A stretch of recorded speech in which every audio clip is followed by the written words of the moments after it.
we're back on another... I'm not sure why I came back to this, but Brain decided it wanted to do this situation here today. Specifically, we're here with Mortal Glory 2. I did grab the DLC that had come out a while ago at this point for it, and I never actually did anything with that, so we'll see how that tilts things around, see if that does anything particularly interesting here as part of a reason to actually play this again. Now, for those who haven't seen Mortal Glory at all, obviously it's the second game, but both games are in the same line enough that you're not going to miss anything by not having context of the first one here. These are essentially gladiator arena simulations as far as a roguelike goes. They're not accurate simulations by any means, and your most powerful weapon is usually pushing. Whether we get anything that has any real push to it or not, well, we'll see. But more or less, you're just trying to get through all of the fights you have to take the top spot, and that's the short version. That's the main thing you need to know, and obviously take note of the solo developer statement made up here. That is also useful information in case anybody's like, wow, some of this seems like it could have been refined a bit more. It's like, remember, one person. No, I'm not gonna question it. Yep, I think all my settings are good. So, we have a variety of starter or character choices. The two new ones from the DLC being the Tengu and the Astral. But you have a Minotaur, Wizard, Troll, the Chained, the Umebozo, Dwarf, Elf, Slitherer, legally distinct Mind Flare, Gnome, Fiendling, Werewolf, Kitsune, Prowler, Vampire, Undyne, Lizard, Dryad, Whisperer, Angel, and then we get back to the Tengu and the Astral I'd mentioned before. We're gonna go ahead and let fate decide what we get here. I'm gonna go ahead and keep the Puppets of Malice name because I like that one. We're gonna go back down to Glory 1 because I am very out of practice for this. Just bear in mind, for those interested, I have gotten up to Glory 4, and I have maxed out the player level for this game. So, I do have an idea what I'm doing. It has been about a year, though, I think, give or take. So, I have forgotten almost all of that. Now, obviously, there is an endless mode, a classic mode. New to the DLC is you can actually play as boss characters, if you so choose, and we'll probably take a look at that later on. But I want to warm back up a bit with regular first. So I'll roll our founding character like 5 times. Sure, 5 times. 1, 2, 3. That's not working how I wanted it to. Oh, do I have to actually randomize the whole thing to get a different starting character? I might have to. No, because changing that's not changing anything either. Shadows of the World Eater works too. I thought I could get a random starting choice, but apparently I am remembering incorrectly there. Or was it a modifier that gives you the random? Oh yeah, we could also just have it play itself, which could be fun to gamble with at some point. Because there's a lot of modifiers. I do almost always play with smart enemies, which makes the game very, very difficult in my experience. It can be brutal because the AI will play real dirty, but the AI is real dumb otherwise, so I don't really recommend playing it without smart enemies. You really won't have much of a challenge without smart enemies, in my opinion, because like I said, the AI makes real stupid decisions. But I'm just gonna do this, and where we land, we land. Okay, we are a dwarf. We may not dig any holes, but we have barrels. Obviously, there are other difficulty levels: easy, normal, hard, and master. I have not ever actually played on master. But since the smart enemies thing is usually tied to your difficulty level, I'm going to assume that this doesn't actually matter that much if you have smart enemies enabled, other than it probably impacts how quickly they ramp up as well. And you'll understand what I mean by that when we get to it. But we'll have some magic and physical damage. We'll have a random skill. Oh yeah, the other modifiers I have on are you can have multiple of the same race, and you start with a random perk.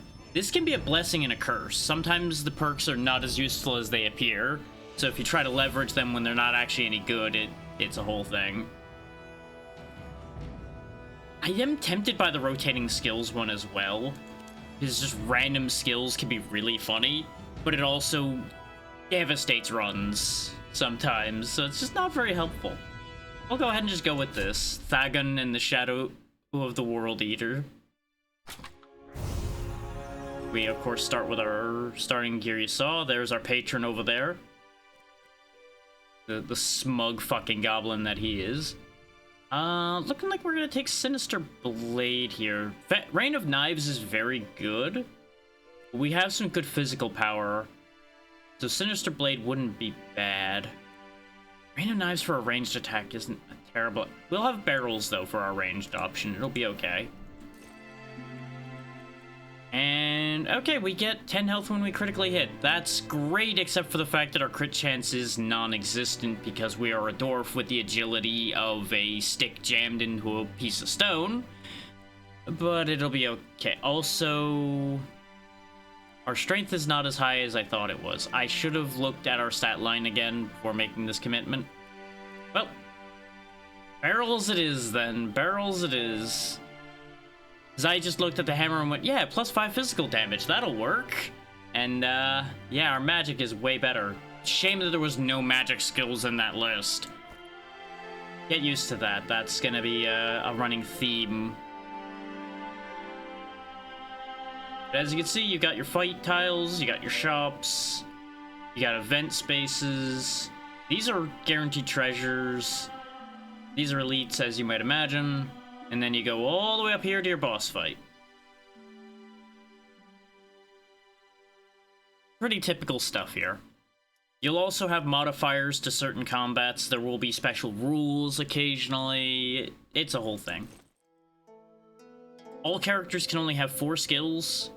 They will have a racial skill, which is obviously racial. You know, dwarves have barrels, other races will have other things. And you'll typically have a fairly standard stat line determined by your species as well. Obviously, it's not always a guarantee. There are outliers as far as that goes. Like, you may have an incredibly agile dwarf. As it stands, I feel like he's slightly an outlier with the wisdom that he has. I'm used to them being, like, strength, vitality. But it's fine. We don't really have any information to go on, so which shop do I want? You'll notice the helmets on all 4 of these. That means you get other gladiators here, because they're trying to guarantee you getting a companion for your starting character reasonably quickly. But do I want weapons and armor, skills, bonuses? What do I want? I probably should go for a skill book, because right now our skills are not great. So we'll go here, and then I'll 50-50 from there. Now, the fun part. Start prediction.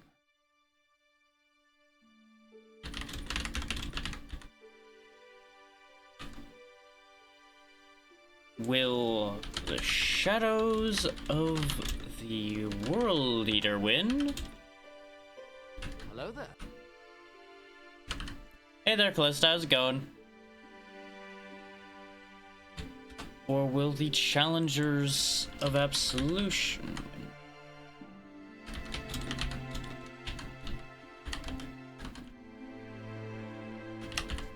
Now I'm gonna go ahead and let this prediction run while I explain things here.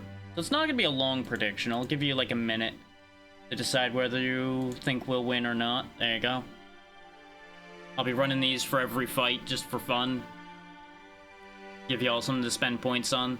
So we got a Epimeliya here, the Undyne, with Forceful Bash and Calculated Strike. She's got a lot of strength, so that could be dangerous for me. She's kind of fragile, though. I just gotta watch out for her water effect.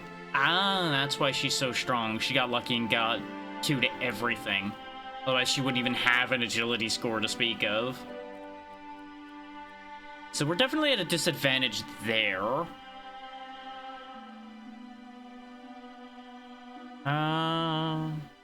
Personally, I think we'll be okay, but I'll have to be kind of cagey with this one. And probably use barrels for this fight because she's got 2 melee attacks, one of which is gonna send us packing. So that'll be bad for me. But we'll go ahead and get this fight started. Obviously, y'all are gonna be predicting during the fight here, but it'll be okay.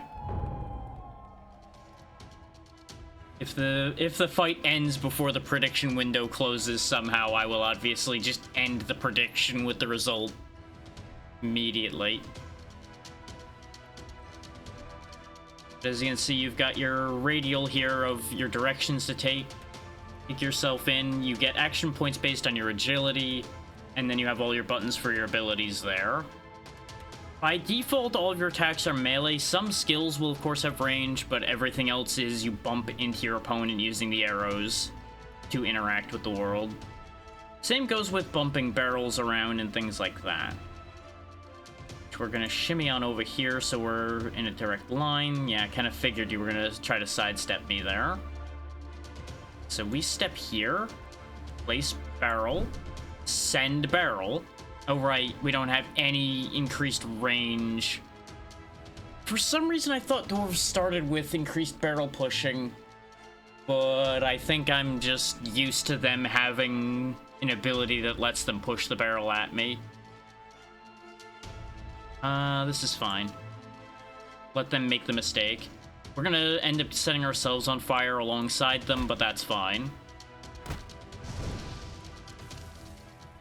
Because now they'll have to walk through the fire to come get us. And they burnt out.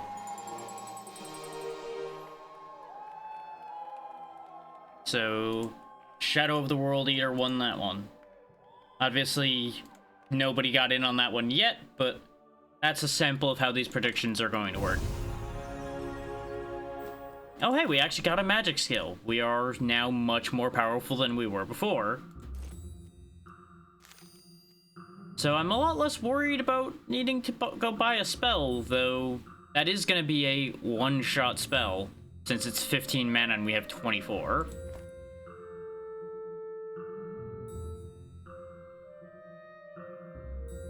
So we'll go ahead and pivot here, and depending on how this fight goes, we'll either go get weapons and armor with our extra companion, or we'll go over here. That's probably the better call at this point. We are up against the Guardians of the Dark One.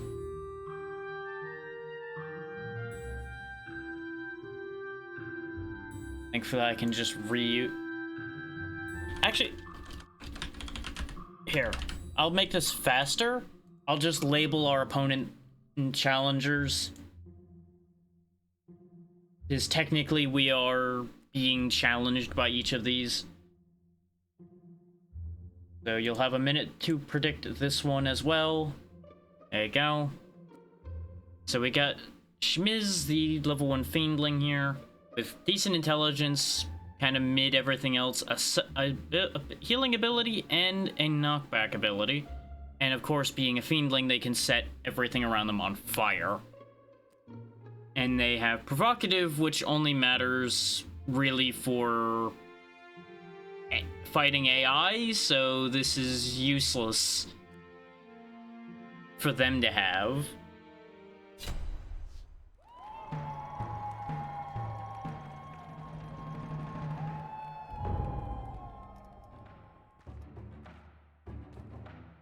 Now, we could play this similarly to the last one, but learning from my mistake, I may not just go for the barrel immediately. Oh. So I'm gonna have to close that prediction early.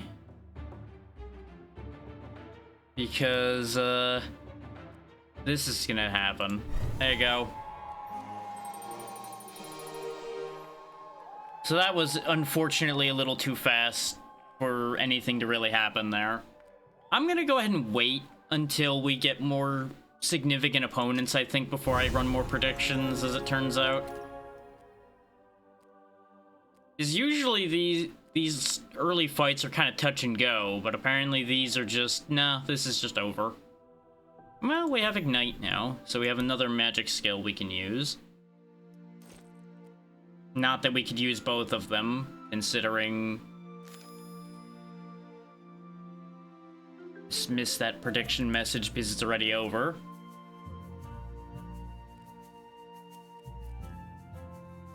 And you can forget skills when you need to, so you don't need to worry about locking yourself out of other options. Based on the amount of money we have, I think it doesn't really matter where we go. We'll be more likely to be able to afford a weapon or armor than we are to afford a new skill. These are what we can get, huh? So we've got a gnome, a slitherer, and an umebozo. We can't afford the umebozo. Then again, that slitherer does have really good agility because of being agile. The problem is they also have a magic attack, so they don't really fit well with their stat line. They both have magic skills, which is annoying. I could try to reroll, but the odds of it working out well aren't great. With that, I'll end up down to 124, which theoretically will work.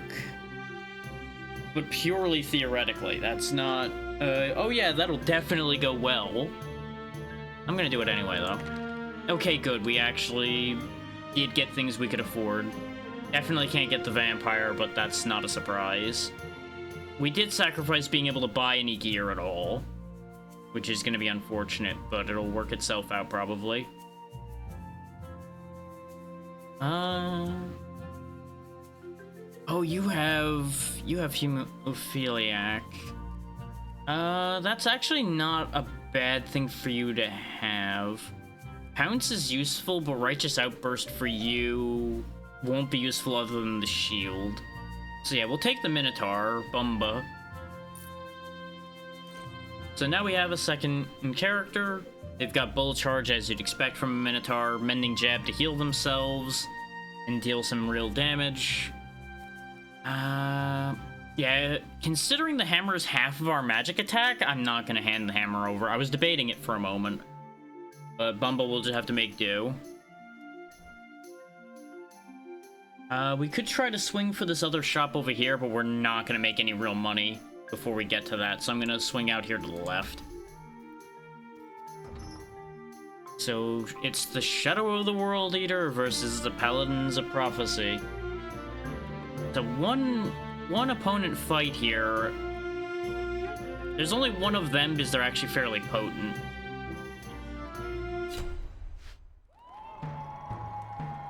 But we should have this one just fine. Because, like I said, it's 2-on-1. They've got 35 hit points, we've got 50 between the two of us. That could still very quickly turn, because they do have some decent damage. We can be a bit cheeky here.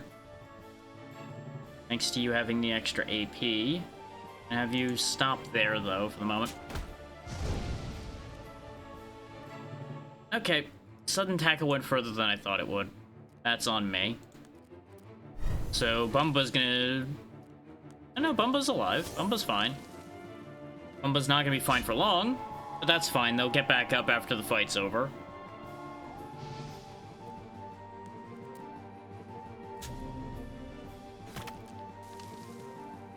And there we go. That's closer to how I'm used to these going, like, just squeaking by because things get a little sketchy. We got Imbue Fire. This is one of the new skills. You can just guarantee Fiery Spirit to cause fires. Yeah, Healing Touch only works on targets, and it is a touch range spell, so I'm not too into that. I do think Imbue Fire might be fun, guaranteeing setting enemies on fire. And since our dwarf has gained a level, we get to give him some extra points. In this particular case, I'm going to take the protection because we kind of got him set for magic at the moment, aside from Sinister Blade. So physical damage really isn't going to do anything for him. A bit more MP would help quite a bit, so we'll take that.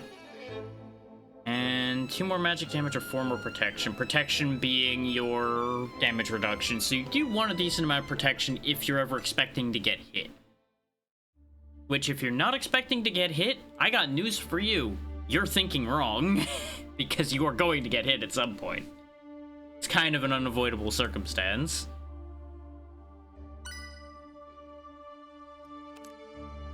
There's a lot of unexpected things can happen in this game. I don't care how you feel about it, Thagan, you're wearing a dress. Good luck. And we'll give Bumba the Imbue Fire book, even though he can't use it quite yet. He needs 1 more mana before he can actually use that skill at all. But it'll fit him better than trying to put it on Thagan, because Thagan's not going to be in melee range if I can help it at this point, despite having more health.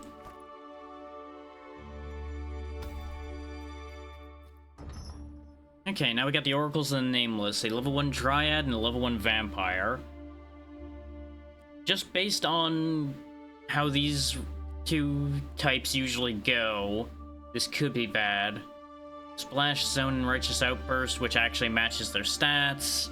They can root people.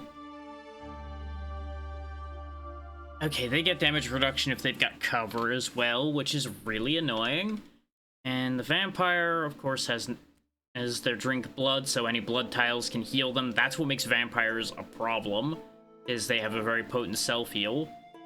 Environmental damage deals double, which is horrifying, but thankfully don't have any means of making damaging tiles, so Cataclysmic is actually useless to them. Just gotta watch out for that noxious swipe. Okay, this won't be too bad.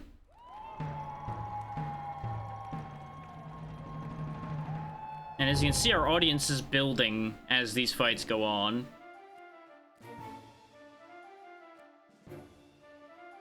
Because we are gaining acclaim as a fighting team as these go on. Get you away from those barrels. Yep, that's about what I figured. But we didn't have a way to avoid that happening particularly. Short of, like, hiding in cover the whole time, and then they would have done that the second they had access to us anyway.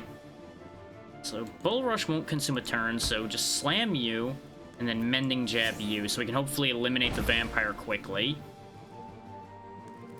Yep, there we go. Vampire's gone. Now you get to cover, so she has to move to a different position to try to get an angle to attack. So you rooted me, but then walked to the Minotaur.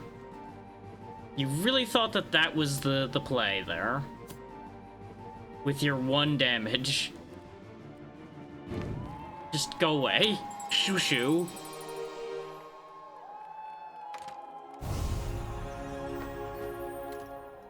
So we've got a dagger, a cane, and a crystal dagger.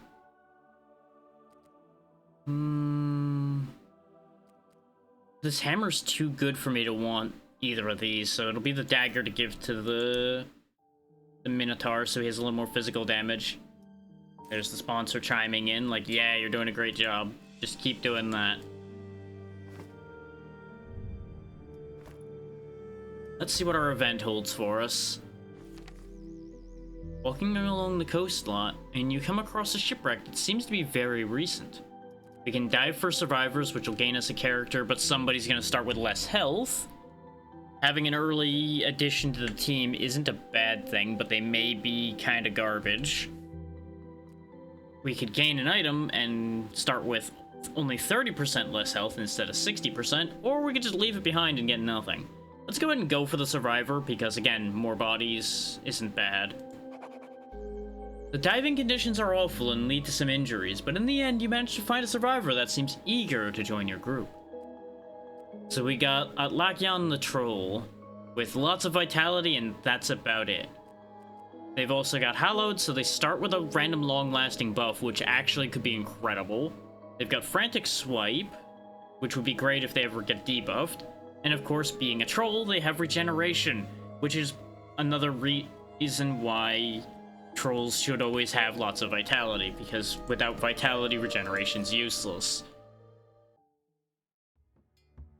So we've got a pretty sturdy team here, actually, with the lowest vitality being 10. I'm not used to having such a sturdy group together here. Usually I've got one sturdy character and a bunch of squishies.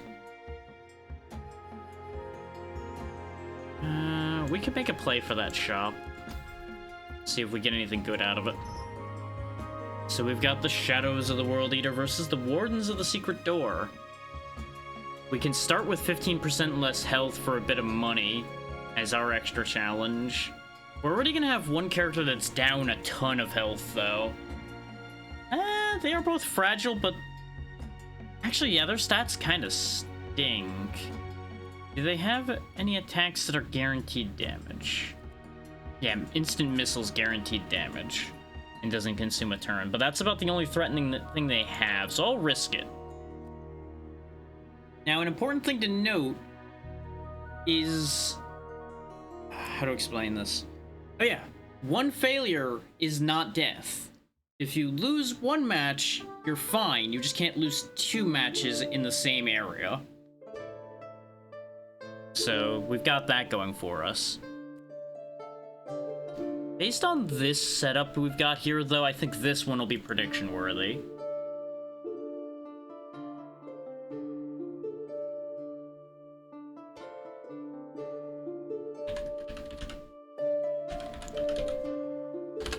So, is it going to be the Shadow of the World Eater or the Wardens that win this fight? We already talked about the situation at hand here. But to go back over it while you predict, we'll have a lot less health than normal, because one person's gonna have 60% less and then an additional 15% less on top of that everybody has to deal with. And then we have these two to contend with, which half wisdom is gonna be 5 damage for sudden gust, but the knockback is going to make it harmful to us.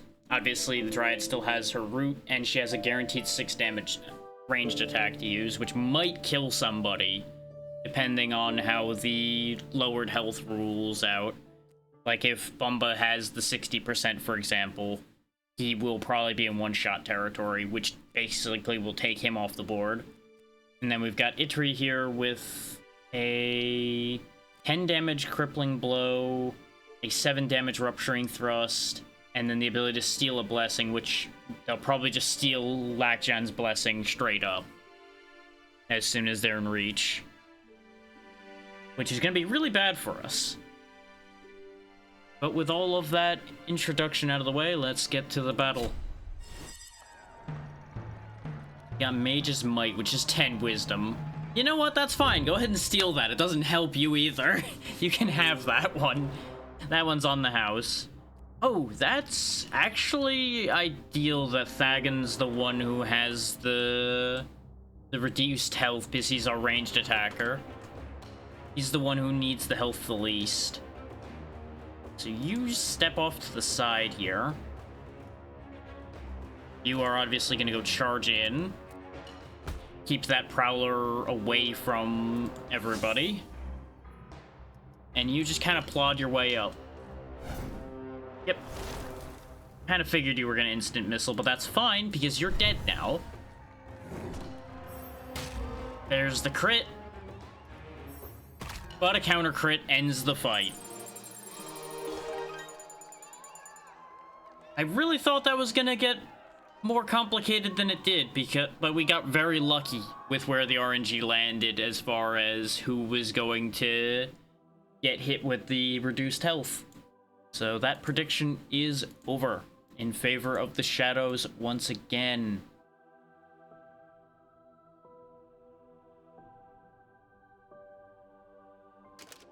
We are on a winning streak. So there's our 35. I love that it just pops up with the nobody thought this would happen.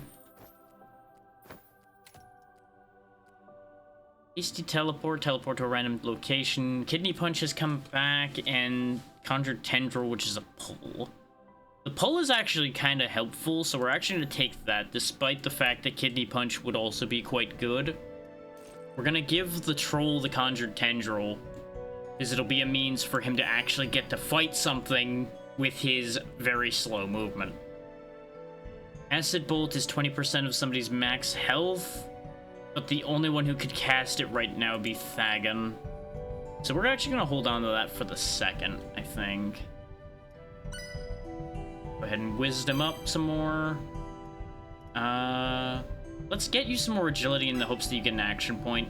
You did not, because it's a quarter, not a third. For some reason I was thinking it was a third, which still wouldn't have worked for getting 3 now that I think about it. So I don't know what I was thinking. Eeny, meeny, miny, this one. So we've got us against the Proclaimers of the Blind Seer this time. We can make it a fair fight of 3-on-3. Which I do appreciate that they let you see what you're getting as your third opponent with this as well. And we have the Windy modifier. All environmental tiles move at the end of a global turn. So after both teams move, any environmental tiles like your blood, your poison, your fire, all of that just kind of moves around. Don't ask why. It's just real windy in the arena, and somehow blood moves when it's windy. It's fine. I do believe barrels count for that too, so that could get very scary very fast. But we've got Blenny, the level 2 dwarf, Sheer, the level 1 Tengu, and Abdon, the level 1 chained. He's got Hallowed, so he'll have a buff. He's got Resolute.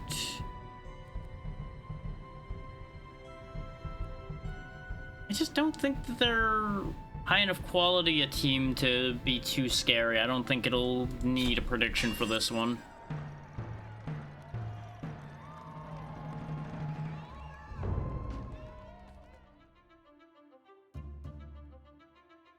Well, if you're just gonna go toe-to-toe with me, this is fine. Here, have a barrel to get in the way of you getting down here.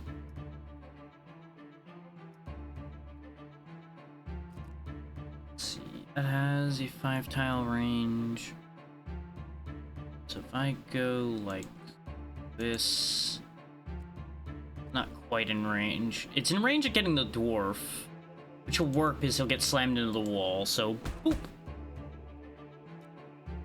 Don't Mending Jab yet.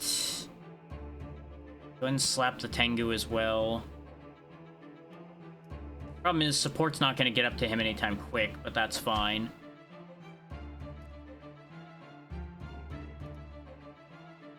I really gotta stop changing my mind so immediately with my plans. Oh, and you rooted him, huh? That's upsetting. Oh, thanks. That actually helps a lot that you moved me here. Here. You come here to me.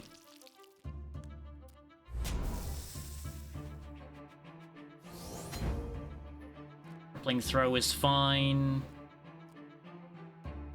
Go ahead and delete him.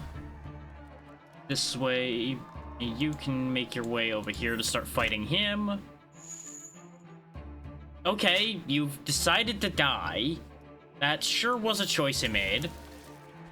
I don't really know why he thought pulling the tankiest thing we have to him was going to be some kind of Giga Brain winning strategy there. But, it was a choice. It certainly was a choice.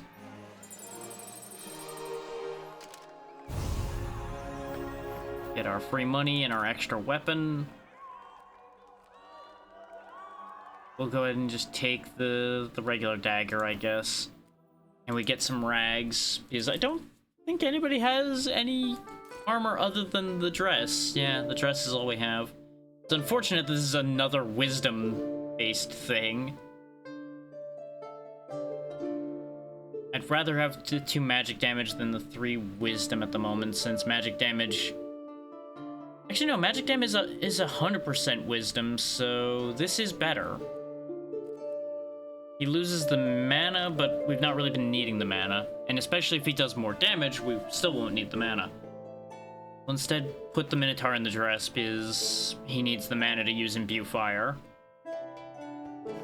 And who's gonna argue with the Minotaur in a dress, right? Right. The Minotaur will just snap you in half for questioning his fashion choices. We get our free treasure, which is the Ghastly Skull, which allows us to use Swift Curse, which is a random debuff on a target that doesn't use a turn, the Nullifying Wand, which takes a buff off of an enemy, or the Earth Rune, which is 6 protection and can summon a Mud Pillar, which just blocks pathing. The 6 protection is tempting, so we'll take that. And then we also have the Bone Shards, which is 5 crit chance, any bleeding causes double damage. The Energizing Boots with 2 wisdom and stepping on liquids gives you mana. And the Unidentified Eggs. When this unit gets knocked out, spawn a random friendly creature. I'm tempted by the Bone Shards, but we don't really have any bleed moves. So I think I'll take the Energizing Boots for the mana regeneration. And then we have another dress, which gives 36 MP and 16 HP, a tabard with 8 protection, 16 HP, and the tunic with 8 protection, 4 strength. I'm gonna go ahead and grab the tabard for the health for Bumba. Oh wait, no, Bumba already has the dress, though, for the MP, so here, Lachyan, you get more health. I should have grabbed the strength for Lachyan, I'm not really paying enough attention to what I already had here. That's on me. 15 for you. You already have 20 protection, so you'll get the protection. I could give Bumba the Acid Bolt as well now, as he can actually cast it. He could actually cast all 3.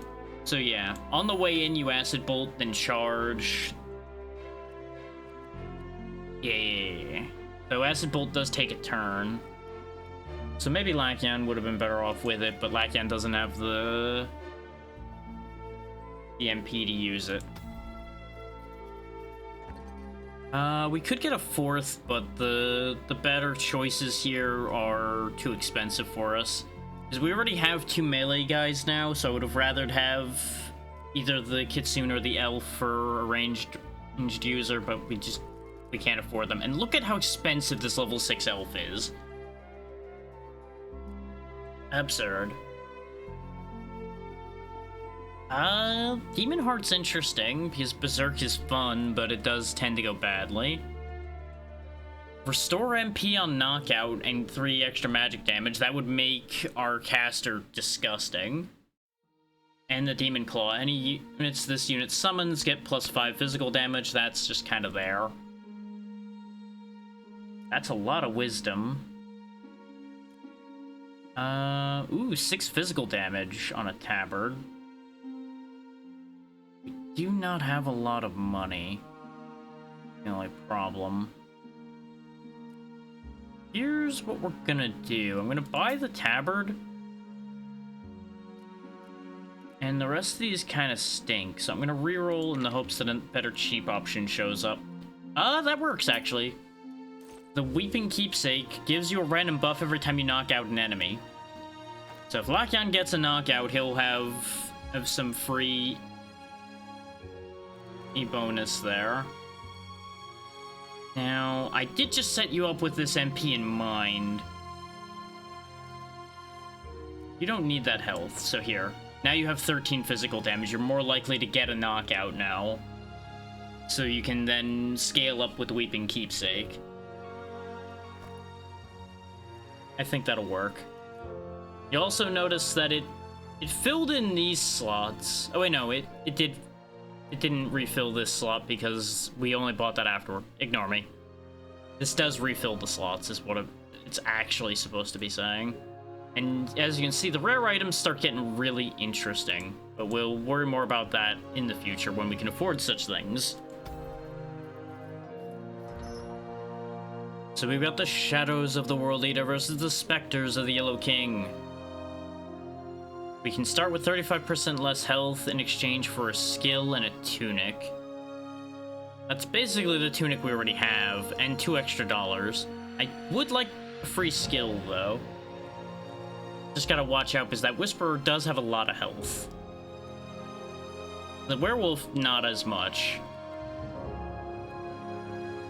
He's got double knockback from strength. Ah, that's why. They have thick hides, so they can't be bled either.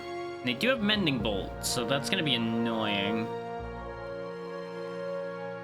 But I think this'll work out okay. You generally want to try to take as many of those challenges as you can, because it just makes you get stronger, basically, by doing that. Both because you have to be better to get through those, and because of the fact that you get more rewards. More rewards makes you stronger. You know, more rewards, more better. Step there. Go ahead and charge the Werewolf. And then throw the Acid Bolt. And you just trundle on along. Ow, that's fine. I'm actually glad you chose to hit him with that.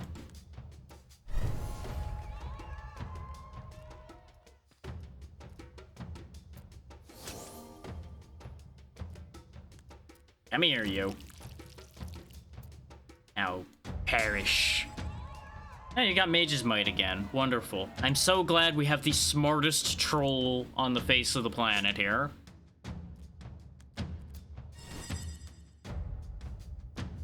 Burn for your sins. Don't worry, boss. I'll get there eventually. Oh no, the Terrify. Real shame for you, buddy. So scared I punched you into pudding. And that's another win for the Shadows. And we got Mending Bolt. That's pretty good. Ooh, an extra AP. Very good. We'll give that to the troll. And our free book was Sweeping Strike, Conjured Opposition, or Imbue Acid. We don't really need another Imbue skill. Conjured Opposition's not bad. Wait, no, 3 low-level enemy units around you, but you get 3 turns of Impervious. Interesting.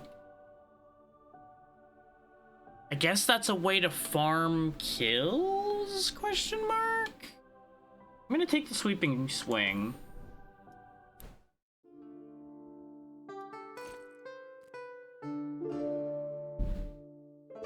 So Mending Bolt's obviously going to you, because you're the only one with any magic damage, and a 23 damage Mending Bolt is going to be real good. Sweeping Swing is going to go ahead and go on you? Yeah, because it doesn't cost any mana. You're obviously getting the 1 AP as well, but you need to be able to get in and fight. Let's see. You don't really need an agility increase because you have that native 2 extra AP. You could do with some extra hit points. So let's get you some vitality. There we go. 32 hit points is way better than 20. E for a frontliner. Let's get you a little bit of MP just so you don't have single digit. And then we'll work your physical damage up from there. I could have gotten him the protection, but he's kind of fine as he is as far as health and protection goes at the moment. He really needs to just be able to dole out some harm, and now he can. Because after all, if your opponent's dead, they can't hurt you. So now we've got the Followers of Purity, the level 3 Whisperer, and the level 3 Prowler. Everybody starts with a random unremovable debuff. That's fine? Depending on the debuff. There are some nasty debuffs. Let's see, they got Instant Missile and Imbue Acid, Dark Whisper. Oh, good. I'm so glad. They're gonna be applying even more debuffs to me. And then, of course, Margie has 30 extra hit points, Blessing of Strength, Grisly Assault, and of course Pounce. Yikes. It's a good thing there's only 2 of them. Let's see, we've got Slowed, so the troll is back to basically not moving. You've got Wind Affliction, so he's just gonna get knocked around, which is really annoying. And you've got Vulnerable. I'm glad the ranged guy is the one who got Vulnerable, because that would have been a tragedy otherwise. Okay, you go ahead and hide behind the tree for the moment, because you're not in range yet. You're in charge range already, so whack into the tree with you.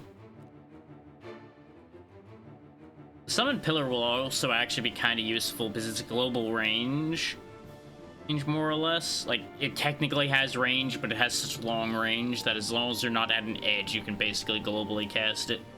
Is the idea what that would be, throw the pillar behind somebody and then charge them into the pillar, so that you can get the charge damage without actually moving them. Go ahead and step here, and then just hit him. Hi, I'm over here now. I didn't intend to throw them over there, but it's okay. Eventually, big man will get something done. I'm glad you chose to shoot the troll with your random weak attack. That seems like the best decision you could have made. Yep, that's what I was afraid of. That's why he was hiding behind the tree. But I figured we'd knocked the Prowler back far enough. We didn't. We didn't at all. So, let's go ahead and put something between you and that Prowler for a second.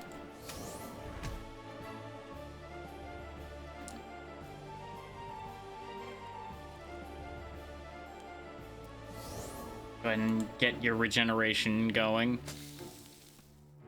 Yeah, that's what I was afraid of, no matter what I did there. We're actually gonna lose this because of that massive negative protection being such an issue.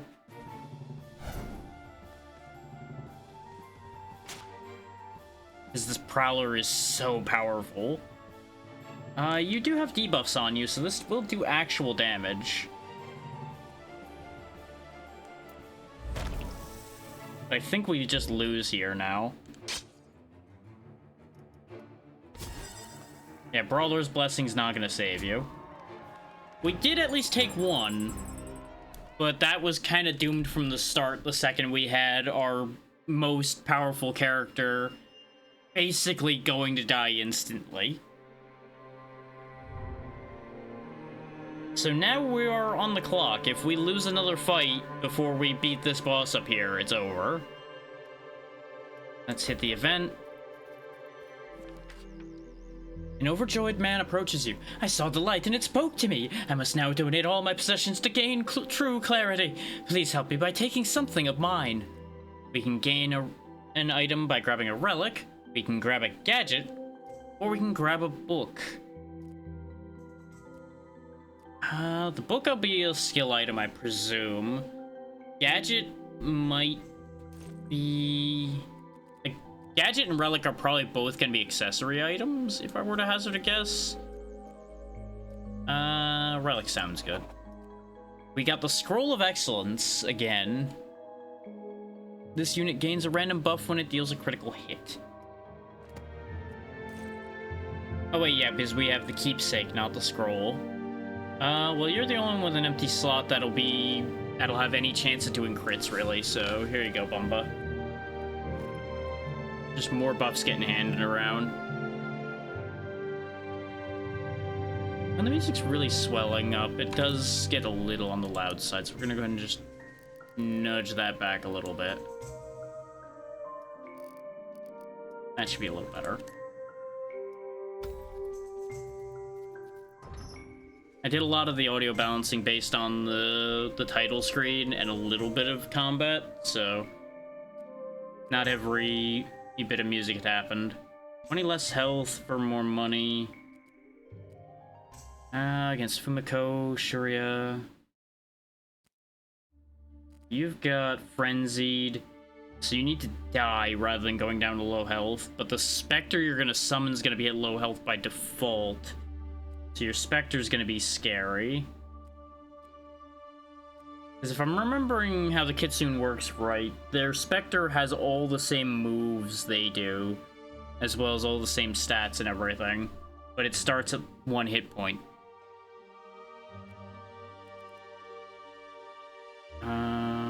These moves could be really bad for me.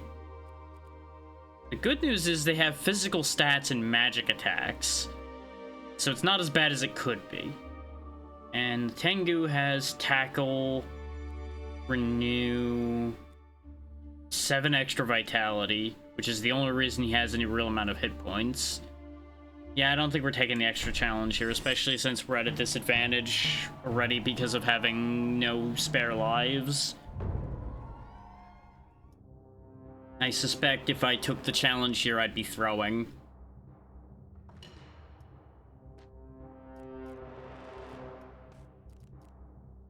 Nope, I didn't measure that properly. That's fine. Go ahead and Acid Bolt for now. 1, 2. Come here, you. See if we can just kill the Kitsune before she can get her flown out. Very good. You're not going anywhere, buddy. You're in here with me now. Or you could do that and put yourself in range of the troll as well. Remember when I said the AI makes dumb decisions? As you can see, even at 100% AI, they make questionable decisions sometimes. Like targeting somebody they definitely can't kill, which also puts them in the middle of the entire team. Got 10 protection, 3 AP on this leather armor. We'd be losing a bunch of physical damage for the troll, as well as a lot of protection. But it's tempting to have turbo speed troll.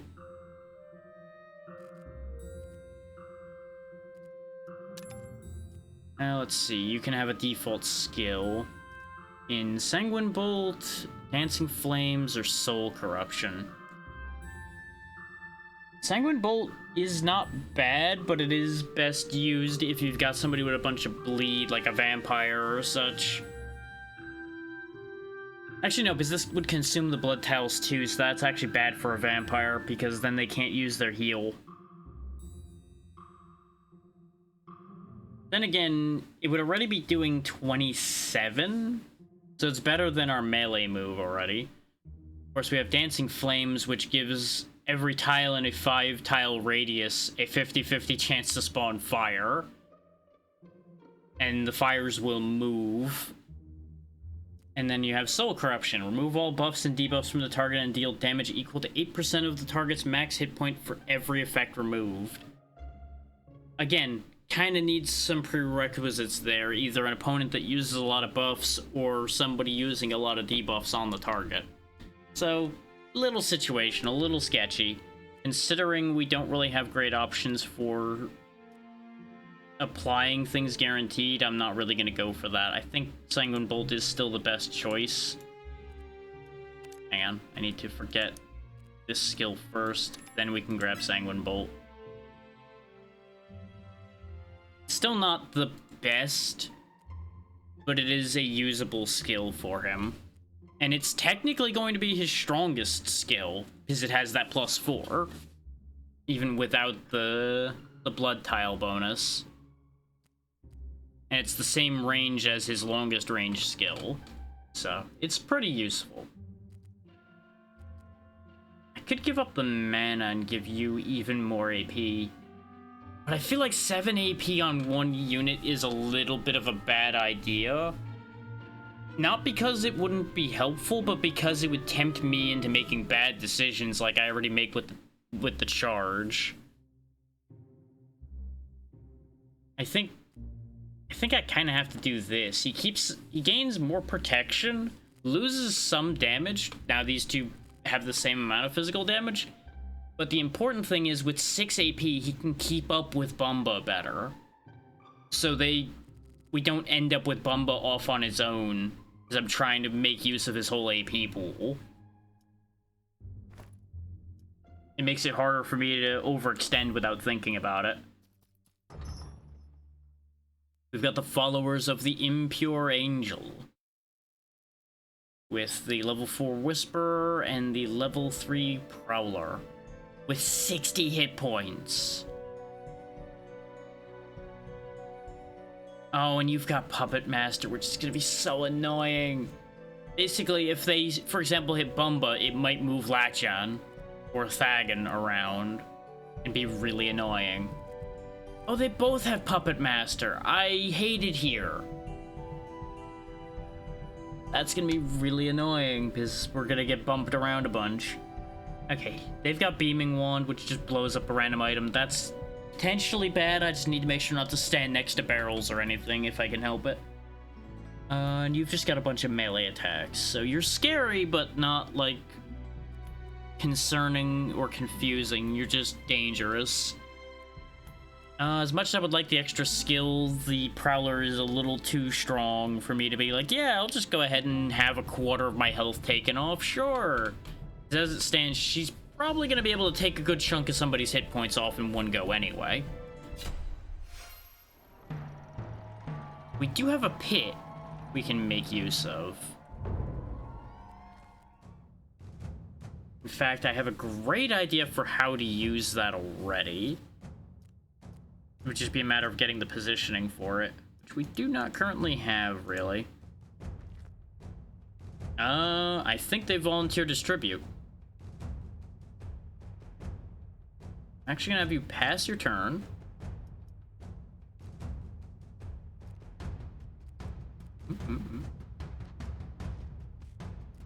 Hey, scary Prowler. Go in the hole. Goodbye. So this fight's infinitely less dangerous for us now. One of my favorite things to do is just use a pull move to just yank somebody straight into a pit. It's like, hey, come on down in here. And this is why I didn't run a prediction, is because it was either gonna go really poorly for me or have a situation like that where it just went really well because they split in a bad way. Ooh, Burly Punch. Knockback chances tripled for this move, and it's just pure strength. That could be useful. Let's see, we got the Big Ball of Web. Knock a target back 3 tiles, and if they collide with something, they get rooted, which could be very useful for separating enemies. Another Earth Rune, or the Nullifying Wand. We're gonna go ahead and take the Big Ball of Web. Because again, this game is really focused on moving your opponents around. And ideally avoiding your units getting moved around. Now, you don't really need the +1 AP necklace when you have the +3 AP armor. That does put you down to 5 instead of 6, but I think the Big Ball of Web will be more useful for you because you can trap somebody with it. Like, pull them to him, step around, throw them at the nearest wall so they can't run away type deal. And we'll go ahead and give you the Burly Punch. Because you're kind of pushing people around while he's pulling them. We probably should start selling this extra armor off. Especially since we're about to go into a shop. It might not be a bad idea to go for a 4th now that we're about to go to the boss. We'll see what options we get. Never mind, I can't afford any of them. Bafasa.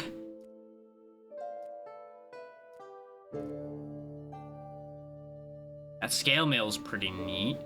Plate mail's real good too. Ooh. 8 physical damage and 3 AP, huh? That would be really good for either of you. I'm still really enamored of the idea of Turbo Speed Troll. It's not the greatest idea, outside of the fact that it's the greatest idea because it's just great. Like, it'd be really funny.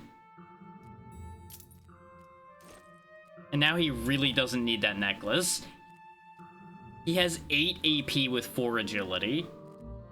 What a fucking world we live in. time to be alive. See if we can get another cheap item that might be better. 3 and 3. That is better. It's not that much better, but it is some more protection. He loses 2 of his crit chance, but let's be real, he didn't really have crit chance to begin with. We would have been able to afford Milway if I hadn't spent any money. But Milway also would have, like, nothing. This whole thing would be running in, crippling, throwing, mending, jab, ebbing once, and dying. Joaquin would be nice with all of the magic damage he has because of Reckless, and the fact that he has a few ranged spells to use, like Colossal Blast. But you have to kill somebody to be able to use Colossal Blast. But just consider that would be a 60 damage spell going at the second player on their team, because you have to take one down first, and then follow up by nuking their friend. And Hagen just kind of is here. I don't really care about what Hagen has. Well, time for the boss fight. Against the Proclaimers of Malice, which is the Royal Goblin, Balab, and Perine, the level 3 Undyne. Now, this is a fight that's probably going to be worth having a prediction for. And if I'm wrong again, I'm just going to give up on running predictions today.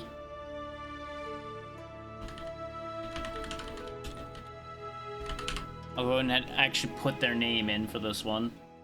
There's your 1-minute prediction. Get it in before the ads are run. And let's have a look at our opposition here. So we got Perrin, who's got some chainmail, lots of protection, and a decent bit of knockback chance. We got a bot that got batted immediately. She's got Kidney Punch, Decompose Matter, Sudden Tackle, the typical Undyne Rising Tide, and Amphibious. So if she touches liquid tiles, she gets her move back. So I see part of the bit here is she throws Rising Tide at somebody, or even just like spawns water on the path to someone so she can just walk there for free. But she can also use Decompose Matter on said water.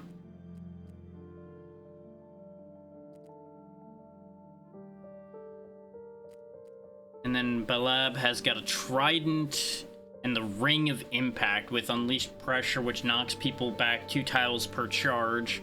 Every melee attack adding a charge.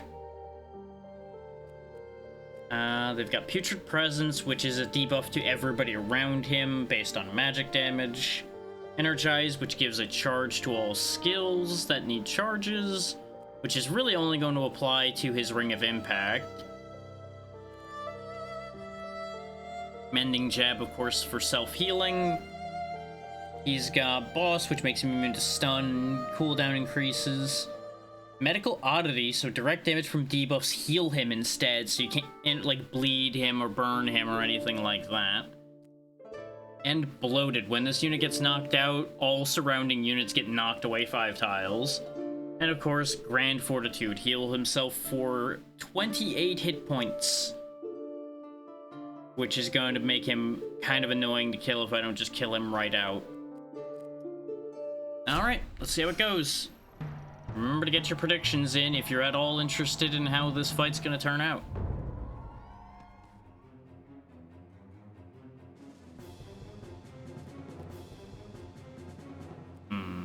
She does only have 18 health, so we can just nuke her. She's not really a problem. Not gonna be able to reach her to nuke her this turn, though. Because I move here, and then the reach ends up right there. So, just hold position. Yeah, he buffed up his Unleashed Pressure, which is fine. We're gonna just be a little cautious here at the moment. Let them come to us. There we go, one down. Now it's just us and the bloated old boy himself.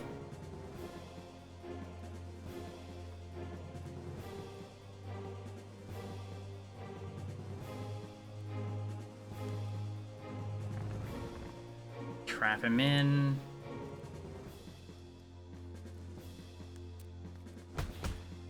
Keep him pinned.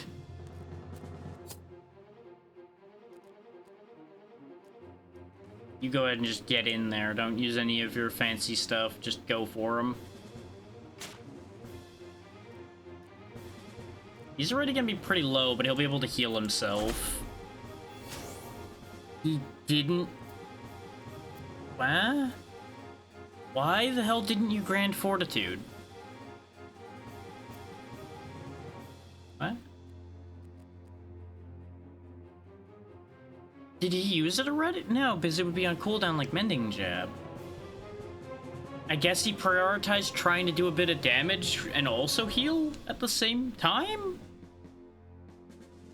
His AI, I think, though, just majorly fucked up there. Because this fight's over now.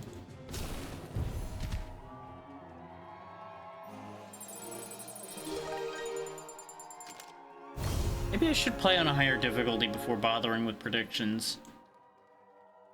Because we only lost one fight, and it was just kind of misfortune more than anything that lost us that fight.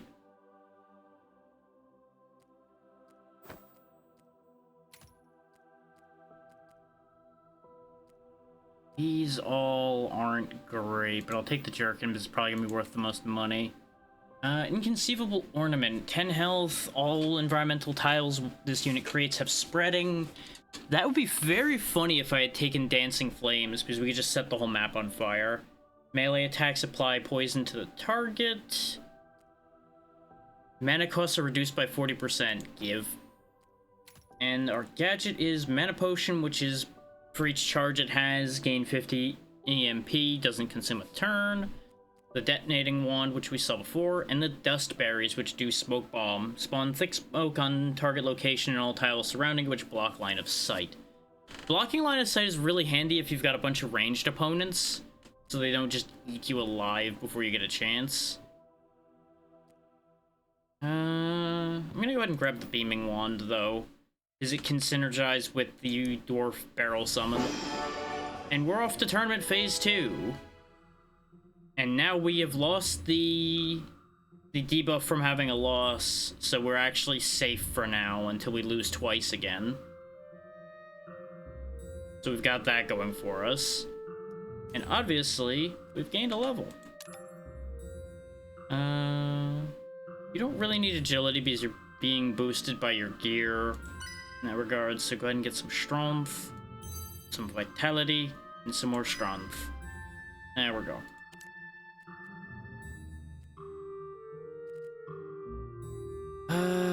The problem is you don't really have space for other things.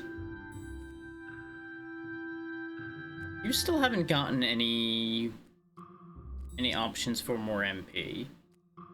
Here's what we're gonna do. We're gonna give you this so you go up to 5 action points. We're gonna give you this to reduce your mana costs. It's not reflecting immediately, but he'll be able to use either of these moves if he needs to while wearing that. I'm keeping the Earth Rune for the extra protection. I think that's just the way to go at the moment.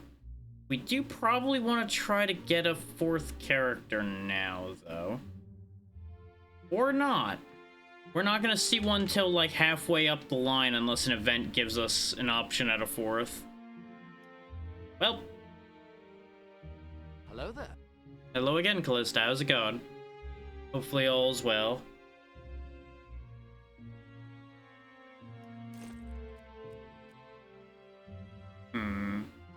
Yeah, go ahead and sell the dress. We're not going to need that anymore. Not really sure which way I want to go, because an elite could be interesting. It would be a good way to make money. Yeah, you know what? We're going for it. The Assassins of Unending Horror. We could give them a beast character. Beasts have very inflated stats for the most part. So these stats aren't too crazy. But they do have 26 magic damage with 2 magic attacks. The rest of their party's not that scary, though. I think I'll take the risk. We'll just have to be real careful here. The good news is, since they're a Prowler, they're gonna rush in. So what we can do is wait a little bit, let the Prowler and the Werewolf rush up. The other 2 might not rush in. And then we can pick off the ones that do rush in. No, they're coming up together, it looks like. Which is not really what I want. Here. Let that get in your way a bit. We're just gonna hang out. Okay, you hasty teleported in. Guess I know who's gonna die first, then.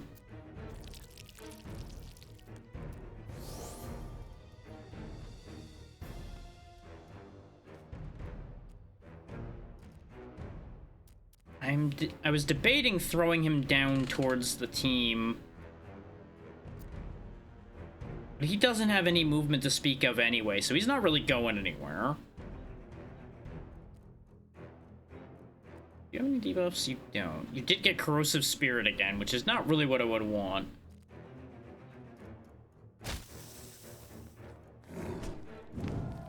Yep, that's what I was afraid of, though, is they double up on him and he's gone. Well, we're gonna delete their werewolf. Is what we can do is just charge him into his friend. Huh. I said charge him into his friend and he dies. This is going poorly.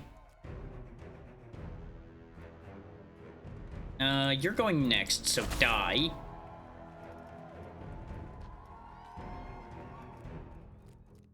Right, you have Impervious right now, so hitting you's arguably useless.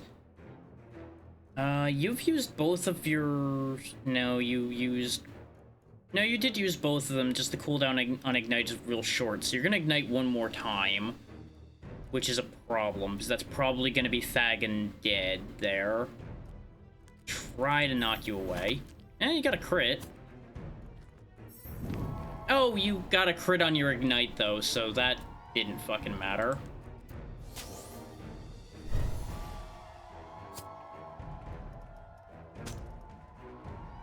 Yep, we got really bad luck there. They were way smarter than I gave them credit for being. They actually stuck together instead of any of them rushing.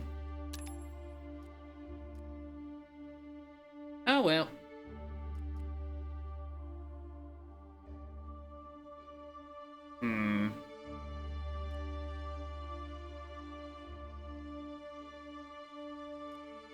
Why are you the one getting these?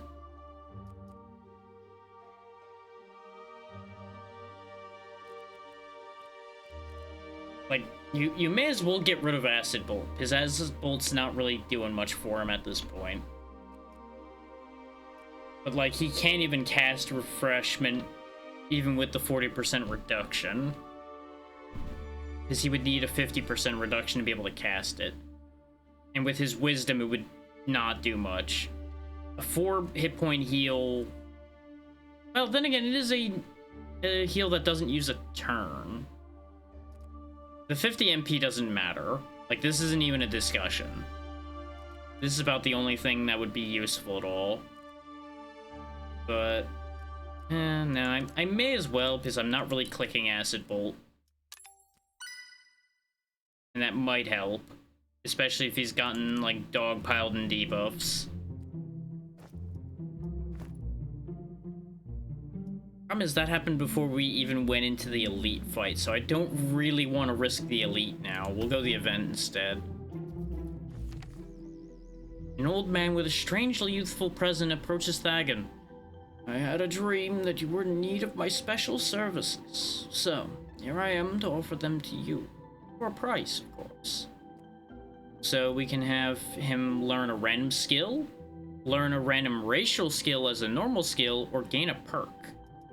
I'm pretty happy with his skills, so I think the random perk might be the way here. He has gained... Callus. He's immune to buffs and debuffs. Okay. Not really what I would have wanted too much, but not bad. Unremovable debuff again, which could be a complete disaster. Yeah, because you've got a bunch of magic and actual magic stats. You've got a lot of physical damage and physical attacks. And you've got physical attacks and some physical stats. Yeah, no, we're not taking the debuff on this one. I've already got the bad luck debuff going on right now.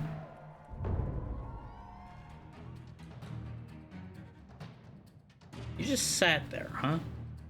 Okay.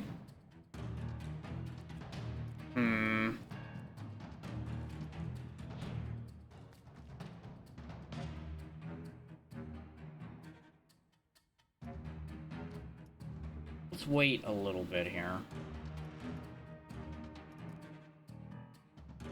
Probably pull you out of position.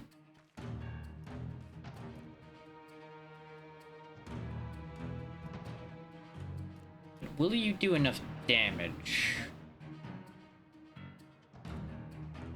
The answer to that is not really. So let's pull back that thought. Because we've got some decent cover here, so we can bait them forward without having to worry about their mage being able to be a problem quite yet.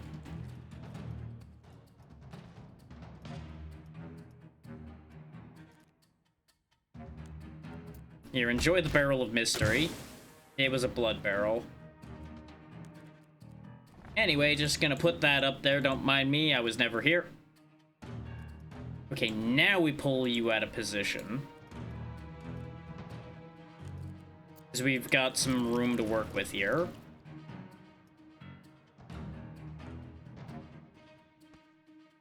Actually, that's what we do. Go say hi to the barrel. And now die. Oh, sweet, he got sneaking, so he's invisible. Nobody can attack the big invisible troll sitting there. Maybe I should have taken the debuff. I didn't anticipate this working out quite this well. I don't do 25, or I can set them both on fire. Let's go ahead and set them both on fire. It'll do the damage slower, but it may overall do more. He's got spiky defense, which will make us bleed, but that's okay. That's more what I wanted, was to push him into the... back into the fire. Hit you with that.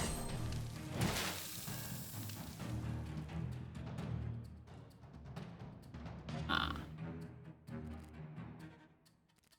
Okay. So that's the end of the lizard. We just have the Slitherer to deal with now. And honestly, you can just go ahead and walk into the fire to deal with him. That'll be okay. Because he burns out. And that's that. That was a dangerous fight, but not as dangerous as I thought it would be. Because we actually had good positioning this time. Chain pull could be useful. Reposition could also be fun. Swift Cleanse is probably a smart choice, but I more often than not won't have it on the person that needs it. I think I'm actually going to take the chain pull to continue with the idea that I have of one of my melees is a pusher and one's a puller. Is Lakjan's not getting enough kills for the Weeping Keepsake to really do anything good for him.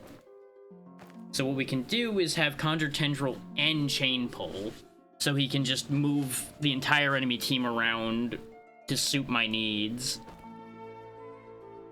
And what I should actually do is put the buffer on the dwarf, because he's the killer of the team still for the most part with his 21 magic damage.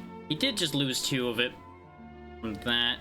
In fact, yeah, no, keep the boots, lose the 1 AP. He's not really needing to move around, he just needs to blast. Eeny, meeny, miny, that one. There's nobody around you, yet a voice speaks softly to you. You have a heart that desires. That is good. Would you give what I desire for what you desire? So the first item is the Slender Dagger. Gives you Swift Stab, which is a 6 damage move that doesn't consume a turn. The second item is the Unstable Orb, which has Pressure Bomb. Knocks all units around target location back by 4 tiles, doesn't consume a turn. Or the Giant Platefish with Colossal Slam. Knock a target back 10 tiles, just slapping them with a giant fish. Gets 1 charge per battle. Platefish is pretty funny. But you'll notice all of these come at a cost. So, random character loses 2 strength in exchange for the dagger. Random character gets a negative perk in exchange for the orb. Or somebody loses 30 protection in exchange for the giant fish. Obviously, the one I would want to take is the giant fish. The first one exists and is just an inferior version of this one. They're more or less similar games, so there's not really a reason to do the first one anymore. At least that was my experience between the two. People can debate that all they wish.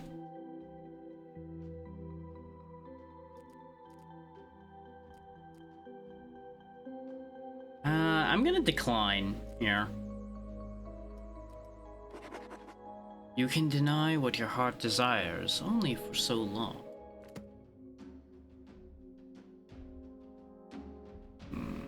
I need to get to this shop. It, like I said, is more or less the same idea. Though I seem to recall it controlling a bit worse, was my main complaint. Because I believe you didn't have any mouse control for that one. You had purely arrow key control, which kind of annoyed me. It's been too long, though. I can't guarantee any of that. We start off stunned, which makes it a level playing field of 2-2 for 5 turns.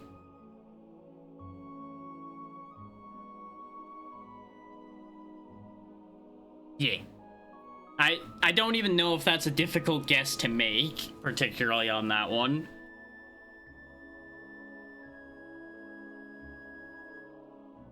So there's not really that much meta progression, so it's closer to a regular roguelike. The only meta progression is unlocking more of the starting character choices, which none of them are like default stronger than any others. So I don't know if that meta progression really counts too much. At least that's all I remember unlocking. But it's been a long time at this point, so I cannot guarantee that information.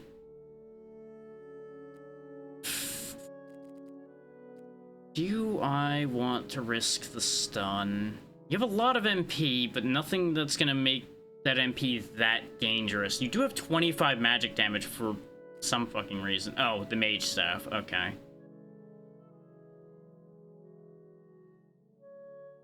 Yeah, that's fair. Most people's first conclusion looking at this map would normally be like Slay the Spire or such. But that is also a good choice.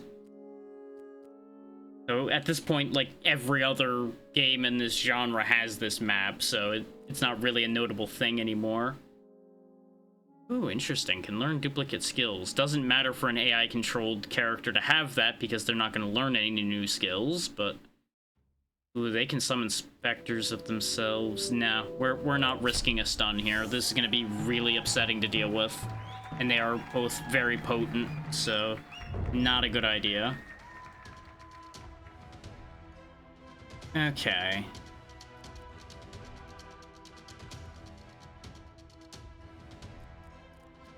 Let's just go ahead and throw a shot off at you, get you chipped down.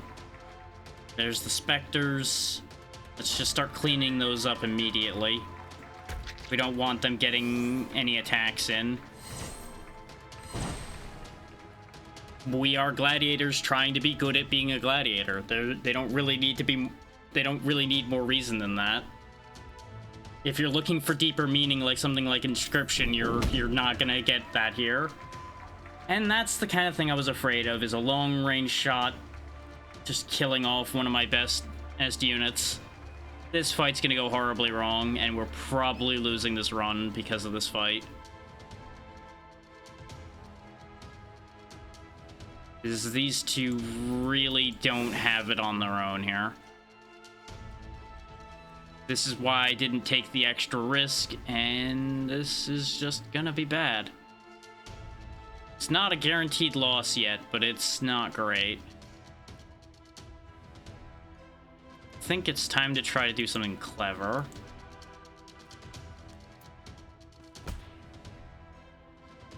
I really thought that was gonna break. Huh. I should have put the pillar up there so that it would slam into the pillar. Because the idea is you start sending some of those neutral units around to stir things up and hopefully distract your enemies. The pillar there, and you just hang loose there for a second. We still have ways of making that plan work.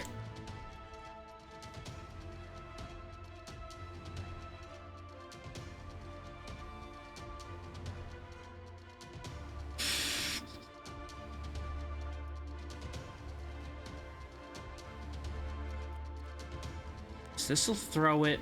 1, 2, 3. Wouldn't collide, so it won't break.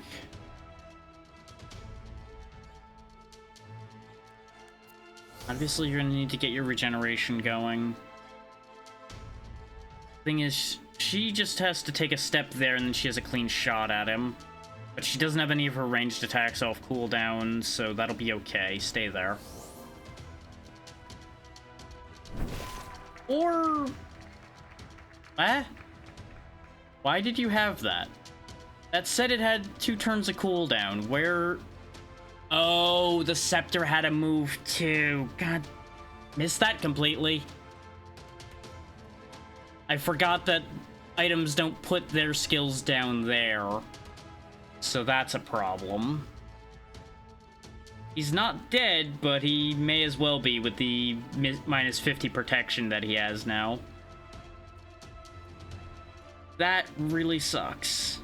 It also doesn't help that this team is really slow. So, like, everybody outspeeds us.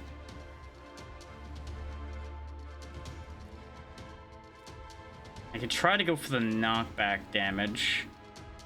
He didn't put his spiky defense up, so now's as good a time as any to try to hit him. Okay, we doubled our damage there.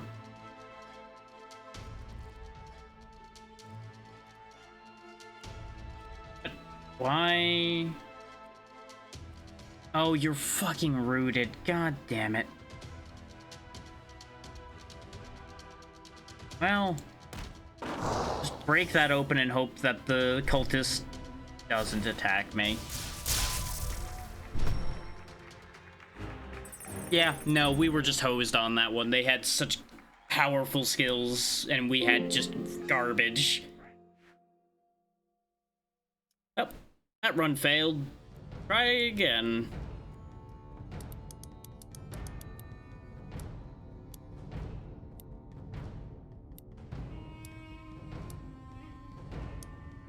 Sure, Outriders of Vengeance.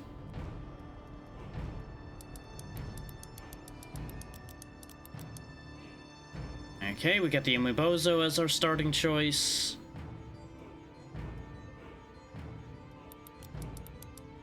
Sure. Let's see how it goes.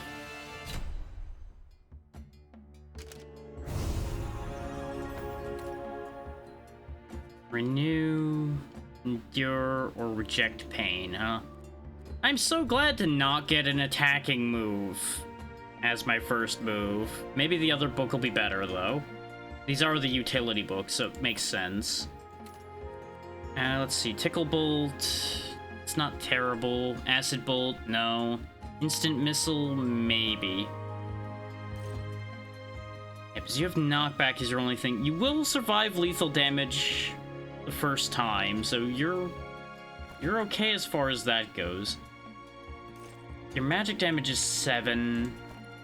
This is based directly on half wisdom, so it'd be... These are roughly the same then. Because this is going to be 7 cut in half, which is either going to be 3 or 4, depending on how it rounds. Plus 3, so it'll either be 6 or 7. Versus a spell that does 6, but doesn't consume a turn and has longer range.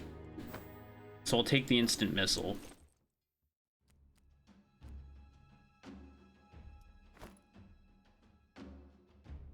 Let's see. All of them have character options in them.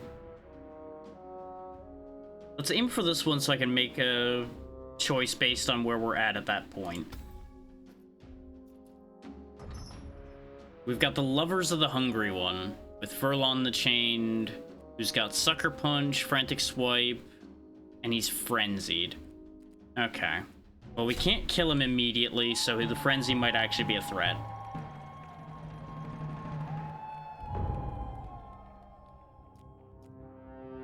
Okay, so that's my range. Let's let him come to me. Yeah, a little bit at least.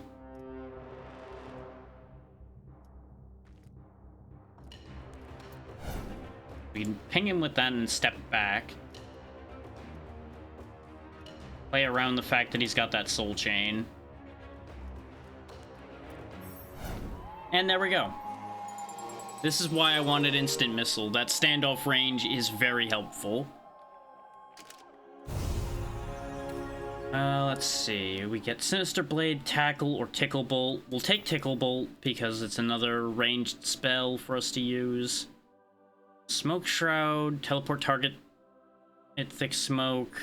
We don't really have any means of generating thick smoke, so that's not really a great choice. Grizzly Assault's physical based and doesn't help us. Tornadoes can be fun. They throw the unit that's inside them in a random direction. And remember, knockback is powerful in this game, so that's actually a useful skill to have. And it gives us an alternative method of dealing damage. Technically, yes, but it depends on if you get the things you need to cheese it. I used to know a decent way to break things because there's a few knockback skills that do disgusting things, and there's a couple items that'll combine nicely, but you have to get them. So you are at the mercy of RNG whether you can break things or not. There are obviously setups that are way stronger than others. Usually ranged magic is very powerful because a melee opponent just doesn't have an answer to it at all. If you can take out the enemy before they can even reach you to contact, then it doesn't matter. And if you don't have smart enemies active like I currently do have smart enemies active, the AI is quite exploitable as well. But I always play with smart enemies because I don't want to have them be exploitable, because what's the point? Even on smart AI, they're still kind of stupid.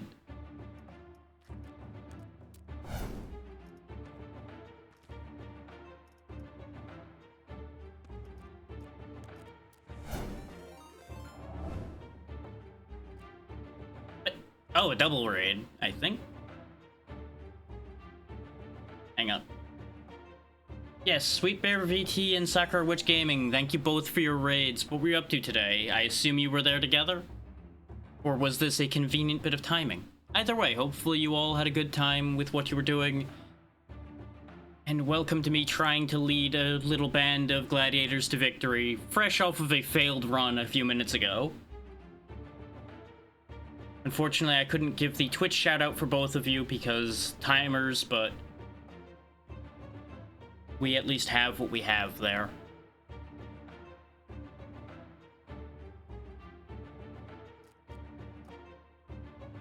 Ah, nice.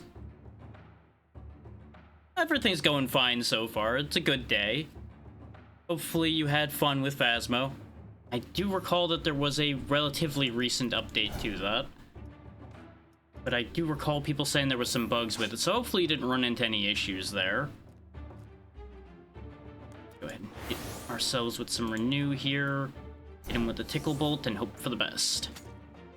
Go. And there we go. Yeah, outside of a bit of bad luck in the last run, it's genuinely been going pretty smoothly. For not having played for a year, this has been going reasonably well.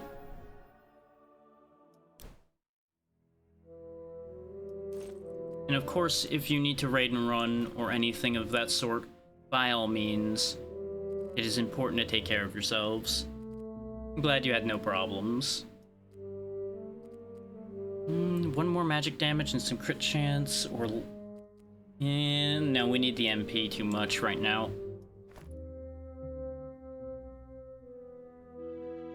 Yeah, you know, that's just how a Phasmo goes. You end up joining the ghost on a more permanent basis now and then. Let's see what the skill book has for us. I do not have a public Discord, and it's certainly an interesting choice to have that be the first thing you do when entering a chat.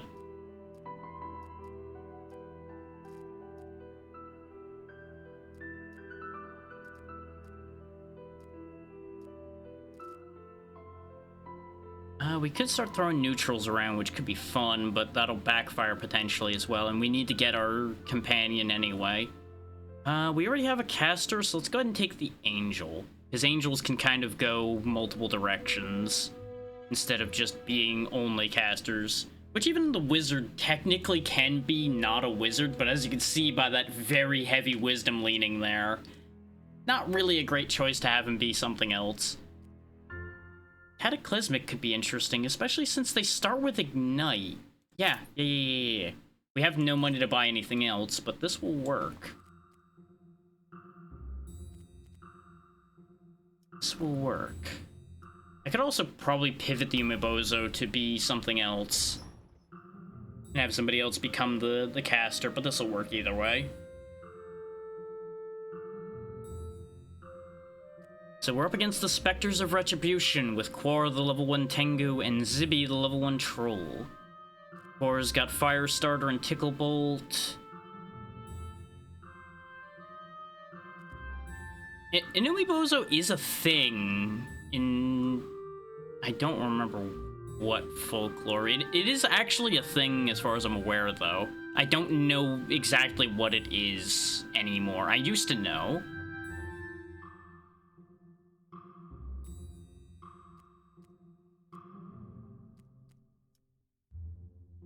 But I'm genuinely not certain about that, as far as a deeper answer goes.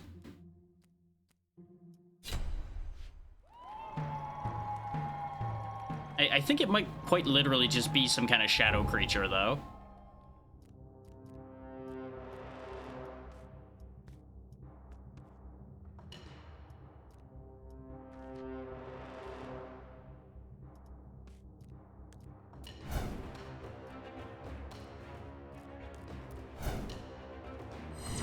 Yep. Oh good, the fire didn't land on me. That's great. Yeah, this is half the reason I picked the angel, by the way, is Resurrect is very handy. As you've seen, I'm very casualty prone. Oh no, there's fire under my feet. Well, that's inconvenient. Move you off of there. View regen. Yeah, you may as well share with the class what the Umebozo is.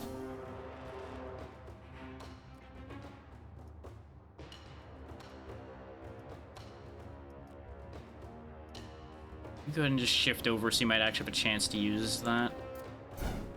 Ping him, kill him. Okay. Okay. Yeah, for some reason it didn't click in my brain at all to think about it being out in the sea. But then again, on its own, it really doesn't have anything to indicate that other than... I guess Umi, yeah, okay.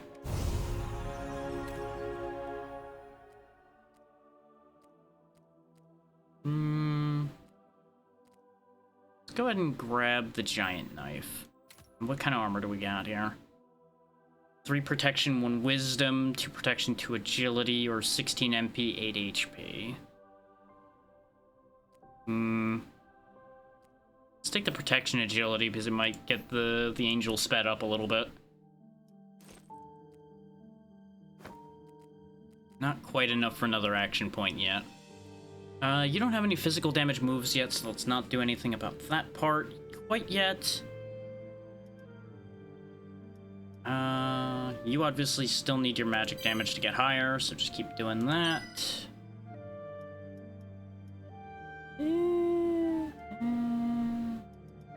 Don't really need more MP. Most of your spells are pretty cheap. So just take the protection for now. We can probably find you MP items later anyway. Because more often than not, fights in this game, as you've been seeing, don't last long enough for MP to be a huge issue unless you have very expensive spells. And we really don't. Like, Ignite's our most expensive spell, and it's not on the one who had the option of getting more MP. So, not really a big deal. We got Zug Zug with his mace and his coat, his Noxious Swipe and his Endure. Does have increased critical hit damage, but he does only have a 4% crit chance, which also means he has a near guaranteed crit chance because he's an AI unit. We all know how that works.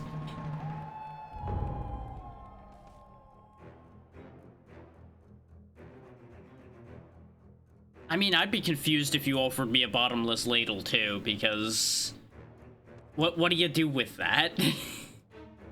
Like, is it endless bottomless, or is it just a ladle with no bottom to it? I could go either way with that one. Either one's confusing.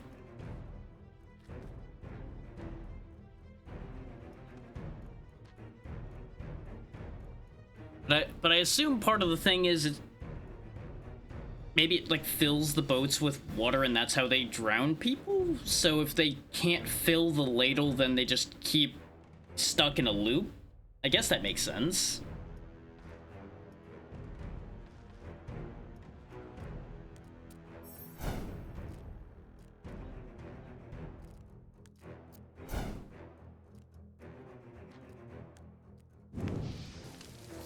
It's the Ignite.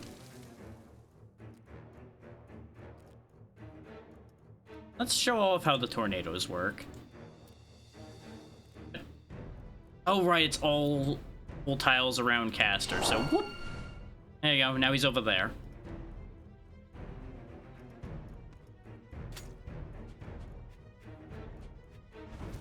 Well, that backfired slightly. But it's fine. That's why I didn't worry about demonstrating the tornadoes, because the fight was guaranteed to be over. That Wind Spirit, which basically does the same thing as a tornado except attached to melee attacks. Actually, no, his Wind Affliction is something you put on a target and they're just stuck with a tornado attached to them, more or less. The rest of those spirit ones are all melee attack does thing. Forceful Bash wouldn't be bad to have, because knockback, like we've talked about before, is useful, but we'll take Hasty Teleport. Help move the angel into a better position. Do I want Wind Spirit? Not really. We'll sell the Wind Spirit book. Well, we've already got one comedy crapshoot wind spell in Focus Calamity. We don't really need 2 of them. We got the Angels of Violence. Minori the Kitsune is their only unit, who's also got Focused Calamity. They do have Ruthless, though, which gives them 1/3 piercing guaranteed, and Firestarter, and of course their Spirit Projection. We can give them Ril's the level 1 Slither, who also has Firestarter. What's with the Pyromania in this run? Like, all of my enemies have had Firestarter for some reason. Are they trying to tell me something? This guy also bleeds fire, which is certainly something. We can take the 2 of them, though, probably. I just gotta remember, don't use Ignite on the guy who bleeds fire, because he's gonna be immune to it. Kitsune's running recklessly forward, though, so we can take advantage of that. Telepaw! Well, that didn't teleport me anywhere near where I wanted to go.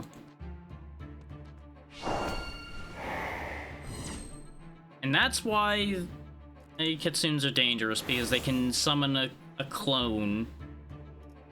Well, you know what? You want to play with tornadoes? Here. More tornadoes.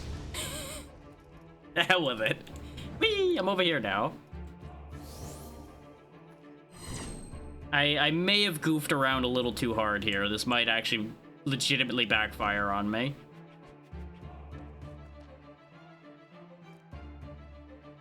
Let's get rid of the Spectre because it will actually cause problems. And then we back away behind the pillar, let the regen work a bit.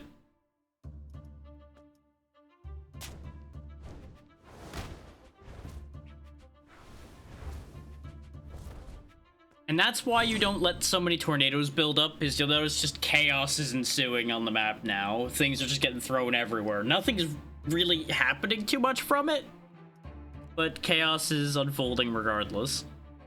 We don't really have the physical stats to pressure them too much here, but we don't have a choice because they're just gonna keep picking at us because we don't have enough mana to do anything. Death defied. Oh, that's just a knockback barrel. I'm better off just punching him.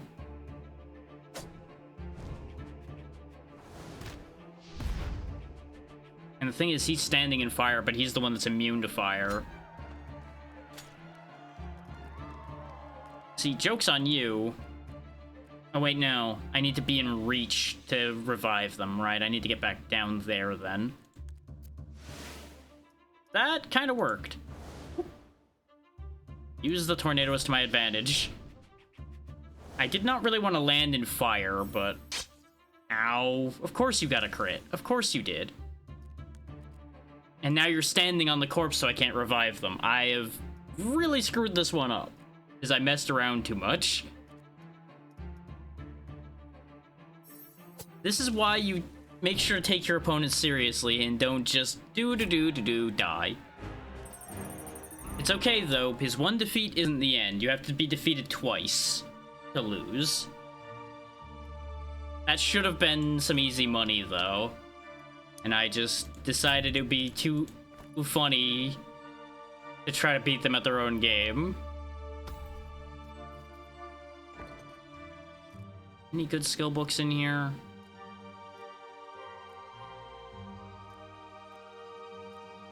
Not anything incredible, though. Sudden Gust wouldn't be bad. It would honestly be better than Focused Calamity.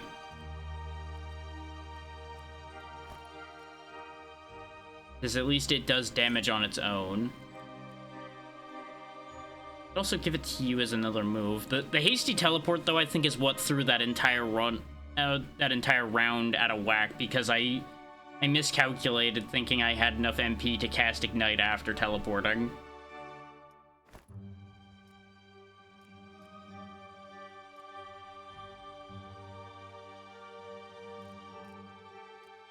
Free Wisdom's also not bad. Yeah, I think Sudden Gust isn't a bad book to get. We can also get some more. Healing Touch would be great, but I don't know if I'm going to really have those two near enough each other consistently to be able to use that. And it would be more likely that the Angel would use it than the Umebozo, and that really doesn't work because the Angel doesn't have enough MP. And you can't self-healing touch, so... Mana Fiend might actually be a clever trick, though, because it'll take away the ability for the enemy to use spells. Again, it costs MP, though, so it could backfire.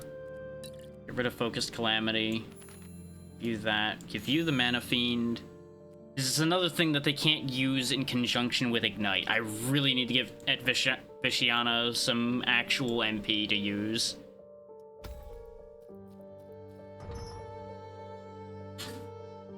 Okay, we get a random unremovable debuff in exchange for Imbue Fire and Armor. Not worth it. We got Malba and Quaith. Malba's got Imbue Acid and Ignite. an extra knockback chance. Their stats aren't remarkable, so they're not the biggest deal. Quaithe has Overgrowth and Sudden Tackle, as well as max MP being doubled from Wisdom, so they got lots of MP.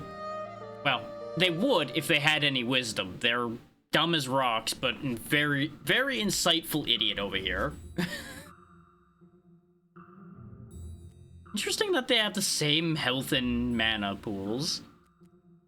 So if I steal some of their mana, it won't really matter because they'll still be able to cast Overgrowth once? Yeah, because I can steal 15. So I'll put them from 24 down to 5. Actually, no, it would be 15 down to 9. What am I talking about? Which would be exactly enough for 1 Overgrowth. But their Overgrowth is only going to do 10, so I don't know if it's worth bothering with that. Whereas taking 15 away from Malba would disable Ignite, and his magic damage is higher. It would also mean he can't imbue Acid. So yeah, that would be the better choice. Outriders of Vengeance versus Reapers of the Bottom. Fight! Let's take cover, let them approach us.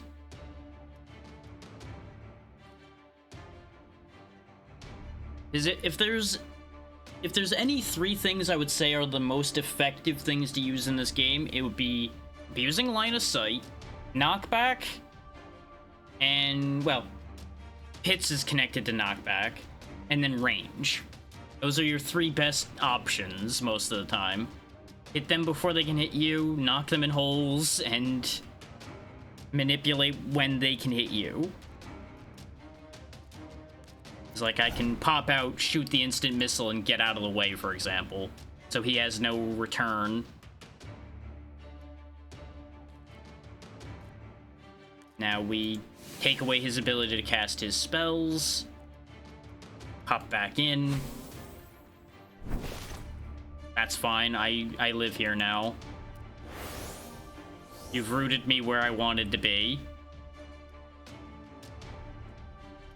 The biggest problem this team has right now is they are lacking in follow-up. Is we basically pull our couple party tricks and then we're out of tricks to use.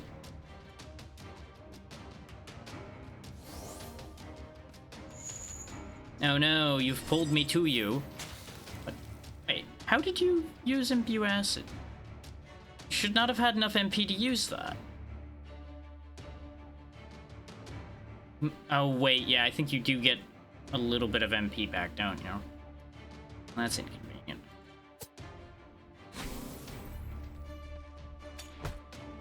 Speaking of inconvenient, well, he dies, leveling the playing field.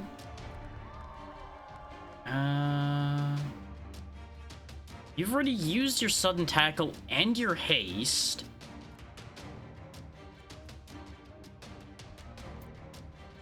So, get away. This way, he has time to regen some health. And you'll have to tangle with the angel for a bit. Let's take away your MP so you stop being able to throw spells at us as well.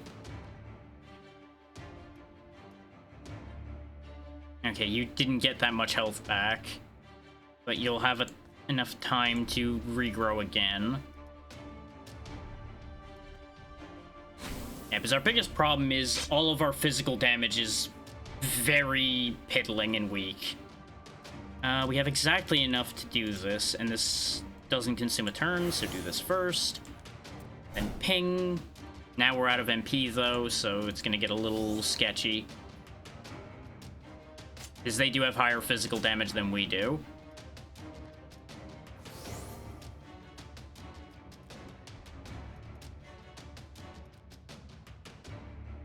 Yeah, Resurrect doesn't cost any MP. Actually gonna have you hasty teleport, except it took you fucking nowhere. Great. That's fine. Your sudden tackle didn't actually do any real damage, so that's absolutely okay. Actually, yeah, you only have 1 AP, so standing here is perfect. The reason why the Angel's currently running away is so that I can res the Umebozo when he gets knocked out, and we can continue to chip away at the elf that way. This will do more damage, though, slamming you into the wall. And they once again won't be able to do much.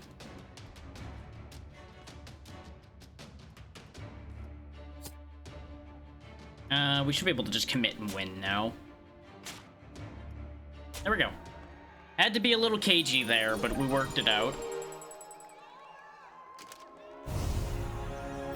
Give me the money. Ooh, an AP pendant. That'll help.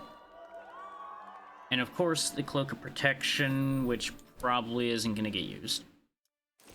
Actually, you don't have any armor right now, so you may as well wear that.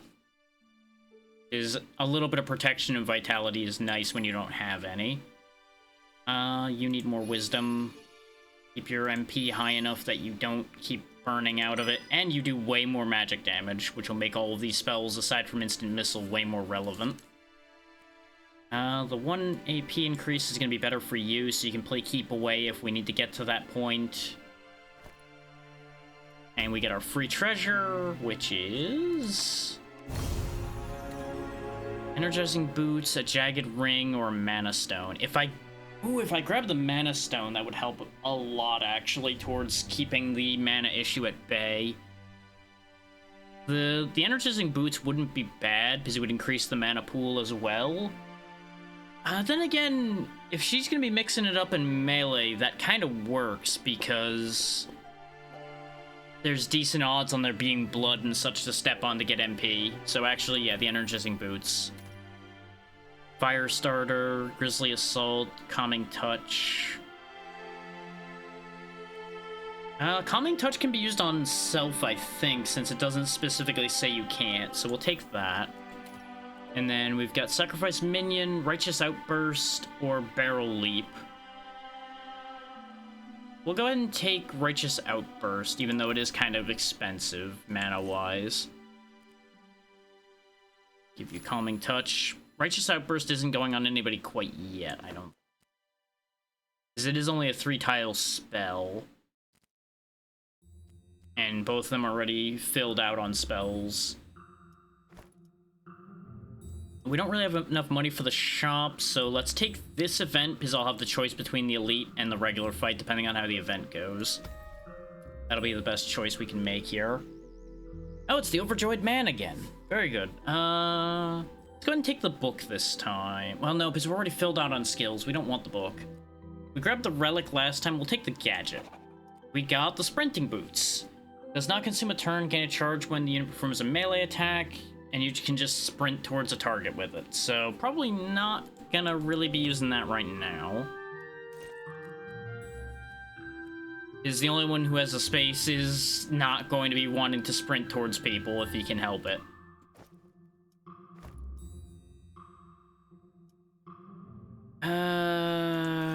We already have a defeat on us. If I didn't have a defeat, I'd go for the elite fight, because there'd be decent odds on us getting something really nice out of that. But considering the odds of it going horribly for us, since this team's kind of weak, we're just gonna go for a regular fight. Against the Whisperers of Torment. With Rinoa the Chained and Shazav the Fiendling. Rinoa has Spiritual Mending, which heals by 15% of current mana and doesn't take a turn, and they have Tickle Bolt. But they also have Puppet Master, which knocks back somebody other than the person you're hitting. And Shazav has Blessed Swing and Sinister Blade, as well as extra MP. The extra MP doesn't particularly matter because their moves don't take much, so I wouldn't be stealing their MP anyway. So that means we definitely want to steal Rinoa's MP to keep them from Spiritual Mending. Because they only have 21 MP and it takes 15 to Spiritual Mend. We could give up a quarter of our health for 2 skill books, one of which being Reject Pain. And not worth it. Because again, we're filled up on skills. It would have to be a really good skill for me to change anything. What we really need is to get the Angel's stats into a better place. But they're just not going to happen right now. Let's see. You didn't have that much danger as far as range goes. You only have, like, one attack spell. They do have the chains, which I gotta watch out for. But I have a clever trick in mind. And I'm wondering if they're gonna fall for it.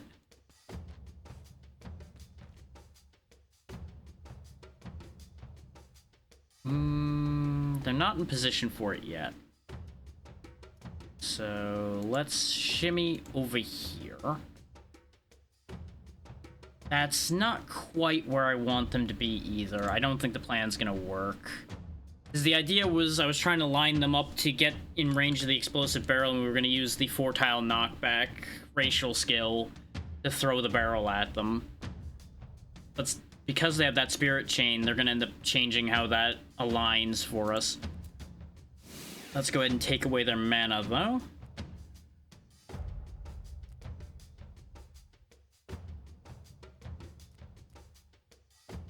And then just get away from them.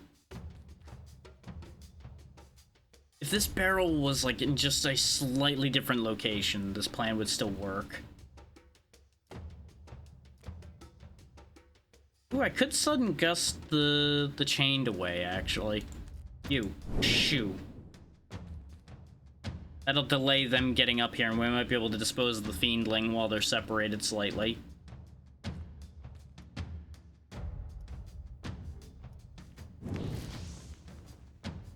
Oh, I wish I had one more AP on the Umibozo right now.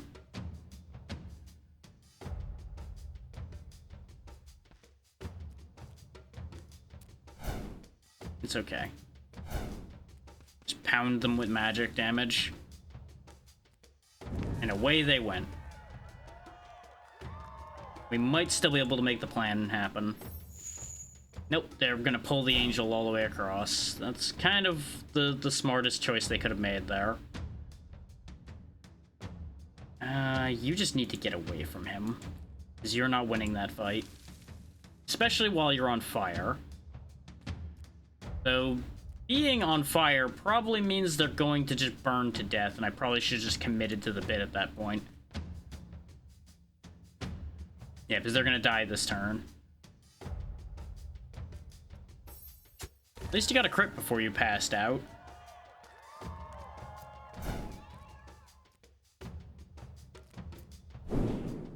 Throw them away from us again to buy some more time.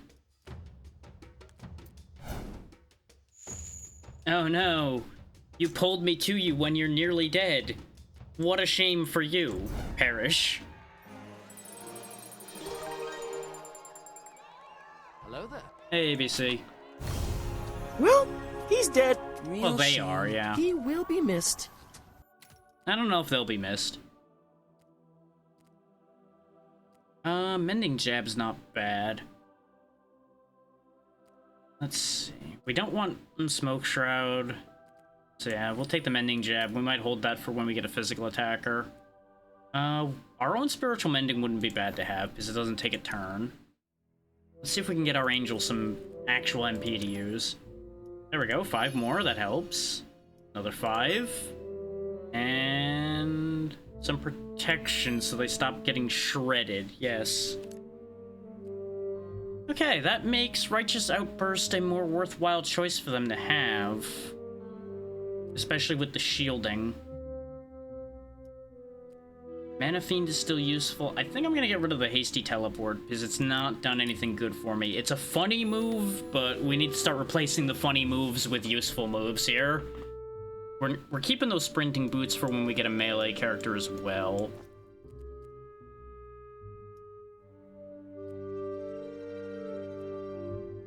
Yeah, Spiritual Mending is a self-target. But it is 15% of current mana is the problem, so they need a lot more mana before that would be useful. And our only choice is a fight, so nothing for it but to go for it. And we might be able to get another companion up above here. The Outriders of Vengeance versus the Wraiths of the Many Eye. They get 2 extra units, and I get another Mending Jab and a skill. No, they don't suck badly enough for that to be a good idea. Especially with the Angel with the Versatile bonus, making them decent at everything. Not to mention the physical stats alongside physical skills. Absolutely not.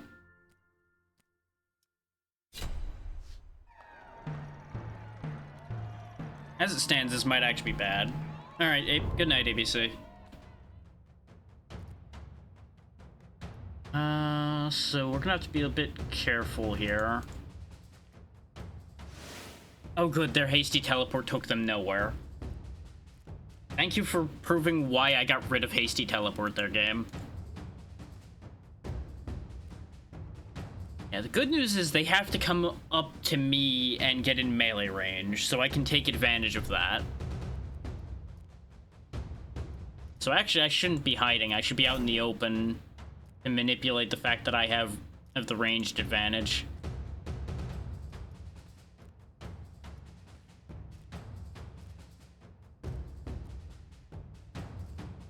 You know what?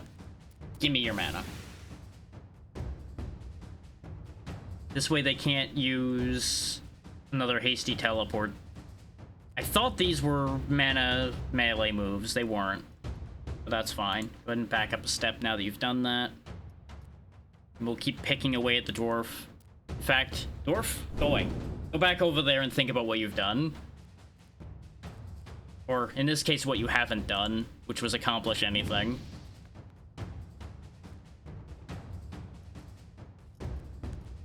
This way we can dispose of the angel first, so the angel can't revive the dwarf.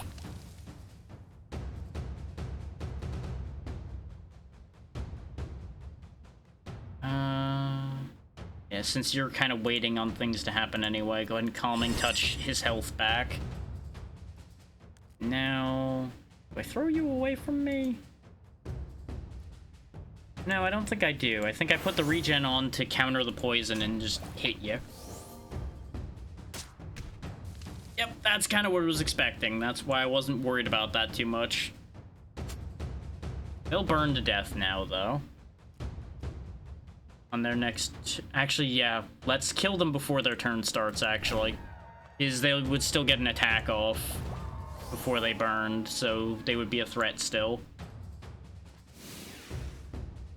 There we go. Go ahead and scoop up some MP. Shame that you aren't the one who's getting the MP back right now, but it's fine. Because what we can do is just hand the MP over to our magic attacker. And then set him on fire to his death. See? Everything's fine. Potent enemies can be avoided as long as you're smart about your positioning.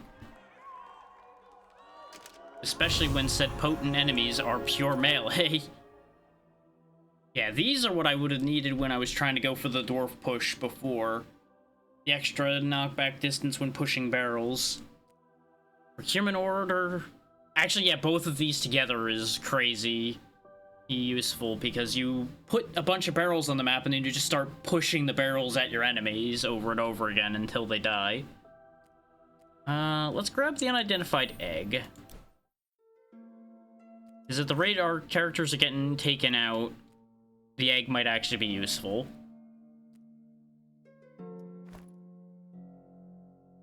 Onward we go. Against the Oracles of Decimation, Lebang the Whisperer and Shazu the Lizard.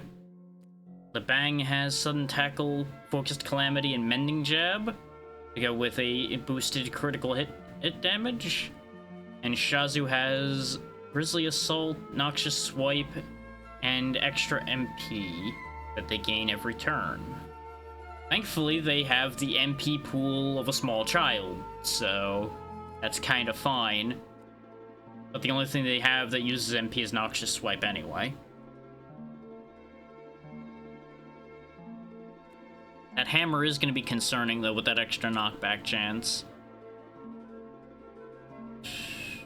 We could take the debuff to try to get a weapon and a skill, both to potentially buff a new ally or fund getting a new ally, because our funding right now is not ideal. The problem is... Oh wait, no, that's an unremovable buff. Actually, I'm more comfortable taking that. Let's see, what did they get? I thought I saw protection of some kind, which could be bad. Hazard protection, that's fine. And they got critical hit chance and sneaking that's unremovable for 10 turns. But the second they attack, they get revealed, so that's actually not as bad as it seems. We just focus the lizard down first, and then Lebang will reveal himself. So that's perfectly fine.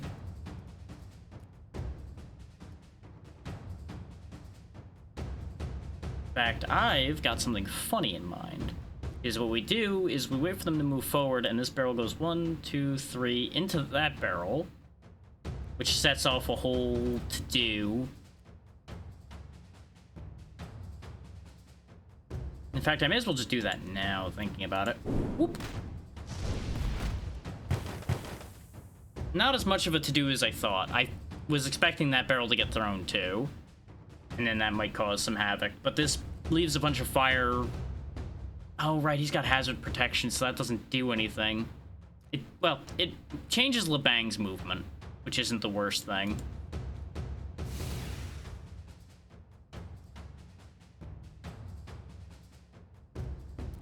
This is a pressure barrel. So let's stand over here.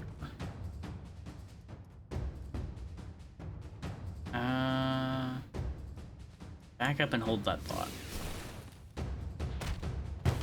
No, he beat me to it. Right, because he's... Yeah, no, that makes sense. That's on me. Okay, change of plans then. Lizard, go away. Because you may not be targetable, but the tile you're standing on is...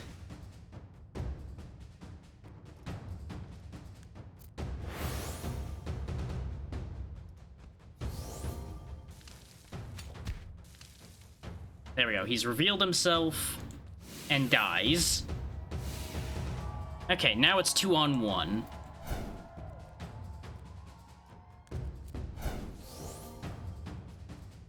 And now it's 2-on-0.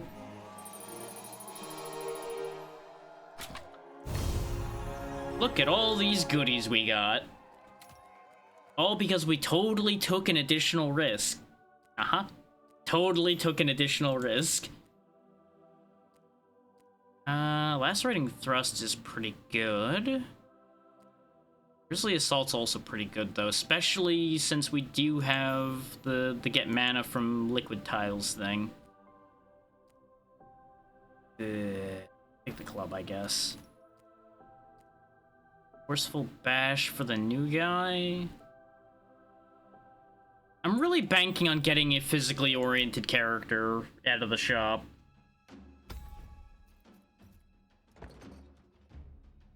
Oh hey, what do you know? We can't afford any of them. And the only one that's physically oriented is the very expensive one. We might be able to make up that money, though. We need 142? And we do have some things we're not going to need, because they already have Forceful Bash on their own. So sell that.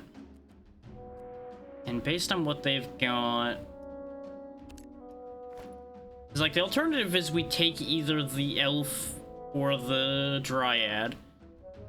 The Dryad being the better of the two choices, because she costs less and her stats are way better.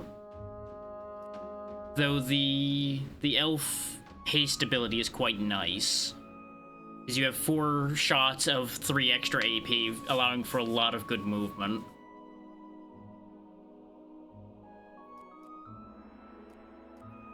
And the stats that the Dryad has that are higher are not actually going to be important to what I'm trying to do with this extra character. Because the extra character is meant to be going into melee. Well, the health is nice, and starting with Blessed Swing isn't bad. But I think I'll take the Elf because room for growth and the ability we were just talking about. We'll have to sell one more thing to make that happen. And it's probably gonna be the Spiritual Mending, even though I do want that. It's just not going to be viable. Is if I get rid of the club, then that's even less damage for them. And that would be a whole problem in and of itself. You get the wisdom bonus because you're our attack caster, and then you get all of this. Actually though, swap that around. Is you having the... Actually, you already have decent crit chance though. No. No, I still like this idea a little bit better. This isn't great. I would have needed to be able to buy an actual weapon as well for me to be particularly comfortable with the elf being our third. I could have also waited for this shop and seen if I got a different choice, but I didn't look at the map again. That's on me. Not looking at the map is my fault. The fight would get us money, but the event might do a lot for us, so let's take the event. Here, you take this. It's brought me nothing but trouble. What? Before you even had time to process what just happened, the young man had already gone, and you were left holding your new possession, the Frozen Orb. 5 protection. On the first turn of battle, enemies of this unit only get 1 move. So it slows everybody but us down, which is actually really good. And 5 protection's nothing to sneeze at. So we'll go ahead and slap that on the elf to give the elf a viable amount of armor.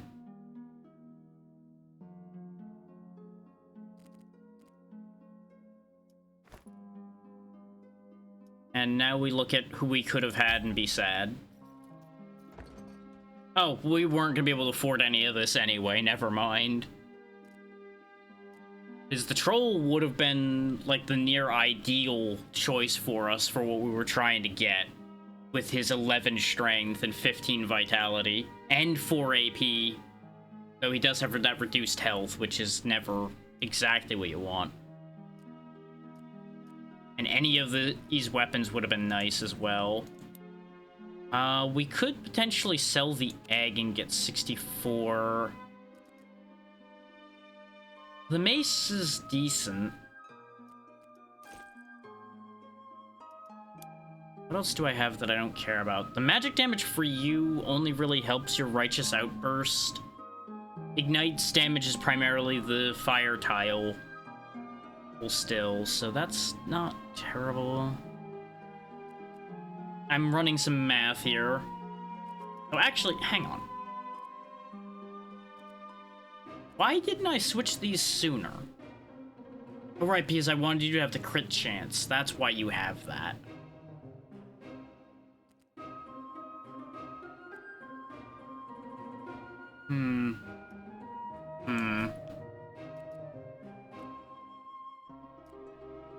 Is something like that claw would actually be really good, because that would actually quickly make the elf relevant.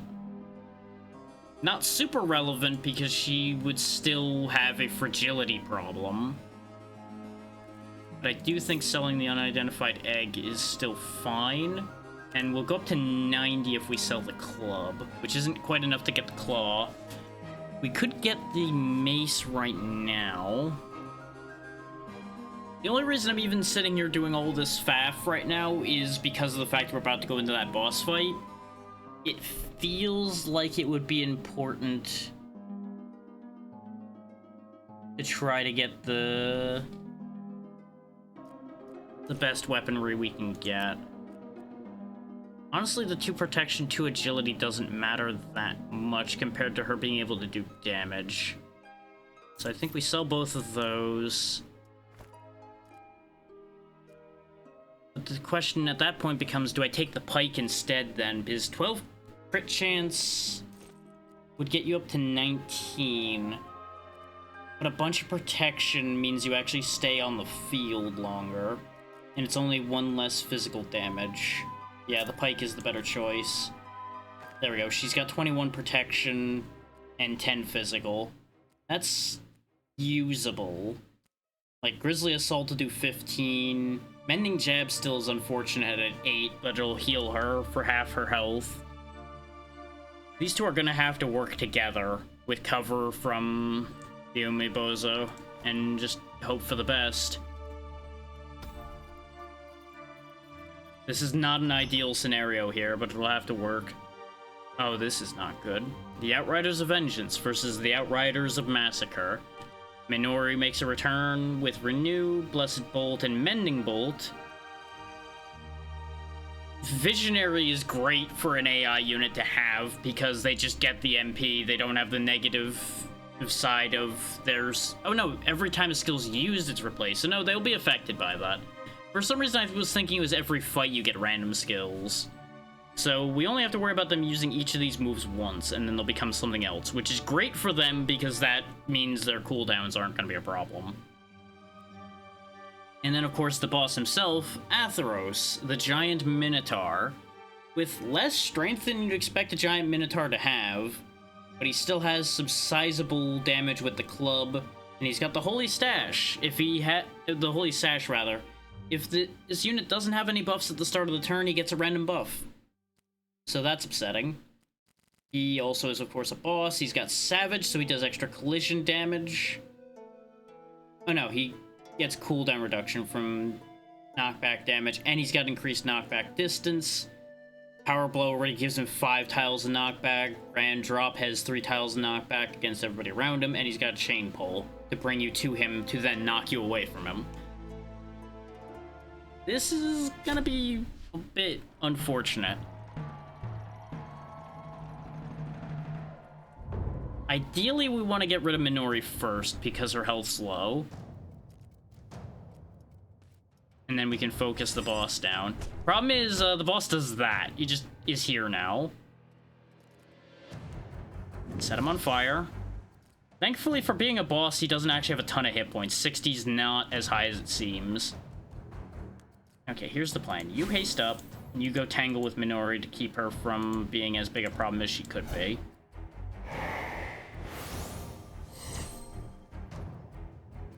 I mean, he kind of does own the place, so whether he thinks he does or not, he is the boss of this here, or dojo. Oh, that's a shame. I made a big mistake stepping there. We've just lost this straight up because I didn't look at the turn order. I thought the angel was going to move before he did. The angel didn't even get a turn. Well, we're fucked. I made just one small error because I wasn't fully paying attention to the turn order, and now we're fucked. The elf has no chance of fixing this. Not with how much damage the boss can do. Like, she'll be able to take Minori out, probably. But that's gonna be the extent of that. Oh, the boss is burning, so maybe we can make something happen here. First, kill that. Kill that. He's not burning anymore. Oh, it wasn't gonna matter. He random Death Defiant, which would have meant we weren't gonna win that anyway. That's all it takes to lose sometimes, though, is you make one wrong move. And he gave you a perfect demonstration of why knockback's so powerful. With his increased knockback distance and everything, he can hit you for crazy damage when he knocks you back. We got an Undyne this time, with some decent strength. And a pike. Okay, sure. I can work with that.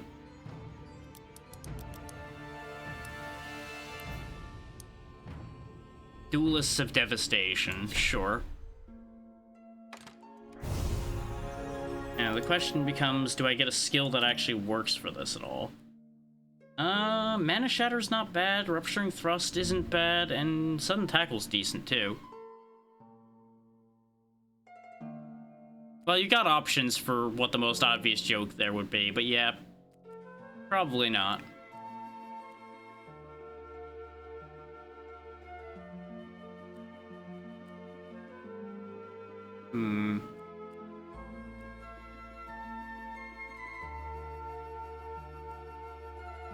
Now, let's take Sudden Tackle because you don't have a gap closer yet. Oh, we have Flanker. That'll be useful when we have a second character.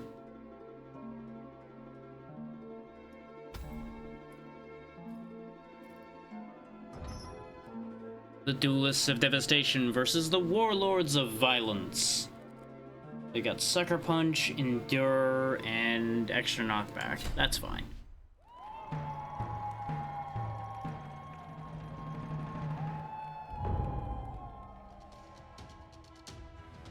Yeah. I mean, to be fair, we had an elf with no real nature around other than dirt as well. And the dryad with no trees. Let's not forget the dryad with no trees around. Okay, you're gonna have endurance. Let's go ahead and spread the water and then step back so their imperviousness will wear off before they can do anything. And they're dead. On the bright side, we bring water with us. Ah, yes, a weapon that's inferior to mine. That's clearly what I wanted. Well, hopefully that'll mean I can buy a quality ally. The Duelists of Devastation versus the Mercenaries of Darkness. Phanox has a tabard, which gives him a bunch of protection. He's got charge. And he's immune to direct damage from debuffs. Good for him.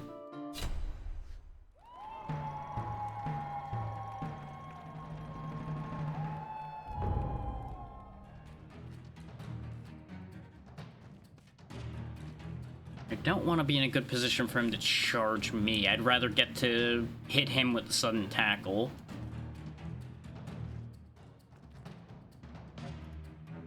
Okay, I can do 11 here, or I could back up and charge. I think I just hit him. Yeah, because he charges in and then dies.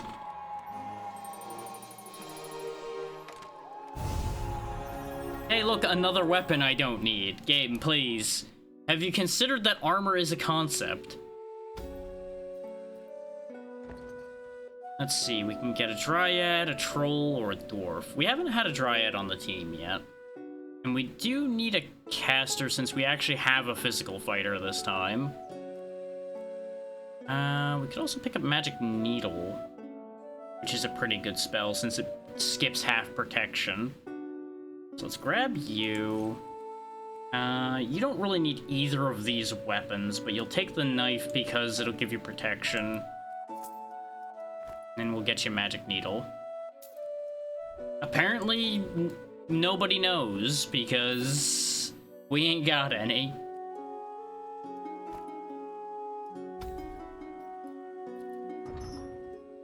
The Duelists of Devastation versus the Executors of Corruption, with Veli the Prowler and Graham the Whisperer. Sinister Blade and Repealing Thrust. They've got Bloated, so they're gonna blow up. And then Graham's got Ignite that he can't use, and Summon Outsider that he can barely use. And they've got doubled crit chance from agility, but not really any agility. That's fine.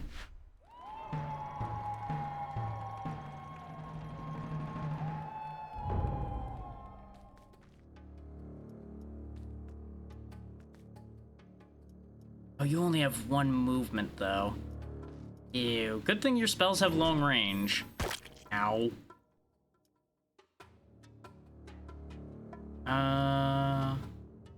You can go ahead and hit... Oh, that was not what I wanted. That was one time where a crit was the opposite of what I wanted to have happen.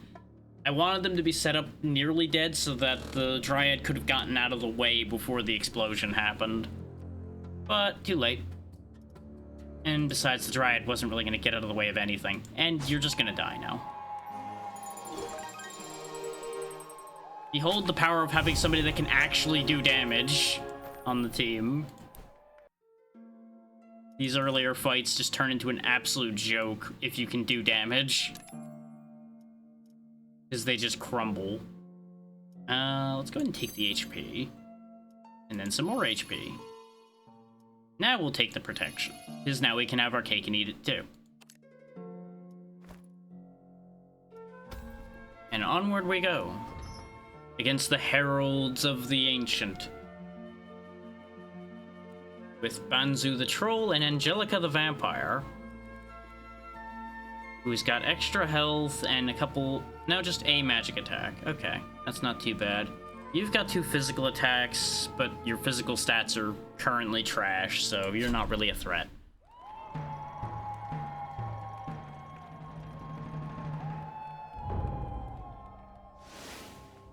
Oh, so you've chosen to die.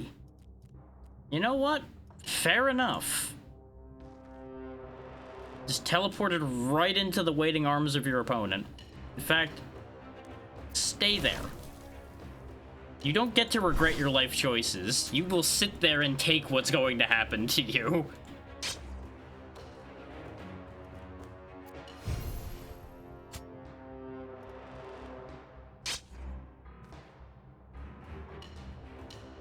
Apparently. There we go. And now, just in time for the troll to arrive, the vampire is dead. Couldn't have asked for this to work out better. Nice and clean. They just walked into the meat grinder.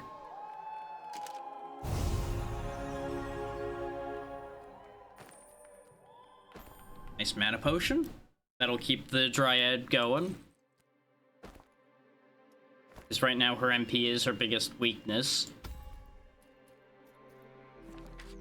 Oh, we got the boat again. Let's go ahead and dive for survivors, because our biggest weakness of a lot of these teams so far have been not having enough team members, so we end up taking somebody that's a little too weak. There is an end. I think it's like 3 acts and you win? It's either 2 or 3 acts and you win. Just like most things. There is an endless mode, but we're not doing that mode right now.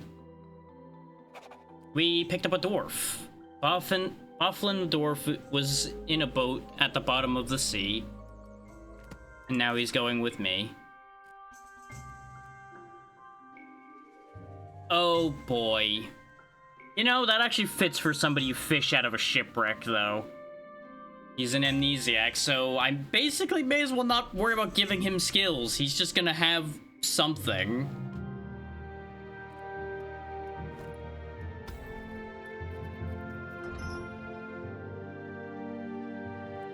We could even this out by giving them an extra unit, but we may have a problem because of the reduced health.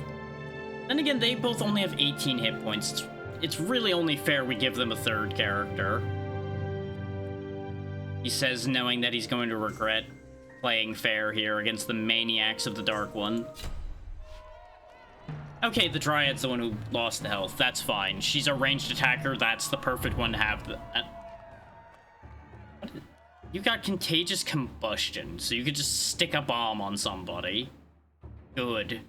Good, I'm glad.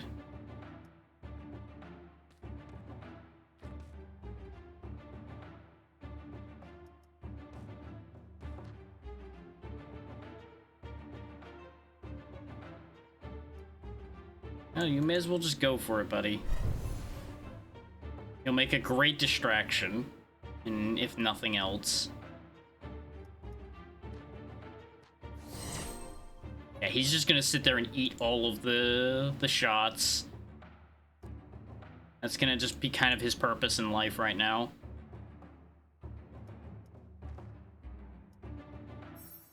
Nice crit. There goes their extra immediately.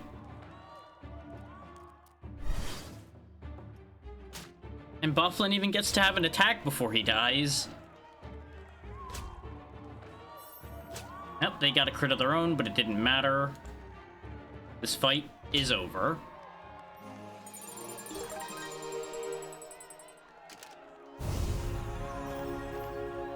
Ooh. Those are some decent shoes. More MP for the Dryad. And the Undyne gets... probably the strength this time, yeah. A little bit of agility to go with the sudden tackle isn't terrible too, though. And out of these choices, yeah, the agility. There we go. So now sudden tackle starts at 9 and then is based on tiles from there. That'll work.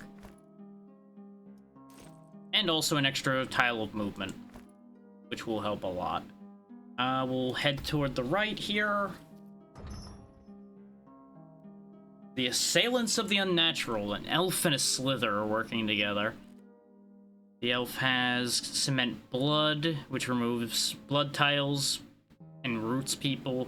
Future Presence, which debuffs everybody around them. Cataclysmic.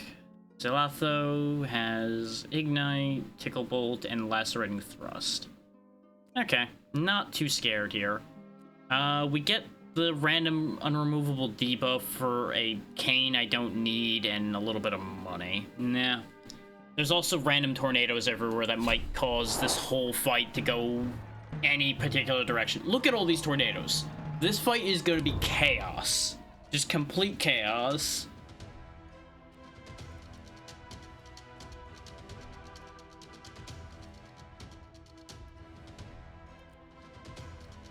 Oh good, that did give you enough agility to have a second movement. I thought so. Everybody get away from the tornadoes. You got Incinerate. That would be incredible if you had a magic stat to speak of.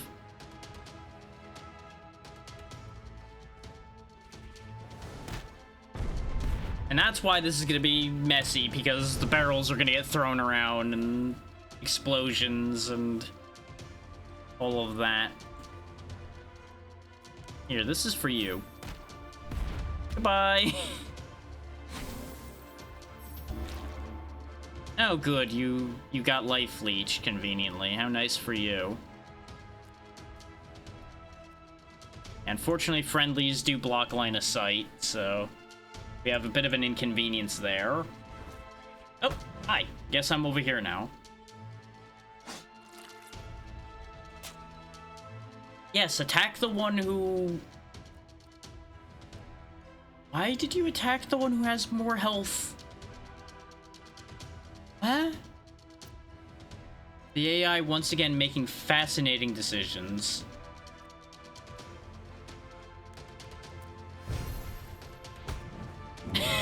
Like walking into the tornado of their own volition. You know, let's do the funny option here. Whee! Aw. I was hoping it would get thrown far enough to blow up.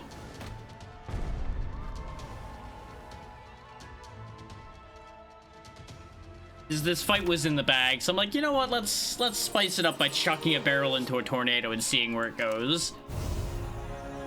Unfortunately, all it went to was disappointment. That's a pretty good knife. You can live with that. There you go. Now your magic damage is higher, and your MP just keeps going higher and higher. Let's see. Well, obviously, you'll take that one. Your physical damage might not matter as much, because who knows what he's gonna know when we get to the next fight. Now we grab our treasure.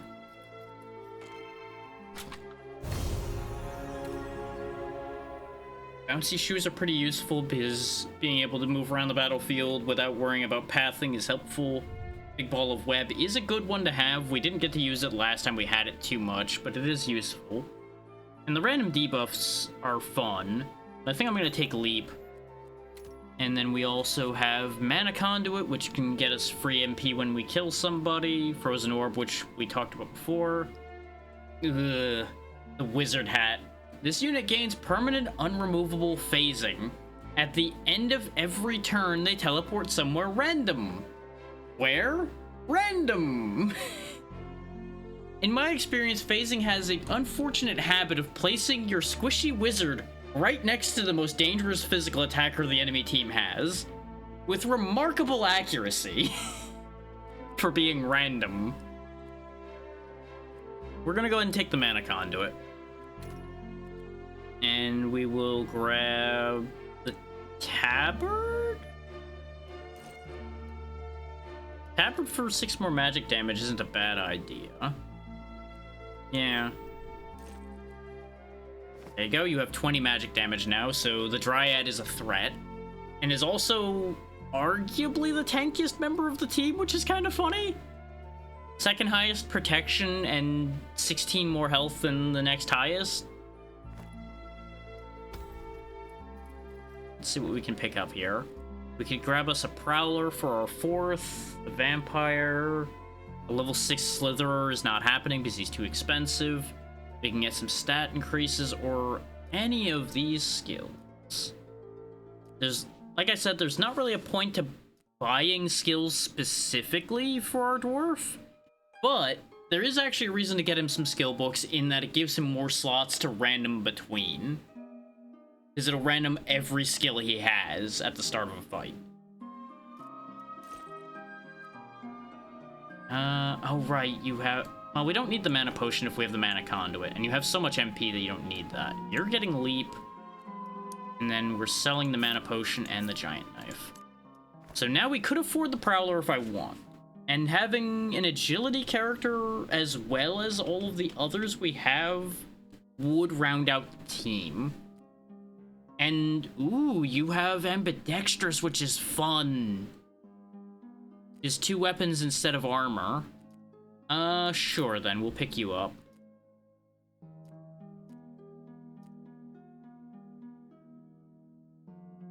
And we're gonna grab Cyclone Shock for the Dryad. Oh no, the range on that's too short. We'll go ahead and put that over on... Oh shit. Well, that... No, you know what? If somebody ever gets next to the Dryad, they're getting yeeted. That'll work. Because I just looked at everybody's magic damage and went, oh. Hello there. Howdy, Amber. How's it going? Hopefully you're doing well today. Okay, we've got a full squad now, though I may get rid of Bofflin because... As funny as it is having the Amnesiac on the team, it is complicated to work around them. So far so good. I'm glad it's okay at least. Enemy characters are tougher. Right now they have 24, 24, 33, 33. That's a lot of agility, but they have nothing that works with it, so that's okay. And you've got a lot of magic damage, which is less okay because you have magic skills, but I can just probably just push you away and or blast you. Not to mention we have 2 sacrificial lambs at the moment. So yeah, we'll be okay. 4 on 2 when they're buffed seems fair.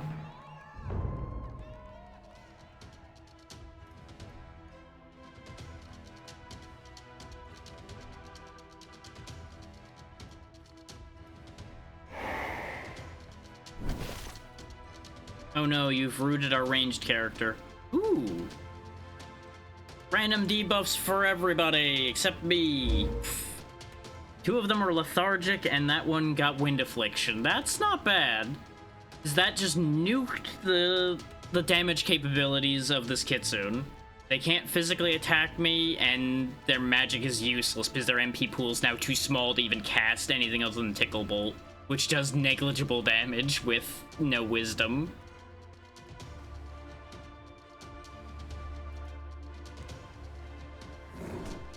Go ahead and get rid of their Spectre. And you go ahead and leap over and just start going right for him. Ooh, wow, that Righteous Outburst actually hurt a lot. Right, because he's got the magic damage. Right. He has the meats, yes. What? Oh, right, because your magic's gone. I was like, why did you just come sprinting at me? And then I remembered.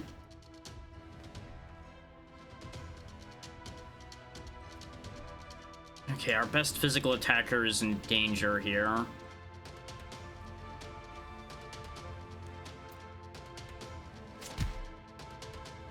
Yep, kind of figured she was dying there. And of course the knockback from Wind Affliction was favorable for keeping him out of danger. Of course it was.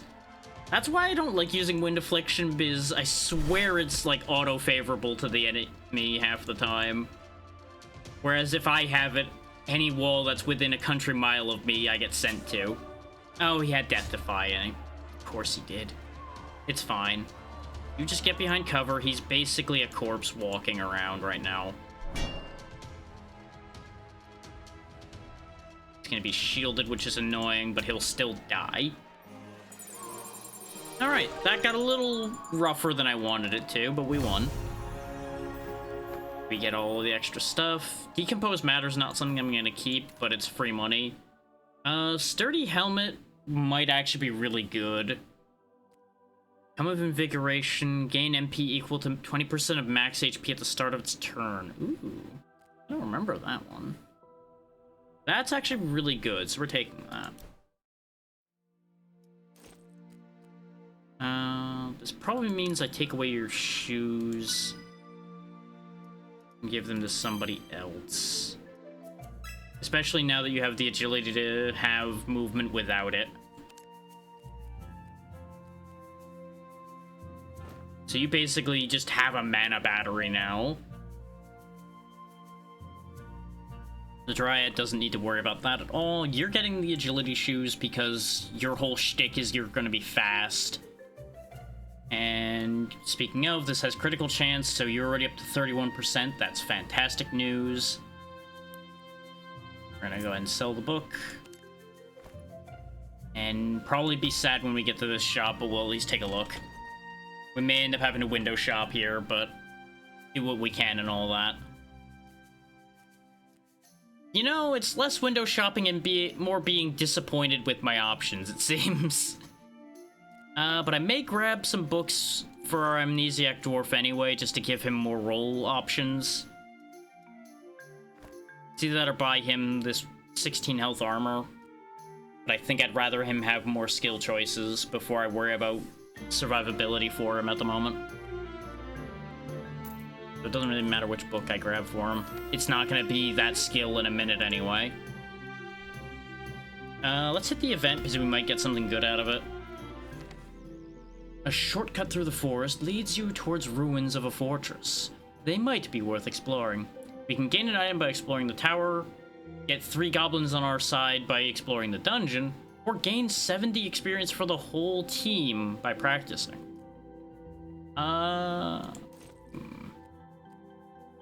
70 would get you a level, 70 would not get you a level, absolutely wouldn't get you a level, would get you a level. So 2 levels or an item. The 3 goblins aren't bad, but we already have a full team, so I don't really need the help of the goblins because we outnumber most teams right now. Heads it'll be item, tails it'll be experience. Alright, we're taking the item. The whole tower had already been looted, but you do manage to find something interesting within a hidden cache. We got the Mending Presence book, which gives everybody around on the caster or some of their vitality as healing. Not bad. We don't really have somebody with big vitality, but hey, 3rd rolling option for the dwarf. Hooray. And we'll go this way because we might get another event. We're too poor to really care about what the shops are going to have for us. 1 character being stunned for 5 turns when it's 4 against 2? Sure.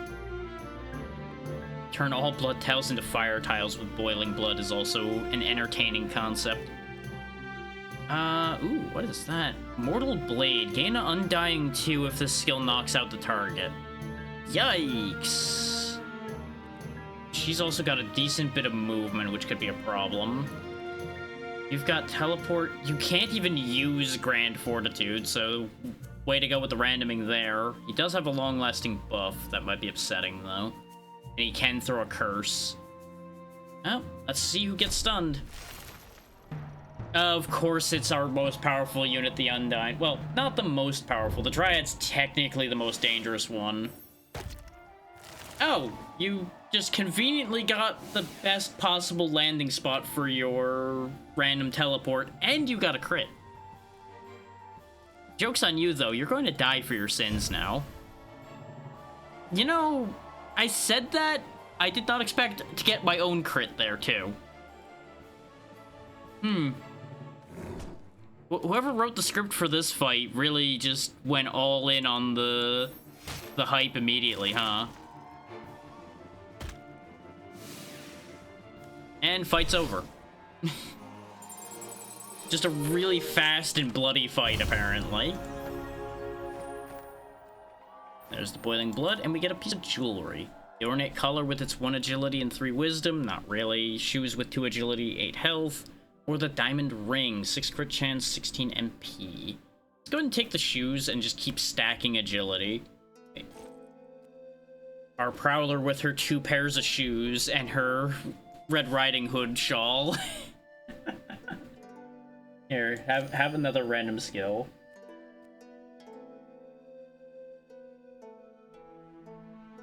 Actually, Hastened Restoration would have been great if he didn't die immediately. He just basically became a firefighter. He's got a rescue move, a fire extinguisher, and some basic healing. Then I gave him a move that sets everything on fire. You find an abandoned inn on the roadside that might be worth exploring. Basement gives us extra monetary reward on the next fight, or we gain an item, or everybody gets a random buff. We'll take the item. The rooms are mostly filled with just old junk, but you managed to find something interesting under a pile of rotten planks. That sure is interesting. Just a whole old jerkin just hanging out under the planks. Good armor value, some vitality, and some agility. You definitely need that because you are our front runner. So that'll keep you alive, and then we pass the rags on to the dwarf. He really is just getting the scraps at the moment, because I don't trust the amnesiac effect enough to go for gearing him up. It's also, like I mentioned before, kind of hard to gear him up as you don't know what stats his skills are going to use, because it's all random.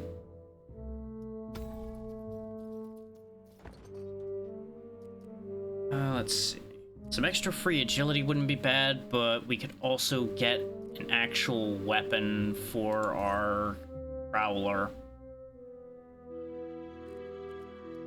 Kinda wish this had skills in it, because half the team is still lacking for skills. We got one skill on the Undone and one skill on the Prowler, and then everybody else is stacked for skills. Probably this hatchet, though? More protection, some decent physical damage. I would have loved a critical weapon. But I guess, yeah, the hatchet for that. Yeah. There we go. That way, at least their damage is relevant when they catch up to something. The alternative is I give them the giant knife, but the critical chance on this is so good. It's actually unfortunate that they have ambidextrous when we got a big critical chance bonus on a piece of armor. But if we beat this boss, we'll worry about that later. The Duelists of Devastation versus the Whisperers of the Yellow King. With Atheros once again and Mara the Fiendling. Just remember, don't be stupid this time and put two characters who will die quickly side by side, dum-dum. And remember, he can jump across the whole map. And he's faster than us, too. So you go over here, away from everybody else. You step over here a bit in case he decides to jump for you. Yeah, I kind of figured you were going to jump for the Undyne.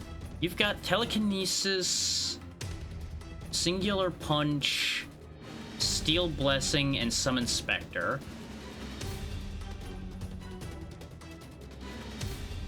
I would love to summon a Spectre of Atheros, because that'd be hilarious. Instead, actually... You. Yoink! Come here.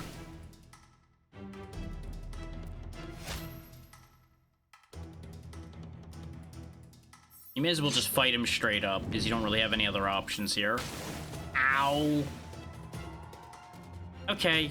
Should have thought that through a little more, but it still takes their companion out, and our Undyne lasted long enough for that to work out.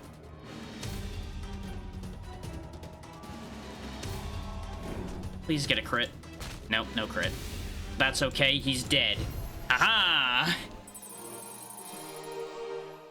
Great success. It only took half the team dying. Let's see, we got Battle Mage Gauntlets, which allow for reposition, Frost Rune, which spawns ice on a set of tiles, or the Ring of Harmony, which gives you natural harmony. Reduce the duration of all environmental tiles by 10 and gives 3 vitality. Let's go ahead and take the Battle Mage Gauntlets. And then our rare is Vigilant Eye for 10 crit chance and immunity to critical hits. Boots of Imminent End, 5 AP, but you take 1 damage for every step. I've used those before. Those are actually more fun than they may sound. And the Charged Crystal, which is 5 magic damage, 20 MP, and skills with charges have +1 charge. We're gonna go ahead and take the Vigilant Eye. Because remember, we're stacking our Prowler for crit, so... we will replace one of those Agility Shoes with just flat 10 crit chance. And then give the shoes to the Undyne so she goes a bit faster.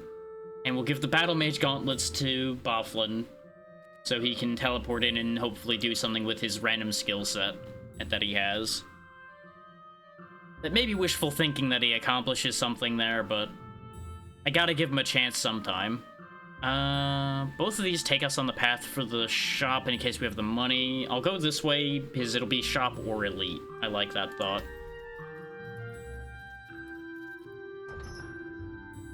5 turns of stun when we're fighting the Head Splitters of the Broken Race, who mostly don't have any gear. Their skills are okay, but their stats aren't that big and they're gearless, so sure, we'll risk somebody being stunned for 5 turns again, because it basically makes it 3-on-3. And the Dryad's the one stunned this time. I keep hoping that it's one of you two over here that gets stunned, but you know, I guess that's wishful thinking. Based on the amount of ranged attacks they have, I have 2 choices here. I can either try to rush them, which only 2 of my characters are guaranteeing being able to rush them, because the Prowler can run in, pounce up, and get there, and then the Undyne can run up, jump, and then charge. Bofflin could teleport, and he does have some reach on the moves he got, so he can actually stay in there too. So it's probably better to just rush them, try to cut down on like the Kitsune before they get to summon their clone. So 1, 2, jump. I'm not gonna be able to get at the Kitsune too well. I should have moved the other way, because I intended to go here and then I realized with the way I counted that it wasn't gonna work. So I'm better off jumping here. Then again, I don't have to chase after the one I sudden tackle either. Problem with sudden tackling in right now, though, is they're going to be alone against everything. His turn order.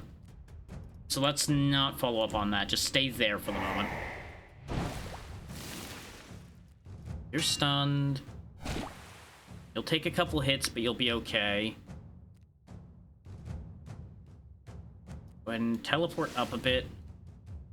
Do you have anything that doesn't take a turn? No. But Rain of Knives will hit them and detonate the barrel, so that's perfect. Yeah, go ahead and spread your damage out. That's exactly what I would want you to do.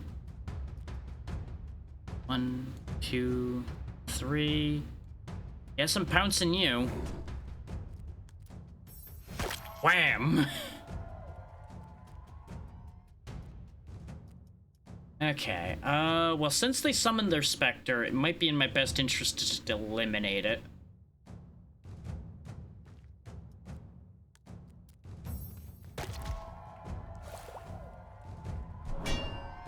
And they're still spreading their damage out, which is going to work against them. Fine, you mind locked him, he'll just hit you. He's got decent stats for that.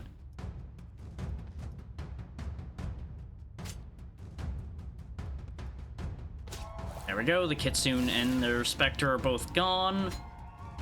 If the AI had focus fired on the Undyne, we would have been in a much worse position here.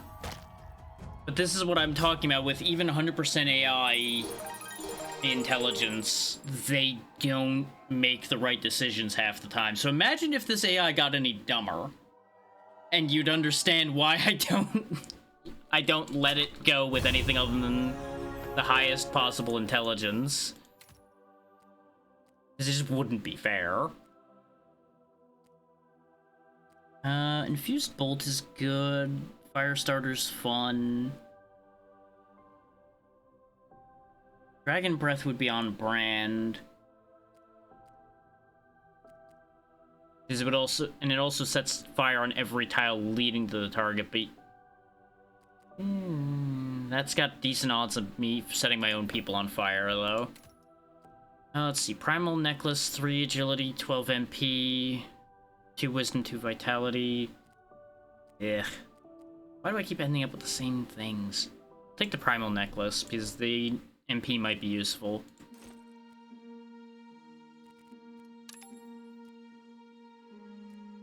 Spiteful Thrust? Or Echoing Palm? Echoing Palm doesn't take a turn, so that's not bad. And every turn you get a charge of it. And you can use it 6 times per turn, which is hilarious. You know what? Sure. And then Bofflin gets... Should probably just, like, get him a spread of stats a bit. So we'll grab him with Wisdom. His Wisdom's his lowest other than his Agility. I'm not really worried about his Agility. And then we'll get him... Yeah, actually, we'll just put him to 999. That's fine. And then we'll fix his Agility with the Primal Necklace. Used Bolt goes to the Dryad. Summon the Dead. The unit that deals the knockouts, though, is the one who has to cast that. And the ones getting knockouts don't have enough MP to use this. Particularly. The one who could use it doesn't have room for it, is kind of the big problem here. 5 physical damage, 20 HP. That's better than your knife, so take that. I think we'll just... We might end up selling the Summon the Dead book. Let's see how this fight goes. And what we end up having as options to buy. 2 extra units just for random green armor and 50 money, huh? So it'd be 4v5. They're decent, but not, like, remarkable. His Repealing Salvo hurts, but it's only 17, because none of us are summoned units. He can get up to 10 strength, which will give him decent physical damage, but he doesn't have any physical moves. You have Acid, a 15 damage Crushing Blow, and a Teleport. Both of them have Teleport, which is going to be upsetting.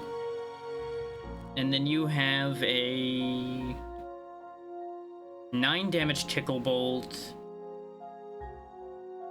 like a 13 or so damage Magic Needle, and the same damage for Putrid Presence. But they've got double move, which is going to be a whole 2 movement for this Astral. And they make environmental tiles explode. I love that they had to specifically say it can't target pits, by the way, because the idea of just making a pit explode would be very funny. What's their 2 other units? A level 4 elf and a level 3 vampire. The vampire skills aren't that scary, so that's okay. The only thing they've really got is Frantic Outburst, which would do 18. It's not really anything incredible, and the elf has Tickle Bolt and Cyclone Shock, neither of which do a ton on their own, but they have Visionary, so the elf would need to go quick, because Visionary could give her a devastating move to go with all that agility. But I think we can risk them having 5 units. None of them are impressive, so we just need to focus fire, pick them down, and make it work. That means I don't overextend, though. A couple of them have ranged attacks, so we probably should get in cover, but let's... No, I can't push the cage. Actually, no, I can push it with Echoing Palm. Boop. Because what I want to do is keep that for the moment. I don't want to break it yet, but I didn't want it, like, in the way.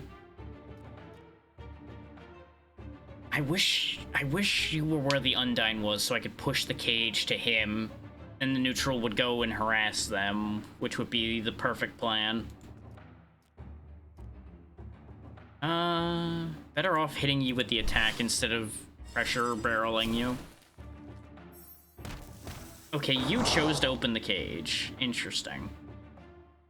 You've got Focused Calamity, Calculated Throw, Cyclone Blast, and Blood Brigade.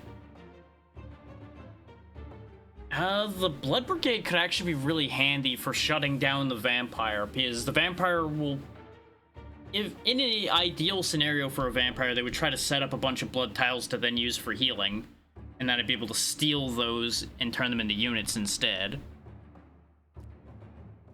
But I think Cyclone Blast will do good work here, because we just slam him into the wall a couple times, and really just weaken him straight up. You're unfortunately gonna have to, like, reckless charge into the crowd here. There we go. Kills one. Probably going to die for the effort, but that's okay. Okay, good. The neutral went for them anyway. If I remember right, I think the neutral does try to go for the one that opened the cage. So you... Well, I should say, they go for the one that opened the cage unless they're really far away. Like, if they have a convenient target nearby, they'll probably go for that. But so far, we've already made this very favorable for us, because they're already down to 3. Okay, yeah, the neutral's just playing for our team, which is wonderful. I got what I wanted without actually having to succeed in doing what I wanted to do. Teleport you up a bit. Don't have enough reach to do anything even with that, though. Yep, there goes the Prowler, there goes the neutral.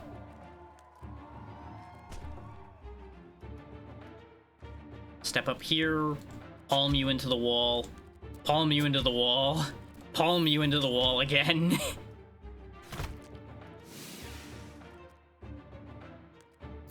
Goodbye, and now it's 3-on-1. Well, sort of 3-on-1. And you're dead. Just smack you into the wall a couple times. There we go. That's why I wasn't worried about fighting 5 of them. Is their stats were just kind of bad. You got another Battle Mage Gauntlet, a Slender Dagger, or a Repelling Gem. Repel could be fun, but I think another Battle Mage Gauntlet isn't bad to have. Extra AP from this coat. Yeah, probably the extra AP from the coat. We have quite a bit of money sitting here. Crit chance and MP. Now you're better off keeping the protection. Let's see what our level 4 thing is for the Dryad. Incinerate, Refreshment, or Shatter Ice. Incinerate could be good, but I'm fairly happy with the spells she has. Actually, no, we could probably get rid of Blessed Bolt, because we don't really have a method of applying buffs. And this does more damage, and has more range. So yeah, we'll forget Blessed Bolt. It's a shame to lose the skill she started with, but improvement has to happen at some point.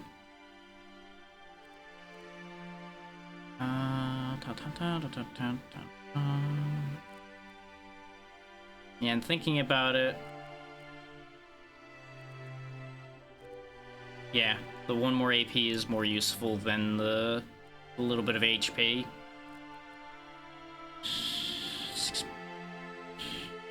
No, this dress is unfortunately not that good, because you need the protection. And we'll see what's in this shop, because we actually have a decent bit of money. So we can get Pressure Braum, Swift Cleanse, extra damage when near blood. More importantly, there's skills here, and I can reroll this shop to try to fish for skills I want. Honestly, these skills aren't really that great. We could also buy some real good armor. Bleeding Thick Smoke is an interesting idea, because that'll get them guaranteed line of sight blocking, which would be actually really sick on the Prowler. And it would still have critical chance. So that's not bad. Scale Mail's also real good. That would probably be for you, though your Jerkin's about as good, so probably not worth it. Granting the skill Passing Wisdom to somebody isn't bad either, because for those who missed it when it was right here, it applies Mage's Might to a target that's within 2, and it gives 10 Wisdom to that target. So we could use that to, like, have somebody pass 10 Wisdom onto the Dryad, who would then nuke whatever is upsetting me. So it's not a bad idea, but I think I'll reroll to try to fish for better skills. It's a shame not to have the smoke bleeding armor, but... Ooh, actually that high protection plus magic damage armor's tempting. 20 critical chance on this chainmail as well. Oh. Unfortunately, we didn't really get any better skills. Making enemies explode with the Eerie Skull could be fun. I'm thinking, though, that chainmail, because it's just a flat-out upgrade for the coat that Mila has. Further increasing crit chance.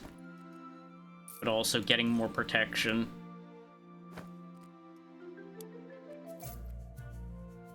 We'll go ahead and sell these off. Go ahead and grab Charge for our Undyne to use. Because again, more movement.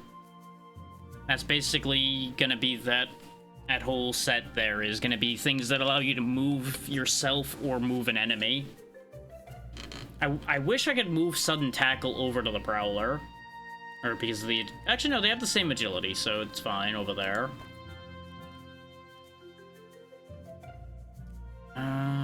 And we can still buy the Enchanted Plate after what I spent, so sure. That goes on the Undyne. We lose a little bit of magic damage, but that protection increase and the vitality increase are hard to argue with. And I guess, actually, instead of the 1 AP, I might put that on you. That way your magic and physical damages are equalized. Because again, who knows what he's gonna do, so... It makes the most sense. Just means I need to get him a bit more agility at some point so he can get more than 2 movement. As usual, we'll take the event. Money-wise, it would arguably be better to take more fights, but it's fine. You come across a cave hidden behind shrubbery. Inside the cave, there is a strange pool of glowing liquid. What is even more odd, you notice one of your possessions starts to visibly vibrate near the liquid. One of the pairs of shoes we have. We could submerge the item and get plus 3 AP, submerge a hand, gain an item, or submerge a face to gain 5 vitality for someone.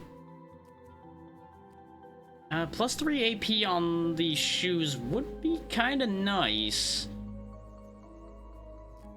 But if we got a random item... Thing is, I don't know whose shoes those are because we have 2 pairs of them. It would be good for either of them to have the extra AP, though. 5 more vitality would also be powerful for literally any of them. Especially the Prowler, admittedly, since her vitality's the worst. And her health pool is terrible at the moment still. The random item could be literally anything. No, I think we take the AP. Dipping your item into the pool immediately calms down both the vibration and the glowing. So whose shoes were they? It was your shoes. That's fine, because you're the more durable of the 2, so I'd rather you be able to move and get in. And then Mila moves in afterward. This also guarantees being able to set up the charges better anyway.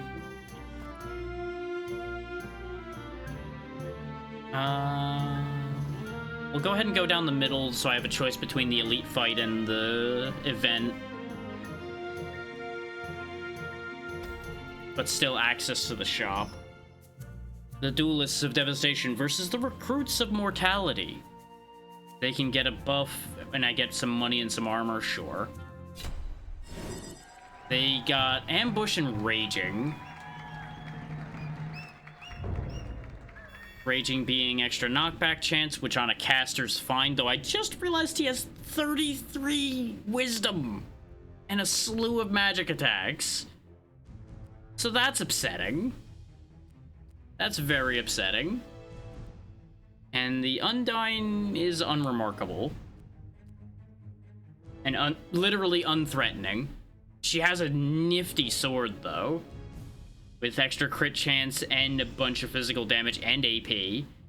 She does have, like, better than even crit chance, but that's because of ambush.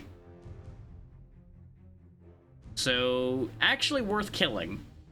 But I think I'm better off killing the Slitherer first. Because of the pure scale of problems from that. Oh, okay, that's what the 2 notifications in Discord are. They're fine. I'll deal with those later. I don't get multi-notifications often, so I got kind of concerned.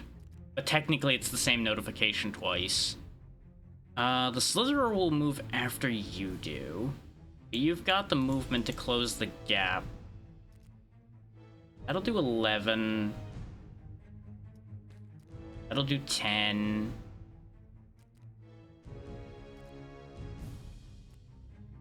Think we don't directly engage then, though. Okay, he went for Vile Rain first. The though I was about to say was I realized I couldn't actually get back into cover.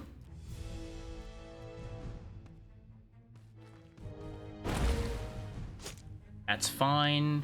You have Self-Electrocution, Hastened Restoration, Singular Punch, and Fire Nova this time. Not really anything to write home about, in other words.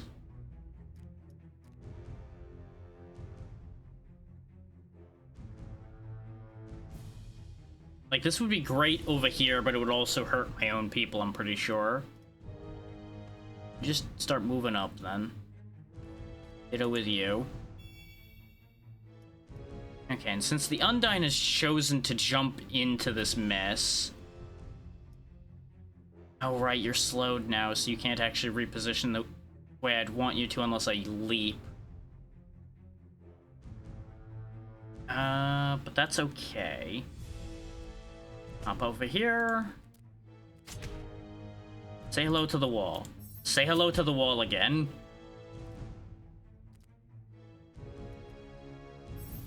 And then die. Okay, he had to move up because he didn't have enough range, I guess. Yeah, because Cyclone Shock's a close range spell, and Cyclone Blast is decent range, but not enough range because of the barrel. So get incinerated.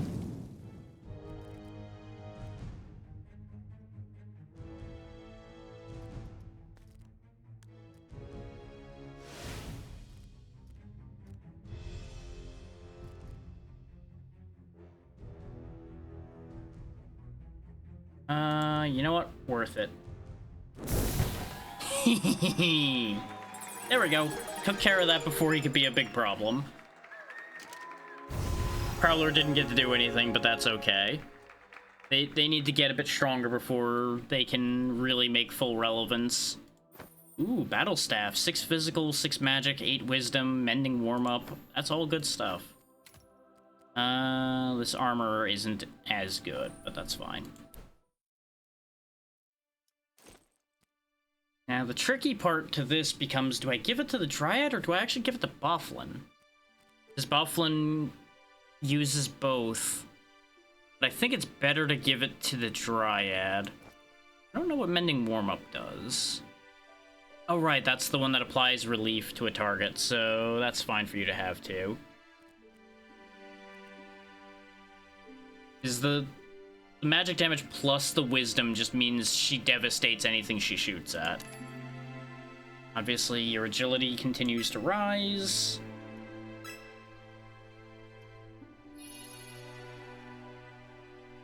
I probably should have given her some vitality, but it's fine.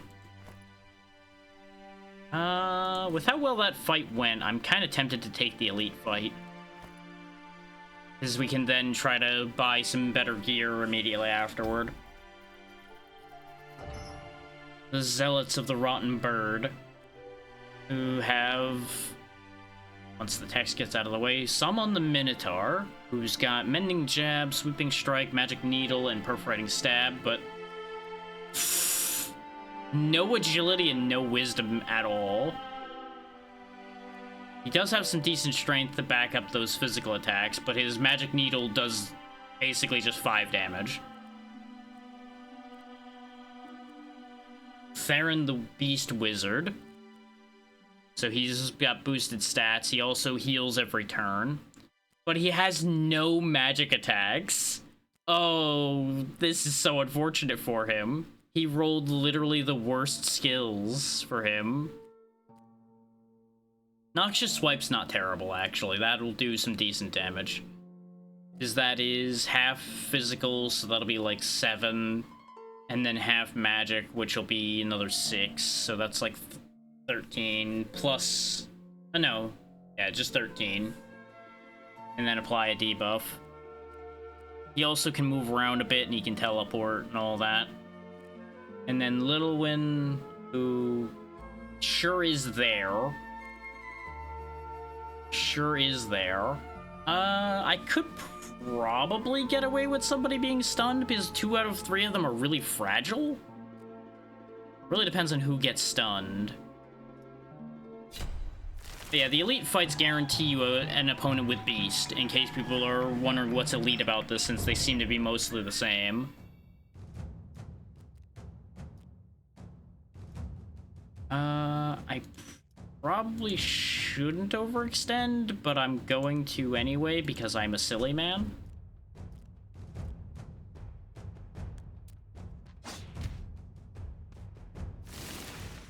Okay, the Dryad's the one stunned again. That's okay.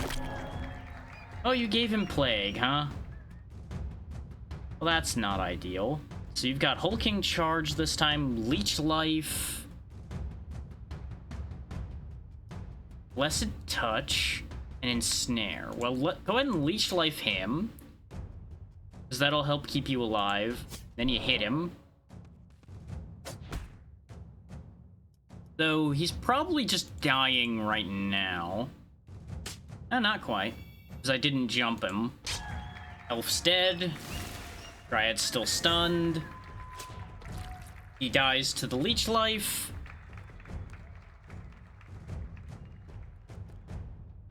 Can you heal yourself with this? You can. Doesn't heal much, but it's better than nothing.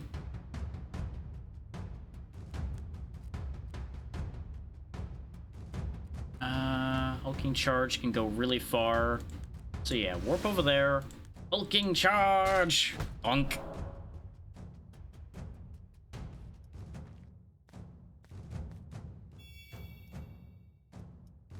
And what if we charged the bull again? Bonk. That's what I kind of figured was gonna happen, as the counter charge comes out.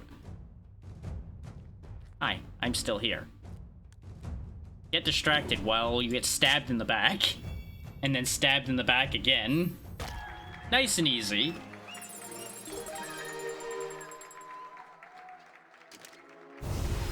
And then we get all of these goodies.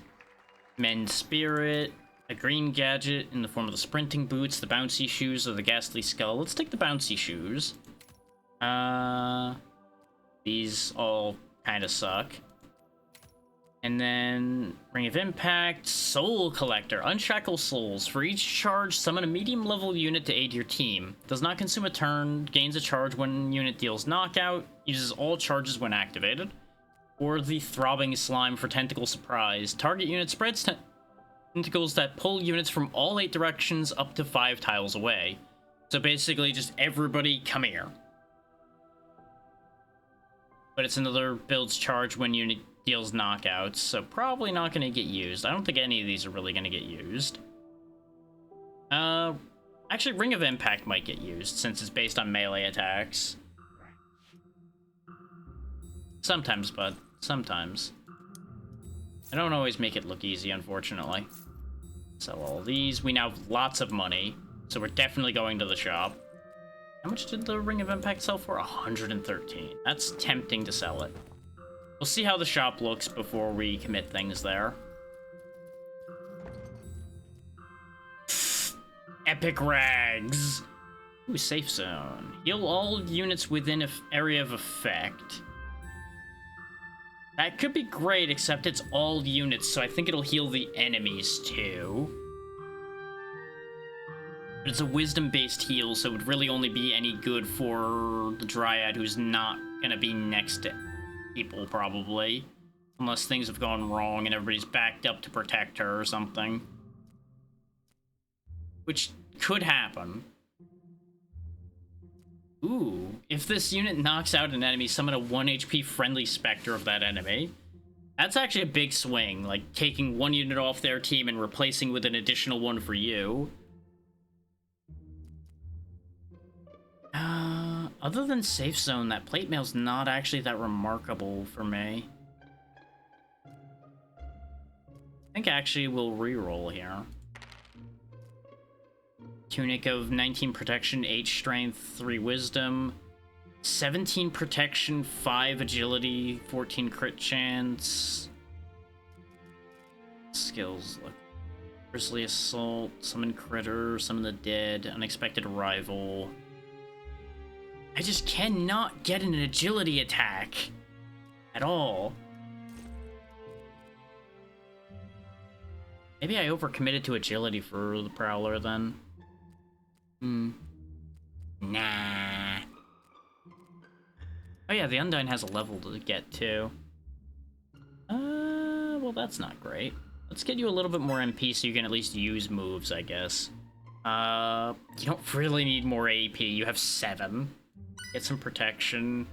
And then 20 more MP, I guess. You now have a relevant amount of mana, so you can actually use some moves. Instead of the 9 you had before. Can you...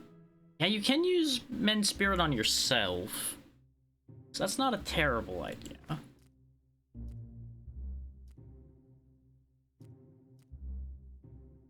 It'll also give you Grisly Assault. It would only do 19. Only 19, he says, yes.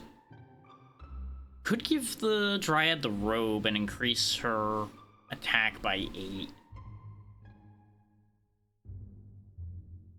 No, 7.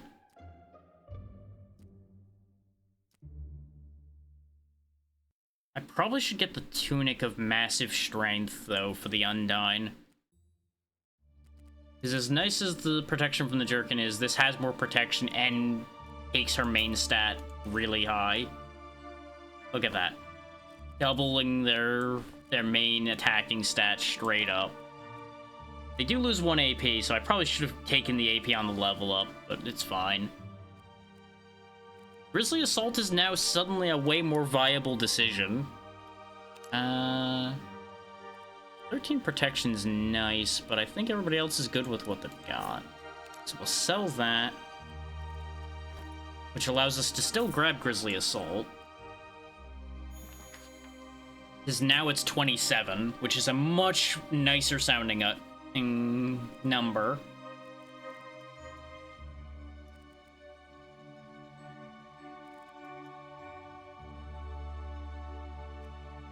Under the circumstances, I might actually give you the bouncy shoes. You get an extra way of moving around the battlefield. Because you'll still have most of your AP. Yeah, I like that idea. And based on what everybody's carrying, I think we do just get rid of the Ring of Impact for more money. Which allows us actually to pick up the Chainmail if I want it. Takes the crit chance back down, but gives 5 more agility. Which again is the Prowler's main stat. Yeah, I think that's the way to go for that. Is at the end of the day, it's actually more crit chance because of the increased agility. So that fixes the AP problem as well. And we get our money back from that chainmail. Like, suddenly we're just getting a massive swing as far as our gear goes.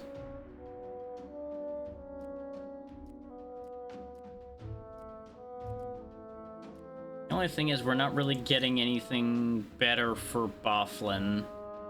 Unless I want to just go all in on just making him more survivable instead of keeping the extra magic damage for him.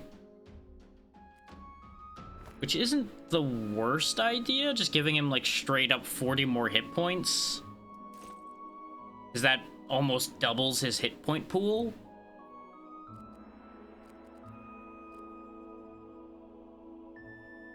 But what would he do with that? The answer is not a lot. He just kind of exists still. So I think I'm better off leaving him as he is. And I just don't really have a use for any of these skill books. What I think I do is I sell Men's Spirit and I reroll in the hopes of getting another set of good skills to use.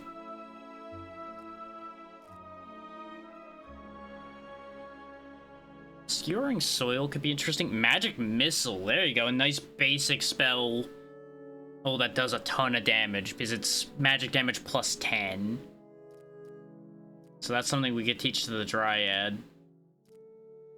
And to further improve her.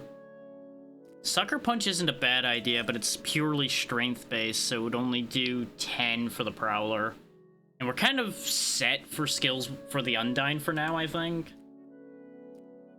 Skewering Soil could be an interesting one for the Prowler to get, because she would jump up, throw spikes around, and just make a nuisance of herself, but she doesn't have the MP to really use that, I don't think. Yeah, no, she only has 6. So she couldn't use that at all.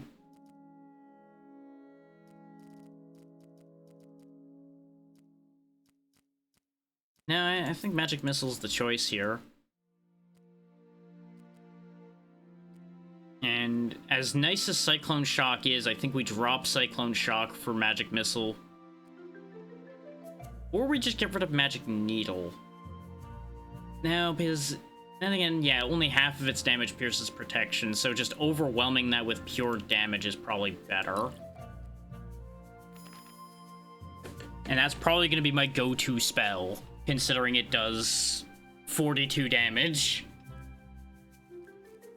And is the same range. Actually, no, it's the longest range spell we have now as well. So yeah, that's probably going to be the move there.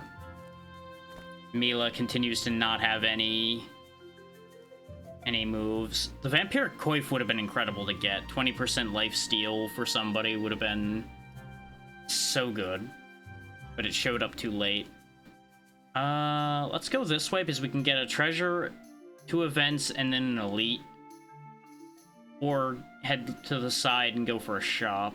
Yeah, that's probably the way.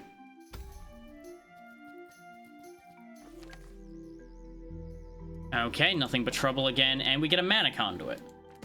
Don't really need that, but thanks, I guess. Just gonna go ahead and turn that into money immediately.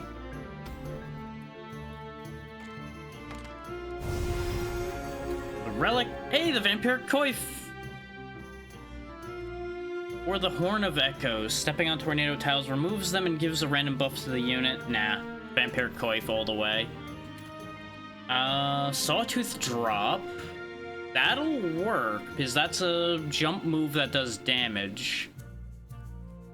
Yeah, that'll help the Prowler get around. Conjured Bramble, pull target unit next to you, does guaranteed 6. Costs too much mana for the Prowler to use it, though. Will of the Winds, costs too much. Trailing Ice, also costs too much. So we'll go ahead and take the Conjured Bramble. Just won't put it on them yet. Now, Vampiric Coif. Considering you have all these charges, I think I'm gonna take your Bouncy Shoes and give you Vampirism. Because that'll help keep her in the fight more. And we just sell the Bouncy Shoes. And then we hit the next event, see what it does for us. Oh, this is one y'all haven't seen yet. You stumble upon an open field filled with different kinds of unfamiliar mushrooms. Everyone else seems put off by the sight, but Bofflin is interested in experiencing what one of them tastes like. Were you a drug addict, and that's what you're just remembering now, bud? Is that what you're doing here? So he can get +2 to all main stats and randomize his stats. He can gain a random skill, but it randomizes his skills. Or he can gain a random perk and forget a random skill. The perk and lose a skill thing doesn't matter for him, so that's fine. The randomizing his stats would also be mostly fine. The random skill doesn't matter because it doesn't have room for a skill right now, so it wouldn't help anything. So it's between red and purple. So, coin, tell me. Heads red, tails purple. Okay, he's getting a perk.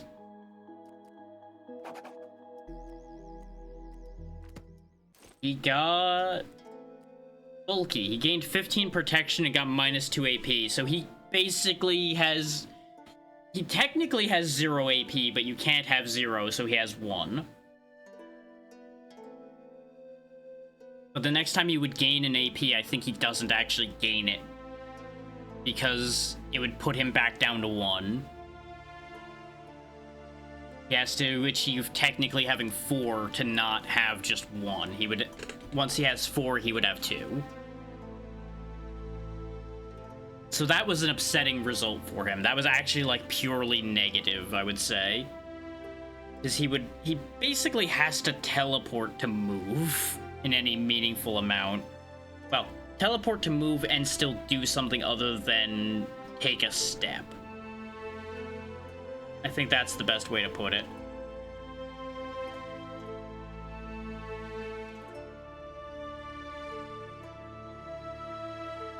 Okay, that's why that's happening. Okay. I was just checking on something, since, you know, the amount of pings I had on Discord was increasing. So I was making sure there wasn't trouble that I needed to resolve. I could give him the Conjured Bramble instead, so he's rolling 4 skills again. Yeah, you know what? Fine, here, take that. We could go shopping for skills, or we could fight the elite. Where's the next shop? All the way up by the boss. Yeah, that's fine. We'll probably pick up random skills along the way anyway. Randomly cloned unit from my team, but we get Mending Waves for it. Not a skill I would really use. The money would be nice, but I don't want to give them a clone of, like, any of these except the Prowler. The Prowler would be fine. Actually, the Dwarf would be okay, too. But we've got the Officers of Dismemberment. Yana, who is a level 7 Dryad, and with the Beast modifier, Puppet Master, and Neutralizing. She has Electric Touch, Precise Burst, Mending Waves, and Cremate.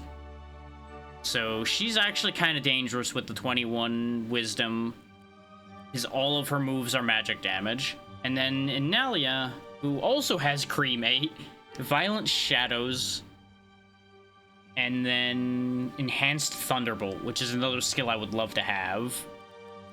And she has Tireless, which gives her a lot of movement, and Hallowed, which gives her a free buff. And she can stick a bomb to somebody, so she needs to die. But they both have higher than 50 health, so that's actually rather concerning. So that's another reason not to give them an extra unit. They have a lot of health to keep me from defeating them with. And they're faster than us, which is so nice. With all due sarcasm. What this means is we're not going to be rushing them. We're going to stay back, let them summon those specters on us. Ooh. Oh, that's unfortunate. You have any pushing moves? You didn't get any pushing moves, huh? That's a shame. Thankfully, I have a plan. She's actually given me a beautiful opportunity to take her out, so this works.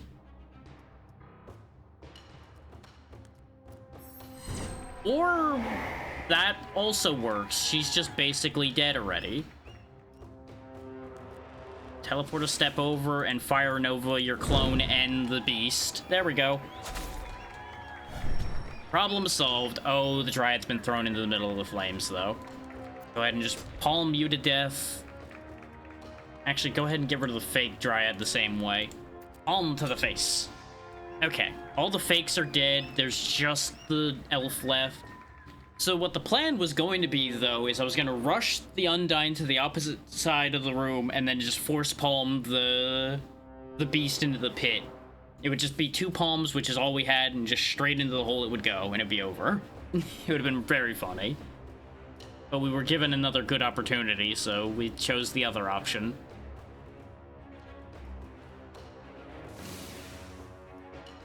You need to get out of the fire. Go ahead and give yourself relief. Oh! How did you... What did you... Right, Sticky Bomb has knockback... Shit fire. Well, that's on me. That's entirely my fault. And you only have 1 movement, and you've used your only thing that can do a ranged attack. You know what, though? Barrel. Well, that kind of worked. Not entirely how I wanted it to, but it kind of worked.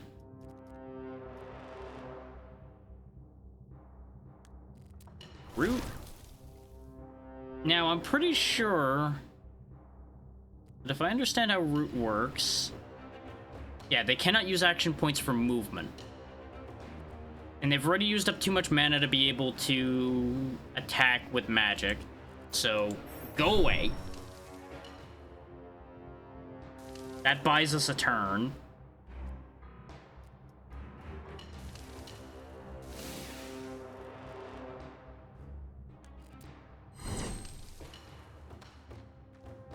And they don't want to walk in the fire, so the AI is just like, what do? What? Oh, that's funny. Hi. I'm attacking you now.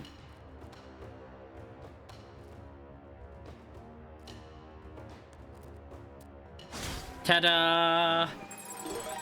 That looked real bad for a minute there, but we made it work. That was one I probably should have put a prediction up for because of how dangerous it got.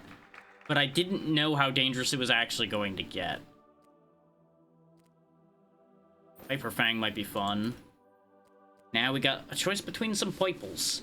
Ooh, Storm Outbreak. Spawn tornadoes on all enemies could be very funny. And that is a big wisdom buff. And a bunch of MP. That's very tempting. 12 protection, 12 crit chance, 80 MP, 15 protection, 2 wisdom, 3 vitality, 20 HP. Nah, this robe, absolutely. There you go. There goes the enchanted armor, but 7 wisdom is hard to argue with. And not to mention having another spell at her disposal that also doesn't take a turn. And gives 20% extra attack power when activated. So that's just gonna cause a whole ruckus. You don't really need that 10 extra crit chance. The poison on every attack could be huge for you. But I think I'll keep you as you are at the moment. Obviously, everybody's health is as it is at the moment because it hasn't reset yet. So just don't worry about that. Everything's fine. This goes to you. Is it slightly less magic damage than you had? Sanguine Bolt, Corpse Explosion, Arcane Spark, doesn't matter. You're an amnesiac, my dude. Doesn't matter. So if I had thought about it more, I would have saved that Bramble book. Because he was going to learn that skill slot then, but it's fine. Up we go. Smoldering Field. So the battlefield has thick smoke. And they are predominantly not ranged, so that's great for them to have the smoke. It's not bad for us either, because we are mostly melee as well, aside from one very powerful ranged caster, and one sometimes ranged caster. I don't like the Blood Brigade that their Undyne has. I'm gonna have to watch out for that. They have a bunch of summoning, actually, because they have Summon Outsider and Blood Brigade. Blazing charge for more smoke. And they spawn tornadoes when they get knocked out. Oh boy, this is gonna be an annoying fight, huh? They've all got decent hit points other than the Fiendling as well. We get a free skill if I give them a level 5 Kitsune, who also will summon more tornadoes. And gains a permanent main stat when knocking out an enemy. So that's not really a big deal for them. They don't actually have anything particularly good. Frenzied Dash would do some decent damage because they have a good sword. Oh, they have Repealing Thrust from that as well, though. I don't think that's worth a skill. No, I don't think that's a good trade. Okay, the smoke is not as thick or bad as I was worried it was going to be. I was anticipating, like, every other tile was going to be covered in smoke, and I wasn't able to do anything. Let's see. Let's see.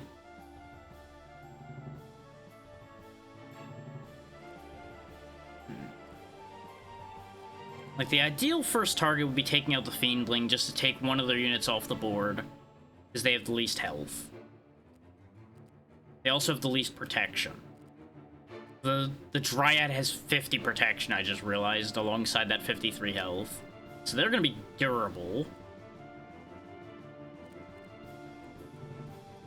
But I think we take advantage of the smoke for ourselves here.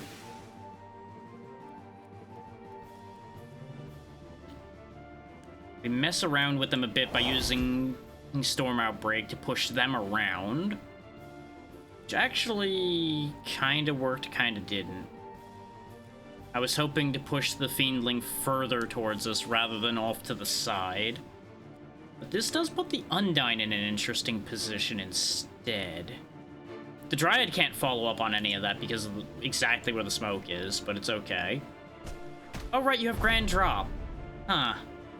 You have Trailing Ice, Scornful Bolt, Imminent Detonation, and Focused Assault. Okay. She's gonna do, like, no damage. I have a cheeky idea, though. Now then again, it's only 20 damage. Now, I was gonna teleport a step forward and put the bomb on the Undyne, because she would then more than likely run down and set it off on both herself and the Dryad. In fact, actually, I think I'm gonna still do that, because it'll be more damage than he's gonna do with much anything else he does. The unfortunate part is the single step teleport he was doing. Problem is, she might bring the Living Bomb to my Dryad instead. That's kind of the worrying part about this plan.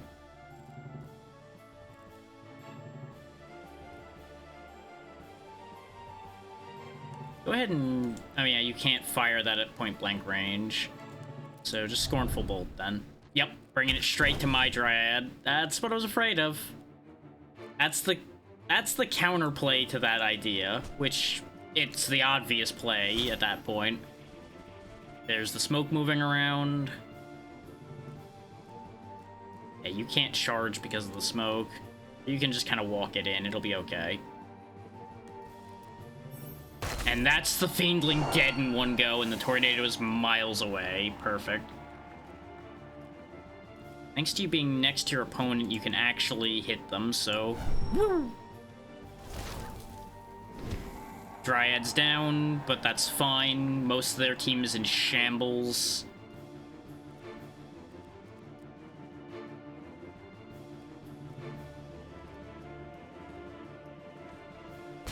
Ow.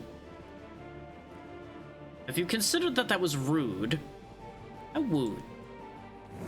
Perish.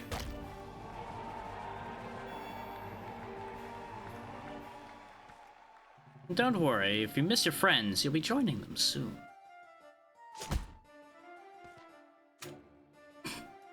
Stink. You can't escape the teleporting dwarf. I killed my own Prowler, but that's fine. She'll get over it. And we get a purple skill. Conjured Assault, Burrowing Blade, or Blood Cataclysm. make all blood tiles on the battlefield explode and deal damage to surrounding units, but it needs knockouts to activate, so I think we'll take a Burrowing Blade, because not only does it pierce protection, but it'll hit multiple units. Like, until it doesn't have targets anymore. This would arguably be better to give to the Undyne, but the Prowler will take it, because I think it'll also potentially crit everybody in that line, so that'll still be good for her, and she needs more skills. Let's go ahead and take the elite fight. I'm feeling ballsy, because we haven't had a loss yet in this act, so we got some space for failure. Nomads of the Yellow King. I'm not giving them a second beast character, even for a purple weapon, unless these guys all suck, which they might. Let's take a look. We got Mindir, who has Frantic Outburst and Wind Missile with only a bit of Wisdom, so it's not terrible. And he's got Repetitive, which doesn't matter. He has no items that give him a new move. Fathriz, who has decent stats, but his attacks are mostly physical. Oh, he does have 18 physical damage, though, and he bleeds fire. So Otherworldly Blade is terrifying, actually. Because that's going to be 18 plus 16, so that is 34, which is bad. Considering that's Mela dead, and most of the rest of them half or worse. So he needs to go and fast. And then we have Wyatt, the level 7 werewolf, with decent magic and physical, but he doesn't have any particularly good moves other than Arcane Calamity. And he also will spawn tornadoes when he dies. What's the extra beast look like? An Umebozo with 25 wisdom and 2 wisdom-based moves. You know...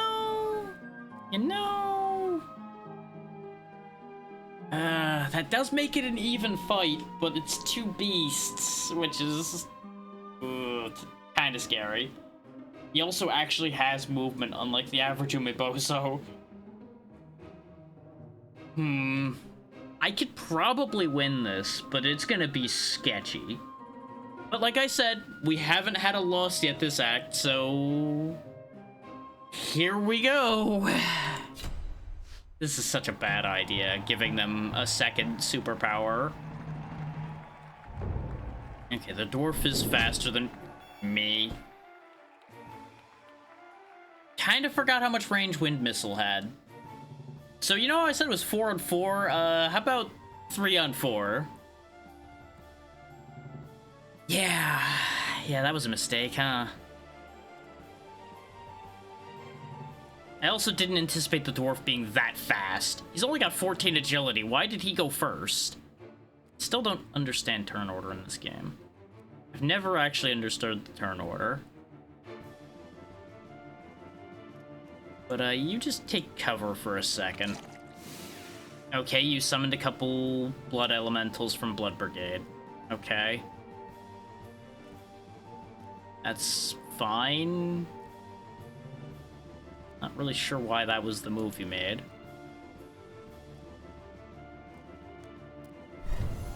Just nuke one of those so they're not a problem. Okay, you have Piercing Jolt, Perforating Stab, Unwanted Offering. The Living Bomb could be a move. It does have a 3-turn ticker on it, though. And you have Colossal Blast, which would be great if you had any hope of getting a kill.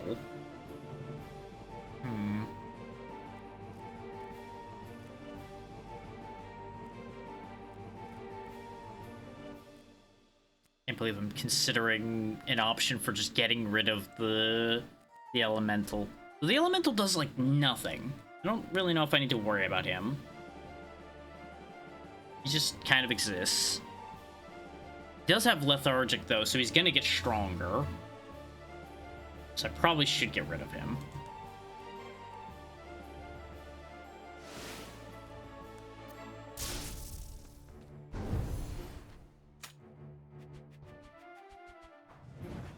That's what I was hoping for, is getting moved away by the tornado.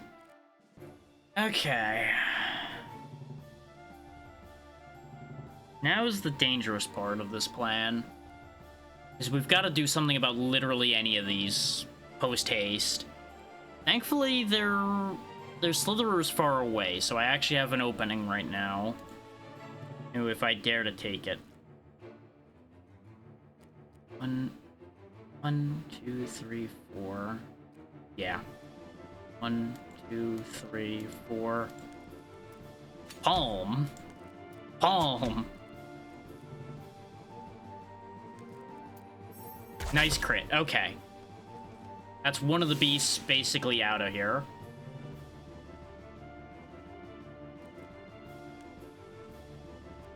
Let's go ahead and tornado everything. Hi! This wasn't the plan. This wasn't the plan at all. Well,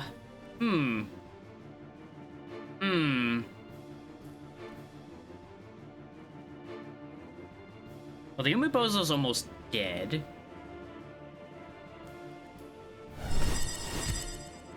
Not really what I wanted either.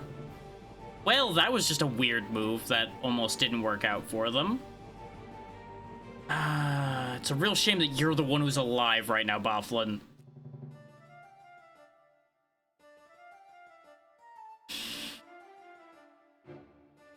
Don't think I dare risk the living bomb. Yeah, that's what I was expecting. That's the problem.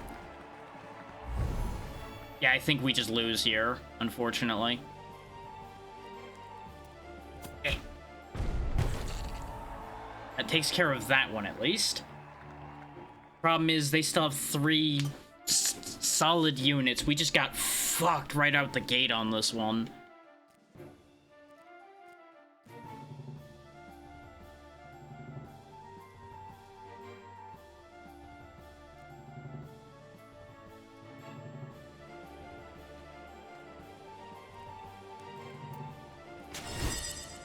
Why do you have Death Defiant over and over again?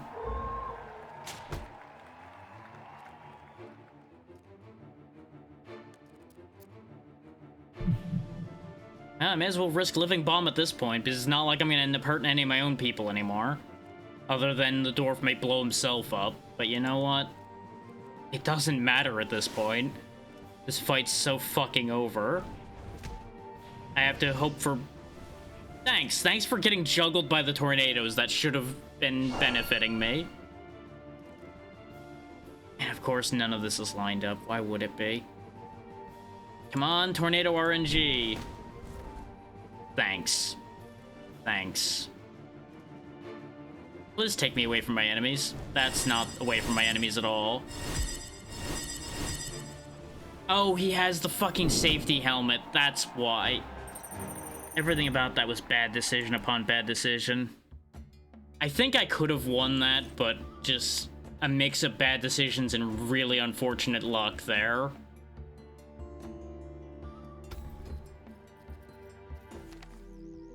An animated ball of light appears before you, and from inside that light booms a voice. Fate has plans for you, Liana. Make a choice. What is it that you want to see in your future? So we can get Innovator, which allows accessories to fit in any slot. Giant Slayer. The attacks of this unit have a 35 crit chance if the current target has more current HP, or Precise for 15 crit chance. Well, 35 more would give her 46 against anybody with more than 57 HP guaranteed. And if she took damage, that threshold would increase. So I think Giant Slayer is a good idea. Innovator is a neat thought, but with the gear she has, that would be a bad idea.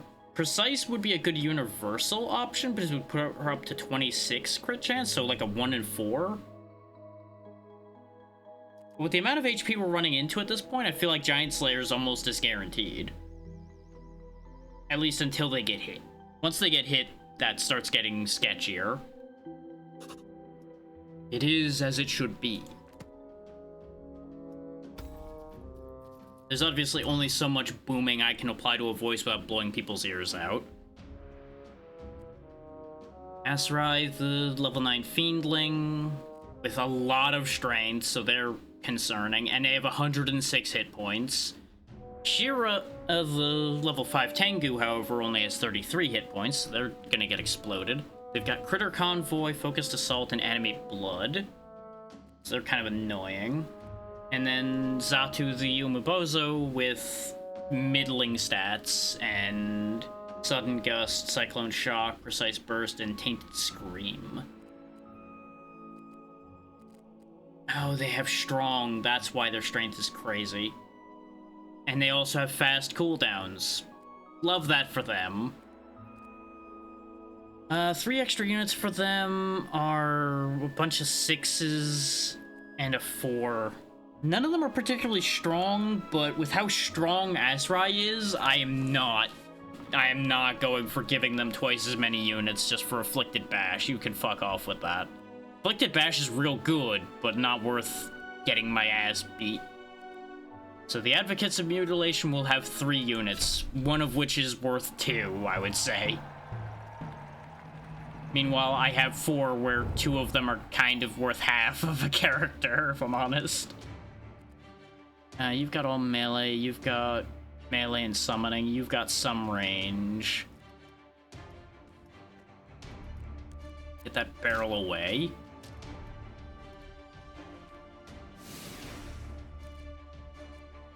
Tornadoes!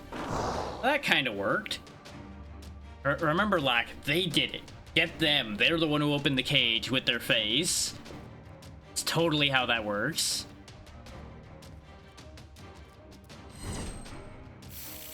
Yep, there's the Critter Convoy. You have Sinister Bolt, Nature's Embrace, Lightning, and Mana Drain. Well, go ahead and Nature's Embrace to root all of those enemies. That seems like a great idea. This way they have to fight each other up there with the neutral. And we'll start taking out their little friends. Phew. Oh, Cyclone Shock the neutral away. You know what? Smart. Smart and valid. Pop you up here. I'm going for a bold play here, and it may not pay off. Yeah, it didn't kill, but that's okay. Since they're all rooted, they can't help against the Prowler is the idea. Similarly to how the Fiendling can't be saved from their fate either.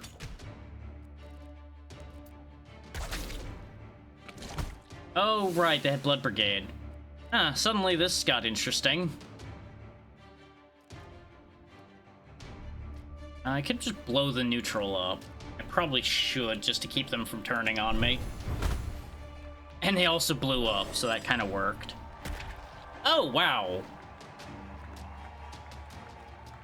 Well, that's a problem.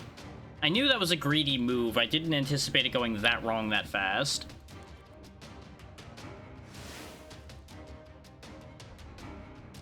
This could do a lot, but it'll also hurt my Undyne. It'll be fine.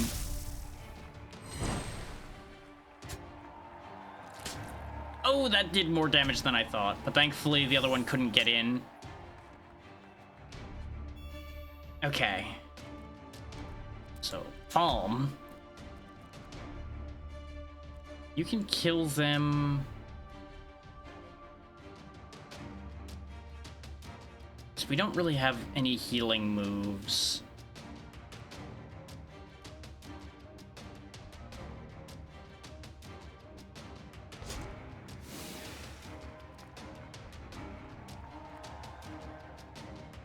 I could apply relief, but it's not...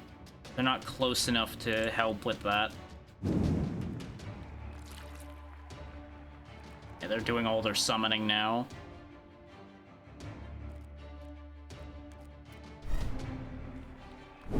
Yeah, there's the Sudden Gust death. Well, I think I'm losing this run completely here. Now, the Umibozo dies here.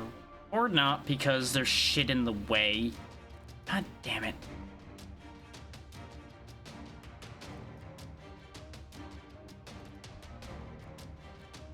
Well, here, have relief, I guess.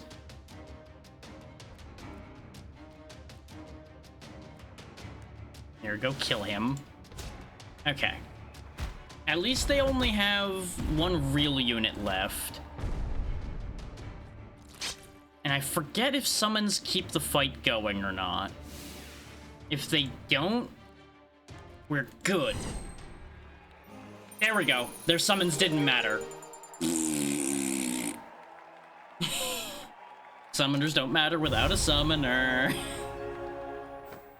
Purple weapon.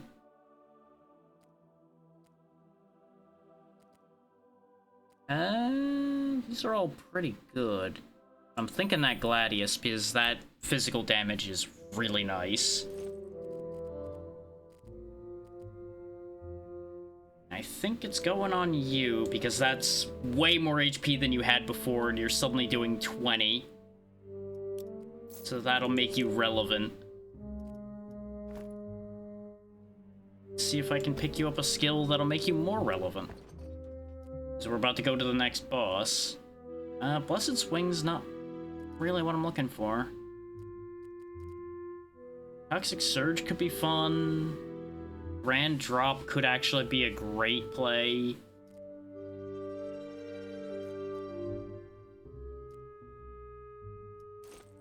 Let's get rid of the Viper Fang, because I was thinking about it, but the Viper Fang's not really going to be the one. I do want Grand Drop.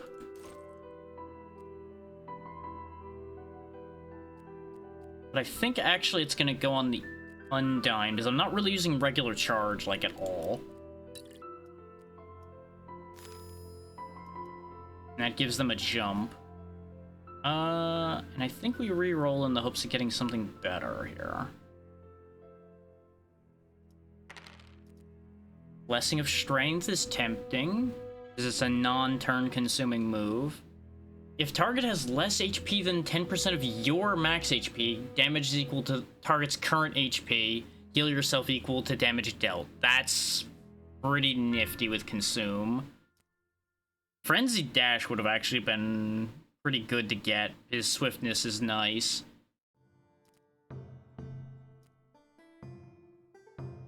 That chainmail is pretty cool too. But I'm thinking Blessing of Strength for the Prowler is that'll double her strength for a turn or so. And that's basically what her whole shtick is doing anyways. Dive in, hit really hard, and then probably explode.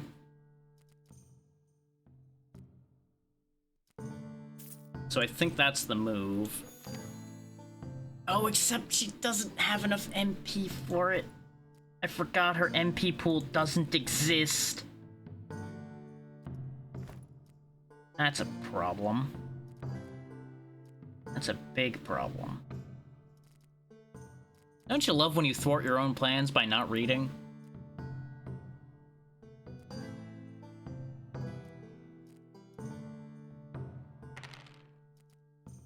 Blazing Charge, Frost Nova, Nature's Embrace, Magic Needle, Chaotic Flight. Well, none of that worked according to plan. So that was a waste of money. I should have bought some of the armor that was sitting there instead. Oh, the Barbed Tunic would have been funny, but it's not really great.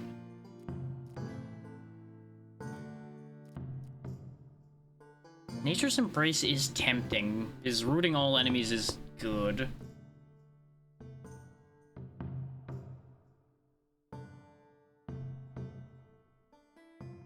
Blazing Charge for the AP times 3 damage is also not bad. Not to mention applying Burning. But I think we're just out of this one now.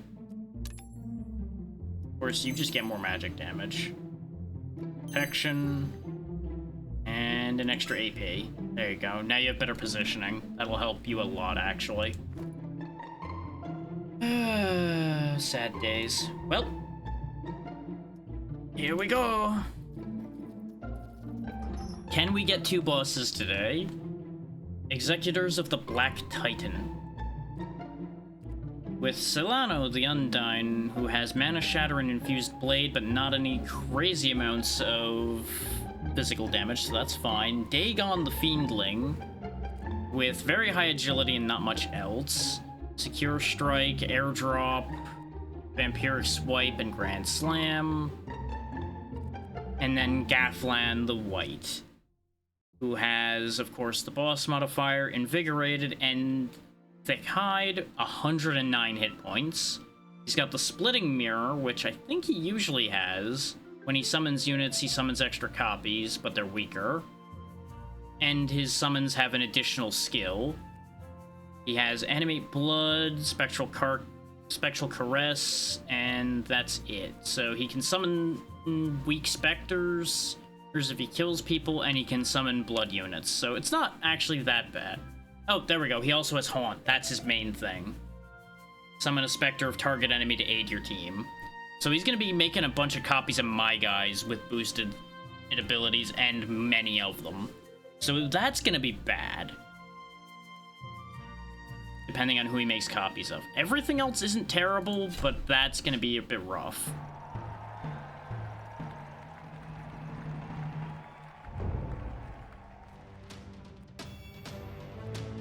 If we do die to this, I'll probably do a run of the boss mode for a little bit, and then we'll probably wrap up there.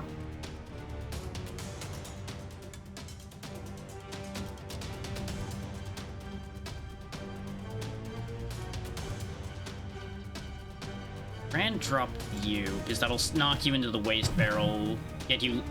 Living Bomb's not really the one I wanted out of that, if I'm honest.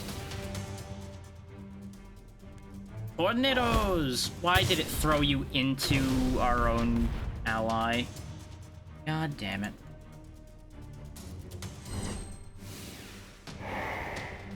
So we got incredibly unlucky with the way those tornadoes and such went, that's for sure.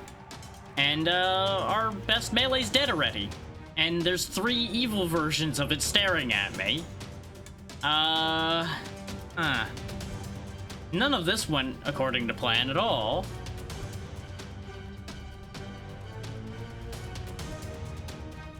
On the bright side, their Undyne will explode in a couple turns and not die.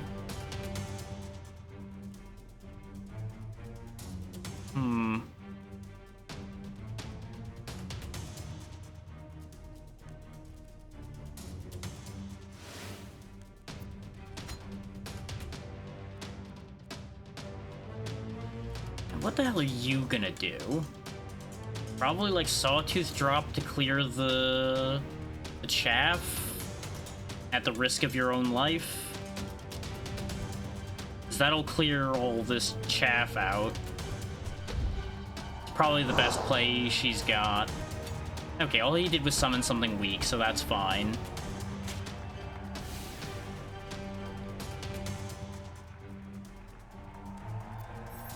Yeah, I don't mind that dying before it explodes, actually.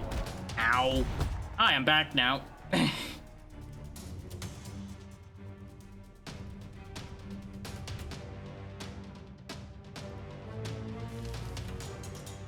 Doesn't really matter to fight that summon, just don't even bother.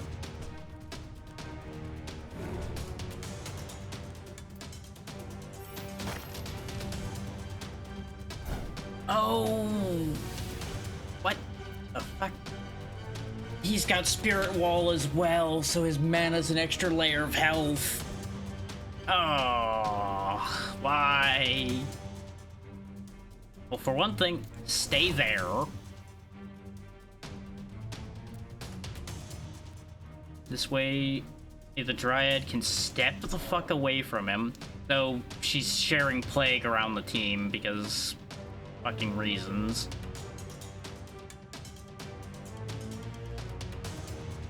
There we go. Now he's burning. He's gonna animate blood, which is annoying.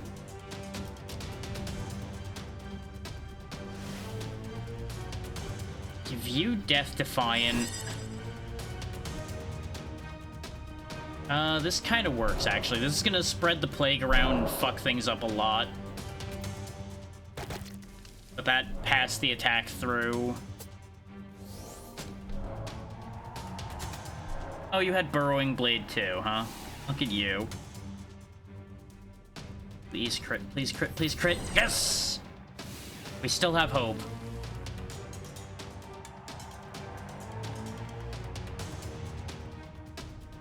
You still have Death Defiant on you, so this will be okay. Oh, it gave you vulnerable, huh? Love that for me. There we go. That gets rid of all the little guys. And we win. Yes! Random Bullshit Go wins again.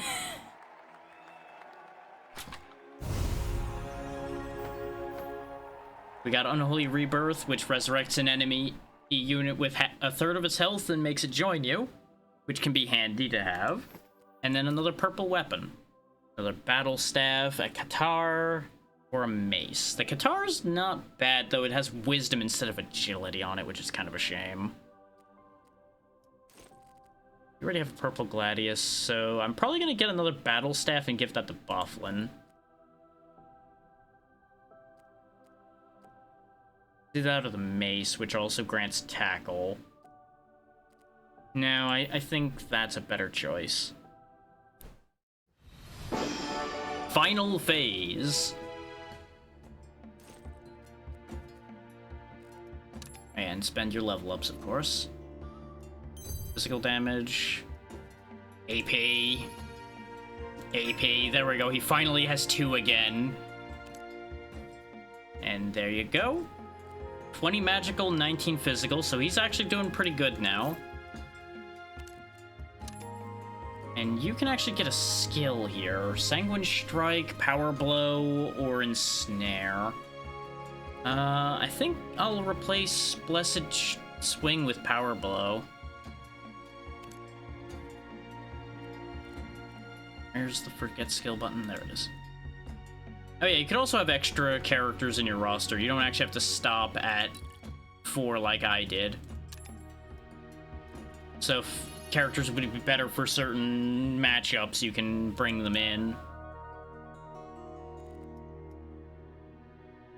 Or if you have somebody that's not pulling their weight, looks at half of this team, you could replace them.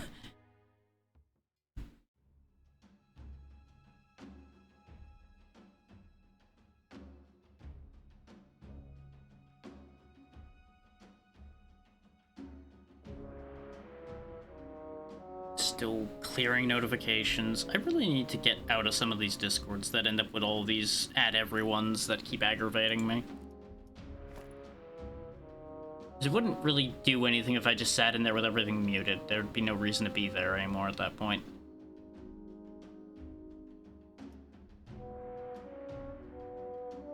Oh, risk it for the biscuit. We'll head toward where the elite is. Double moves, double damage. Enemy characters are tougher. Looking at these stat lines, we are not making them any tougher. Absolutely not. Not with double damage on. As it stands, they're probably gonna get an edge on us because they're gonna get to move before my range does. Actually, I'm gonna do something that might be very stupid here, but it'll be devastating for them. So if I Grand Drop... Oh, I wish Grand Drop had just a bit more knockback. I could send the werewolf, like, right down the hole immediately. But I think the play here is we either run up and Grand Drop or go straight for the mage. So I can actually just walk up to the mage. Let's check the damage we do to him. 30... Ooh, yeah, we would just kill him. Meanwhile, the knockback would do solid damage to 3 of them. But I think nearly getting rid of the mage... Actually, we can just straight up get rid of him. Push him in the corner. Bully the mage. Because he was the one who was going to go next, so now we go next instead. Which allows us to close the gap with our caster a bit as well. So that pillar's in literally the worst spot. So how about... everybody go somewhere. Goodbye, Minotaur. Let's see, you got Burrowing Blade, Heroic Punch, Corpse Explosion, and Critter Convoy. So nothing that would, like, kill them quickly. So Critter Convoy, go! Yeah, I kind of figured you were gonna go straight for the kill. You'd be silly not to. But with the doubled move... Sup? Power blow!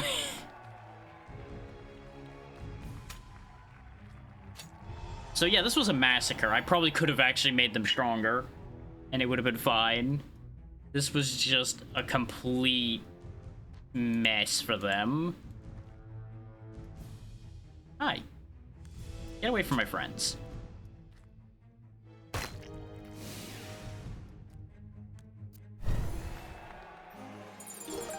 'Cause I was worried they were going to move quicker than that and delete the Dryad before she could start deleting them.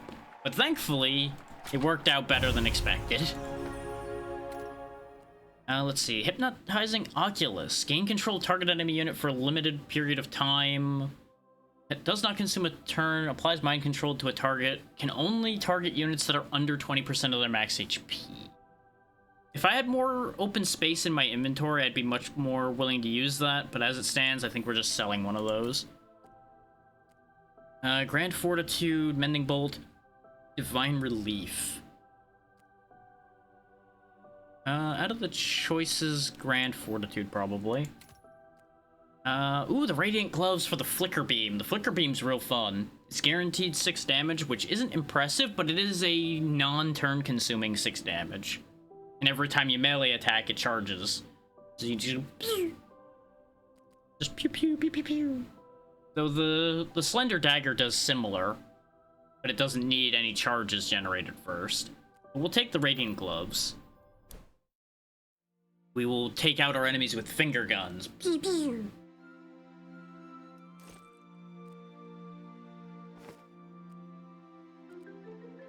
Question is, am I actually giving anybody the finger guns? I'm feeling probably not. You need some more vitality, because you are getting destroyed. There you go. 17 vitality to max your 17 strength. Because your damage output's good, you just aren't surviving anymore. Which part of that problem's probably the shoes. They don't really do a lot. Definitely selling the Ring of Impact. I'll think about the Flicker Beam for somebody. I might give it to the Dwarf instead of the agility item he's got. Yeah, because it doesn't even affect his AP. Thing is, he needs to melee attack to use that, so maybe not. He already does have a stupid amount of mana, though, between the Battle Staff and just everything else. So you know what? Hold that for now. An argument could be made, though, for giving the Shoes of AP to Bofflin so he can actually be more relevant. But then the Undyne can't really get anywhere anymore. She'd then be, like, reliant on Grand Drop and Sudden Tackle to move around the battlefield, which isn't great. If I give you 3 agility instead, you go down to 4 AP. Actually, 4 is not bad. 4 is workable. And then I give you this and you have 5. We'll try that out. This way, Bofflin has much more relevance. Because his biggest problem was always he just can't move. So if he ever rolls, like, melee moves or something, he can't do anything. Random clone off my team for 2 rares? How about not? Considering they've got Zox over here, who's not actually that good for being a beast. Huh. Maybe that's okay, then.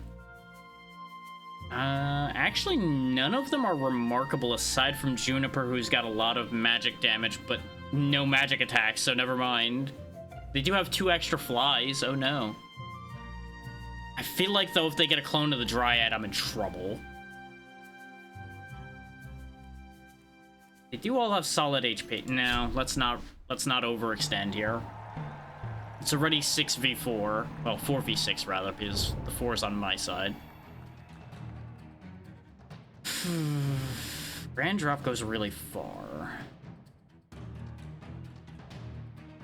At the same time, that would also overextend me a lot. You have Volley of Knives, Mending Warm-Up, Scorching Eruption, and Drain Life this time. That's actually a decent set.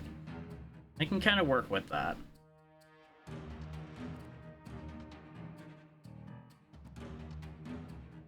Okay, I think I see my moves here. You wait there. The Dryad's just going for it, apparently. So that changes what my plan was. Tornadoes! The Undyne's just getting bullied in the corner by a pile of tornadoes. So there goes the Beast immediately. He's just dead. I was gonna blast their Dryad immediately since she ended up here, but then she got thrown away. Okay, you go ahead and warp up.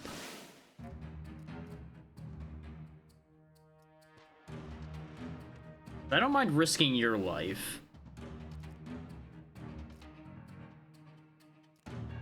Nobody's on a fire tile right now. You know what? Pearl. Oh, that's the opposite of what I wanted. Just kill the fly then.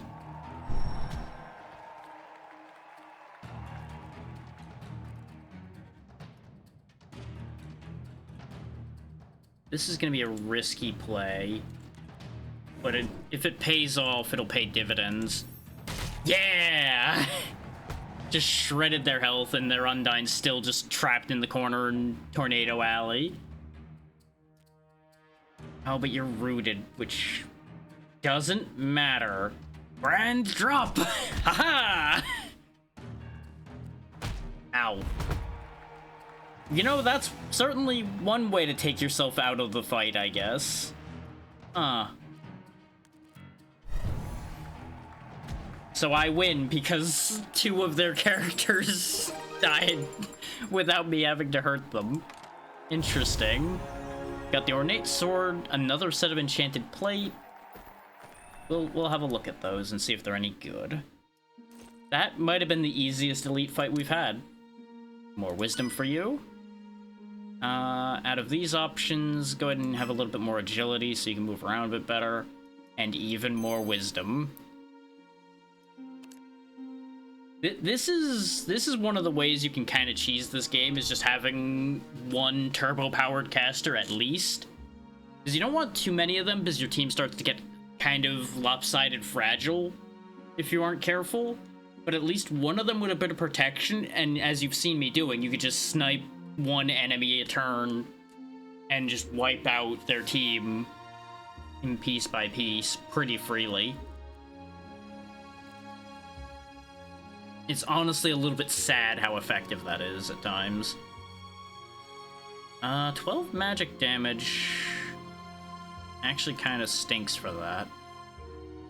The agility would be nice, but I don't have anybody that needs that agility anymore. Now, the 4 strength is not that relevant either. Like, I could give Bufflin some more strength. It would give him more vitality. I don't think that that's super great, and I don't want to lose the agility and everything off this chainmail, so that one's going away too. We have so much money, but the nearest shop is all the way over there, and it's not even... Well, actually, it might have purple weapons and armor, so it might actually be very good. So we will beeline for it with the money we have. Double move again. Okay, we can have somebody start the fight stunned for 5 turns against this. Depends on who gets stunned, really, at that point. And it's for Scale Mail and Diffuse Acid. No. And I don't really need the 54 gold. If I end up not being able to afford something by 54, you are more than welcome to go haha at me later. It's fine.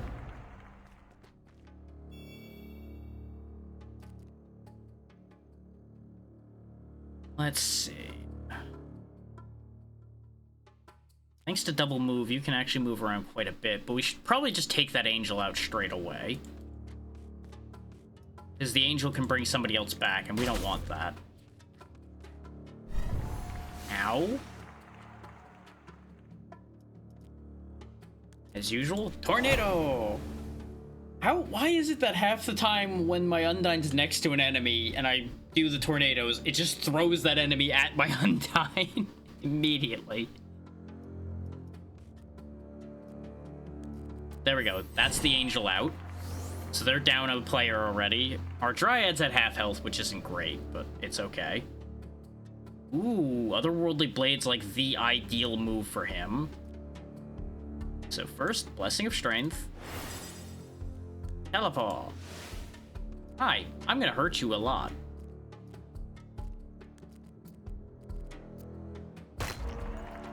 And we made... Oh no, he made himself lethargic. Because this guy has... Helmet of Dread, yeah. Bastard man.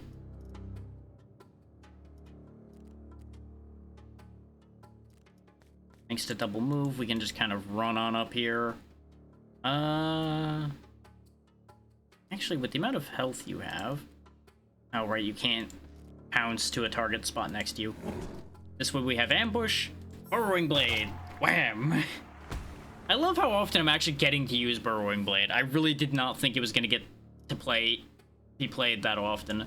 Let's get rid of the Umibozo. I wish I had known you were going to crit, but there's no way to know that. There goes my Dryad, which is a big chunk of my damage gone, but it's okay.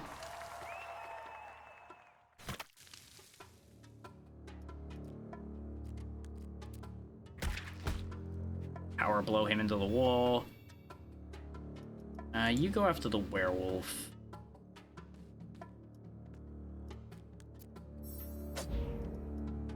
You're gonna get lethargic a bunch, but it's fine. Because you're just gonna crit him. I don't know where those crits are coming from, but I'm fine that they're happening. And we win.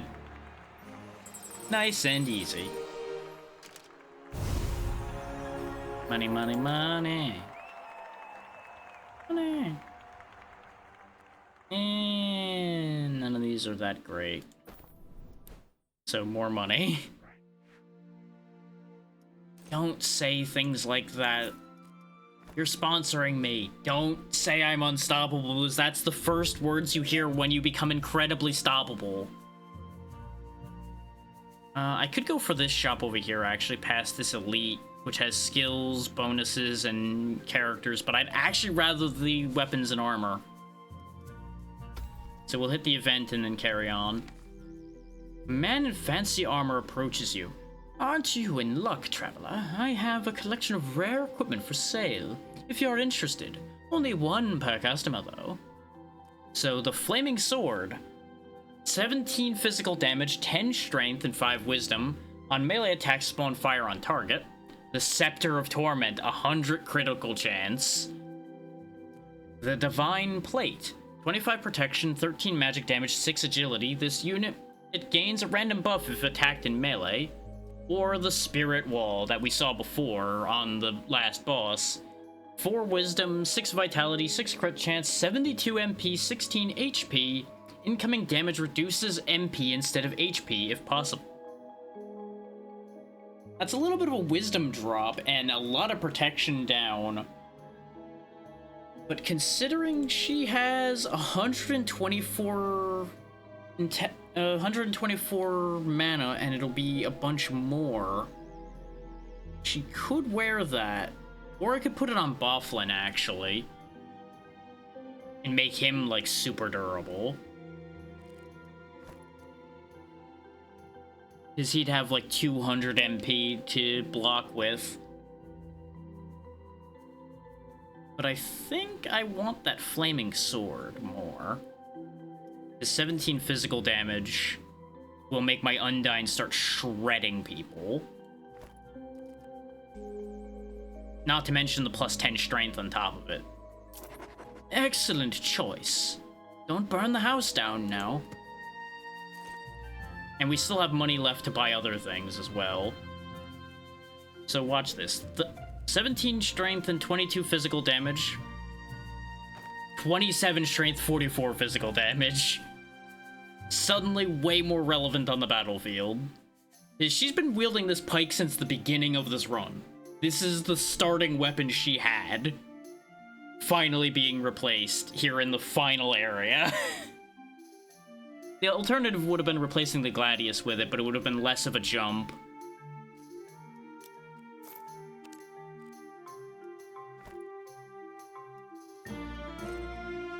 Also, we're just gonna get rid of these things. We're not using them. Now let's see what this fight has for us. The Demons of Hidden Truth. 2 vampires, a werewolf, and a minotaur. We could give them 3 more units for a rag of raised dead. I love these legendary rags of raised dead.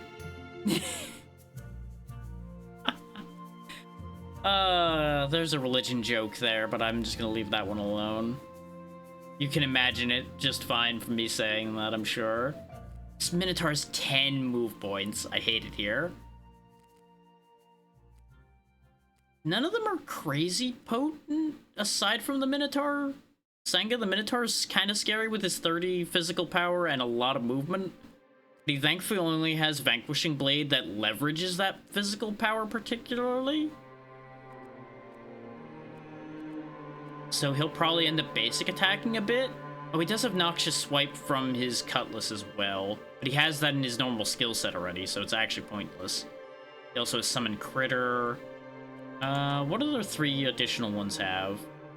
You are okay, but your health is real low, so you'll probably just get destroyed. You've got a lot of health and a lot of stats. You almost sold me on the meme of the legendary rags there game, until I saw the level 9 you had hidden in the back. Absolutely not.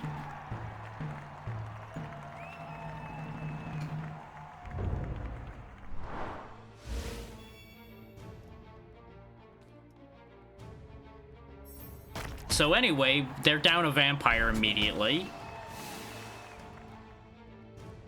Look at you hiding in the smoke, thinking you're safe. Tornado! No more smoke for you. Now they're down 2 vampires. Because they just sprinted in thinking that was going to work out for them. So you've got Frenzied Dash, Fireball, Spread Misery, and Purging Lunge this time. I mean, I feel like I have to, because I have it. Fireball! Yep, there's the Minotaur doing exactly what I expected him to, just rushing my mage and destroying her. But that's fine, they're already down 2 people. Power Blow! I don't know why I feel compelled to just yell Power Blow every time. It's just one of those things. Minotaur's dead. So yeah, this went, like, horrifically wrong for them. Very quickly.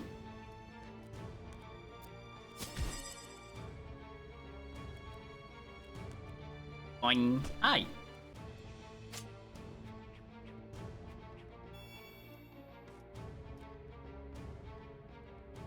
No, let's not do that. That'd be very silly of me.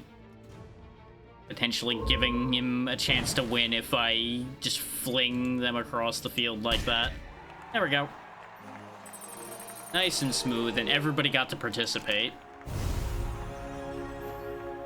Ooh, Piercing Jolt is actually tempting to trade for. Tabard, Plate Mail, Dress. Multiply Object's funny, but not particularly useful. That Plate Mail might be the one. Or the Tabard, actually. You'd lose some agility. You do need some more physical damage, because that's your main thing here. Worried about losing the crit chance. They'd at least maintain the crit chance here, but it is only 3 more physical damage. The strength would be the bigger swing, because that would double her strength. But she'd lose a bunch of crit chance. Then again, 18 crit chance over here has been critting more often than 54, so what do I know, right? We'll grab the Tavern and think about it. So let's just take a look at what it would do. That takes her from 20 physical damage to 32, but also 32 crit chance, and 2 less AP. Meanwhile, I could put it on you. You'd lose 1 strength and gain 5 more physical damage, but lose 4 protection. Let's see what's in the shop before I make determinations like that. Legendary Cutlass of numbers aplenty every... Calculated throw. Worth thinking about. Incinerate on the tunic, okay. Champion armor. That cutlass is definitely worth thinking about. That is one more physical damage, a bunch of protection, some strength, some HP, and a move that's based on agility. So I think that's just a winner straight up. So we buy that, and then I think we reroll to try to find something better other than that. Though this champion armor's not bad, I just don't really think the summon critter part of it does anything for me.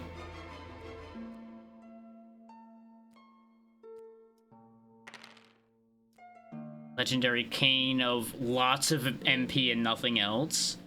Spike Club. That's basically just the Gladius I just got rid of, except it has extra agility on it. Which, the extra agility is tempting, but Calculated Throw is going to be so good for them to have.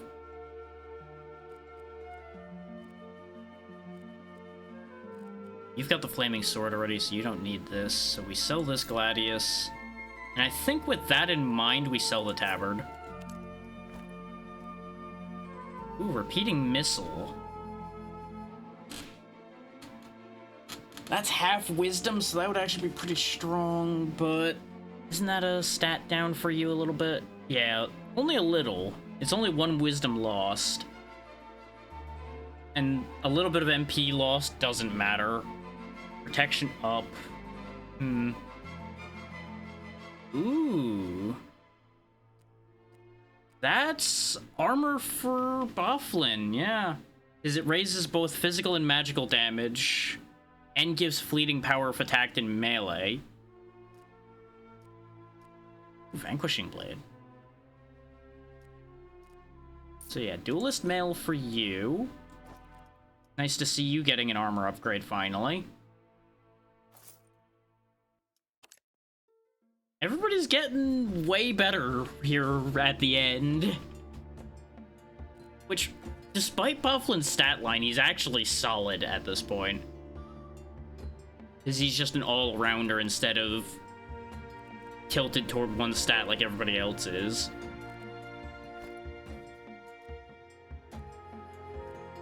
And this is also why I never completely gave up on him. I kind of did a little bit here and there, but never completely.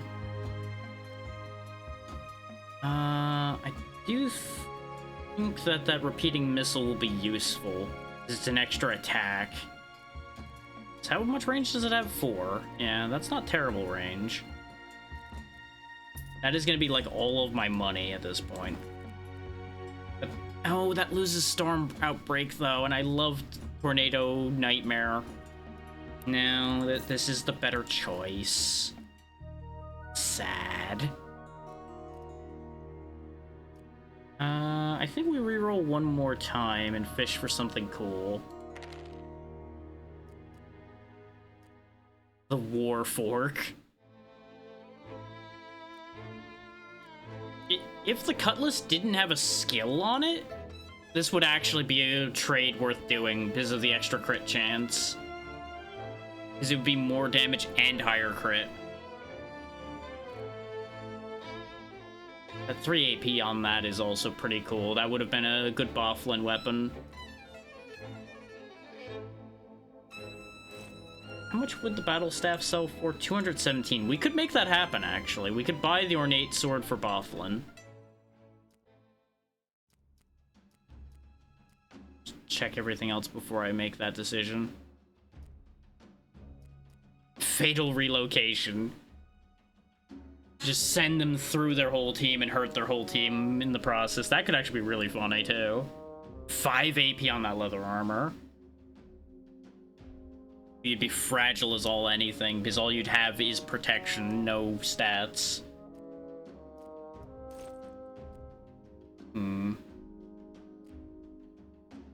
I think at this point, you give up Incinerate for Piercing Jolt. just so I don't get tempted to sell that.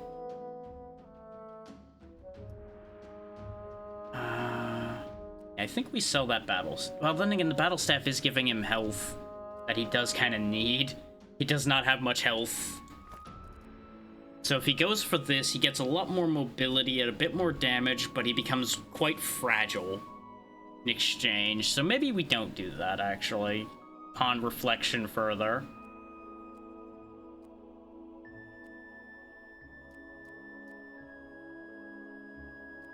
Instant missile could be funny, but this just isn't that good a weapon otherwise.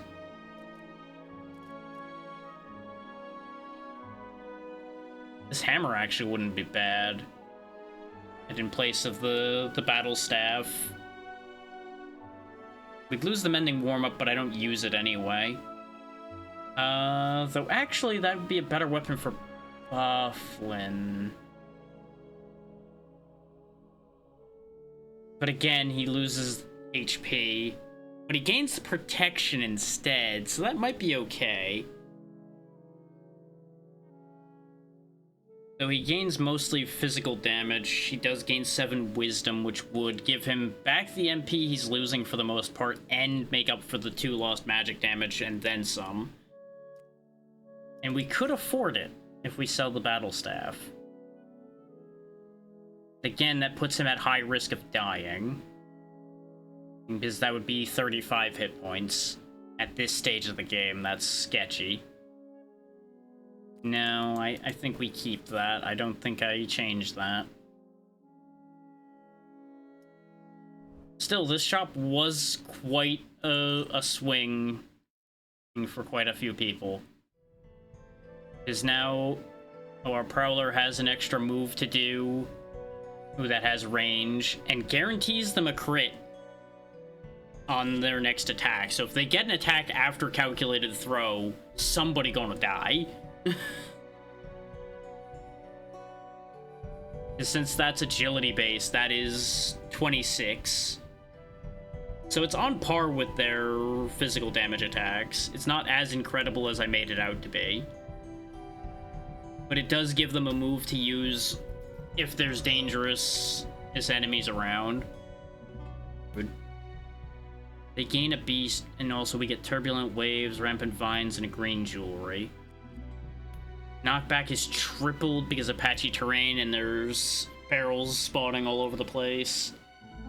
The angel that was talking shit's kind of weak too. That's pretty funny. Their Undyne isn't that great either. Tengu is somewhat dangerous because they do have magic attacks and some decent magic damage. And then their Slitherer is not that scary because his health isn't that high and all of his magic damage moves are melee.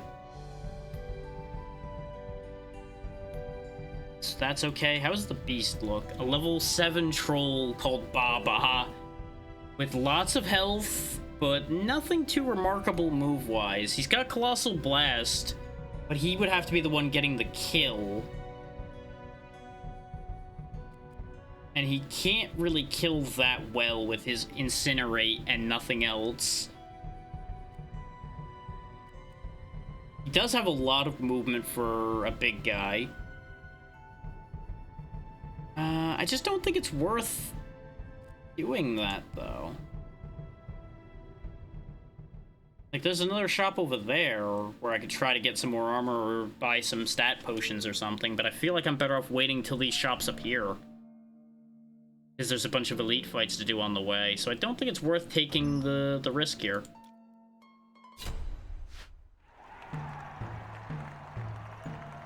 The Duelists of Devastation versus the Bone Benders of Consumption.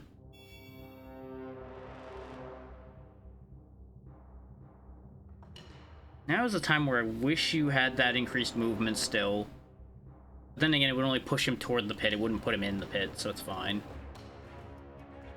So you go ahead and just move behind this pillar for a moment. Oh, you split yourself. Interesting. That certainly is a choice you made.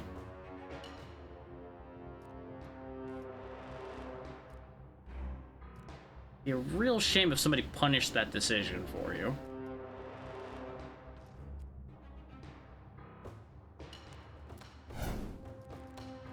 I don't have an angle of piercing jolt. But I can just kill the now split enemy. So that works out. Oh, you rolled kind of poorly, huh? This was one of the things I was worried about. You've got no attacking moves. You have immediately gone from kind of cool to no bitches.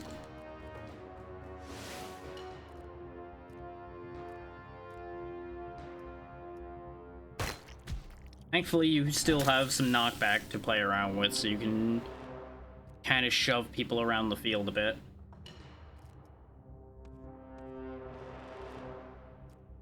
Jump the gap.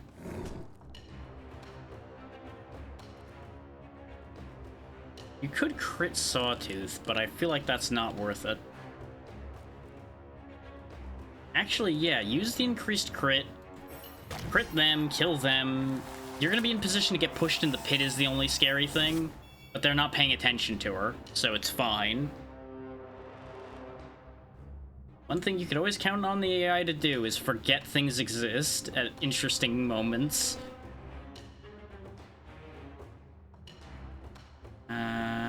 Yeah, you're not gonna be in position to do anything else, so Grand Drop. Gonna blow herself up a little bit, but it'll be fine. You're rooted there, which is kind of annoying.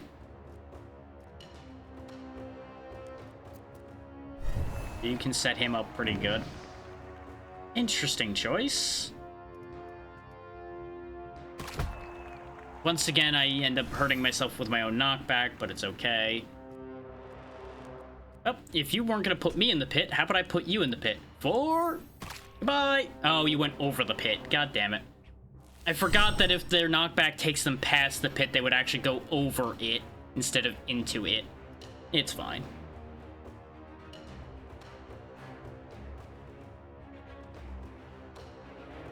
Huh.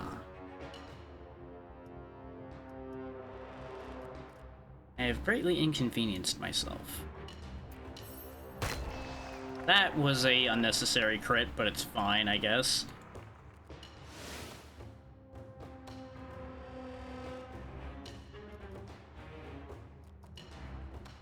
I should have actually just had you mend yourself, but it's fine. Oh, now you don't send him flying. That's fine. His death will not be in vain.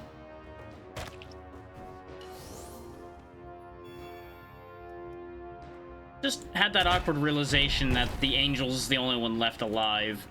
But thankfully, they weren't close enough to anybody to revive them, so it's fine.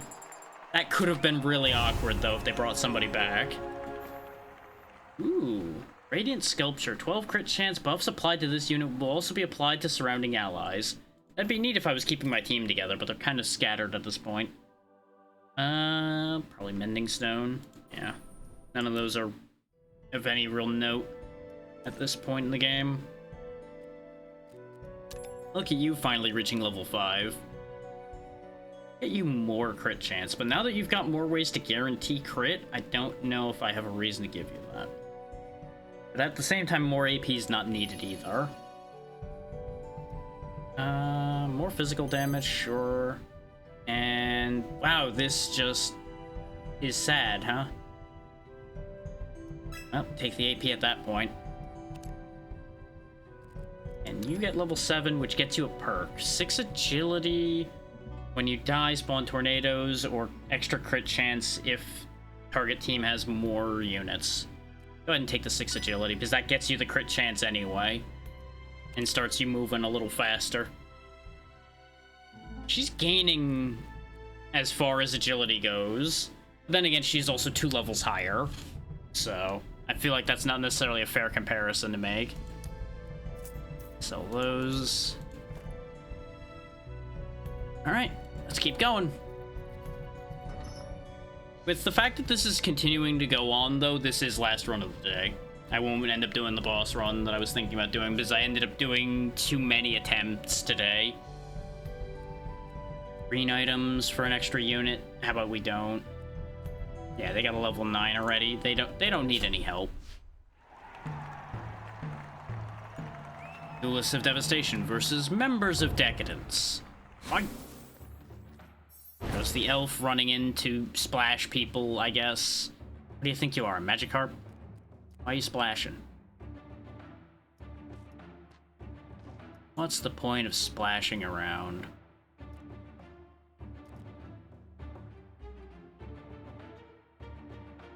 You know what? I just walked up to you, but I'm gonna go scare the wizard. Whee! That might have been a mistake, but it's going to be fine.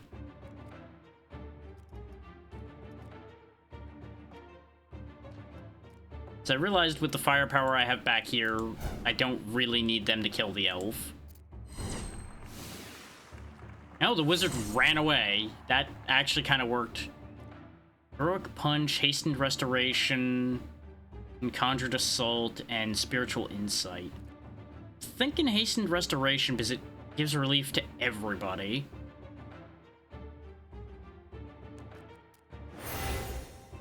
We got a couple people who could definitely do with some healing. Really just going for the kill on the caster. You know what? That's what I did to you, so you know what? Fair. Speaking of, a caster. Perish. Oh, you have Death Defy, huh? Well, isn't that fucking nice for you? We could kill him immediately.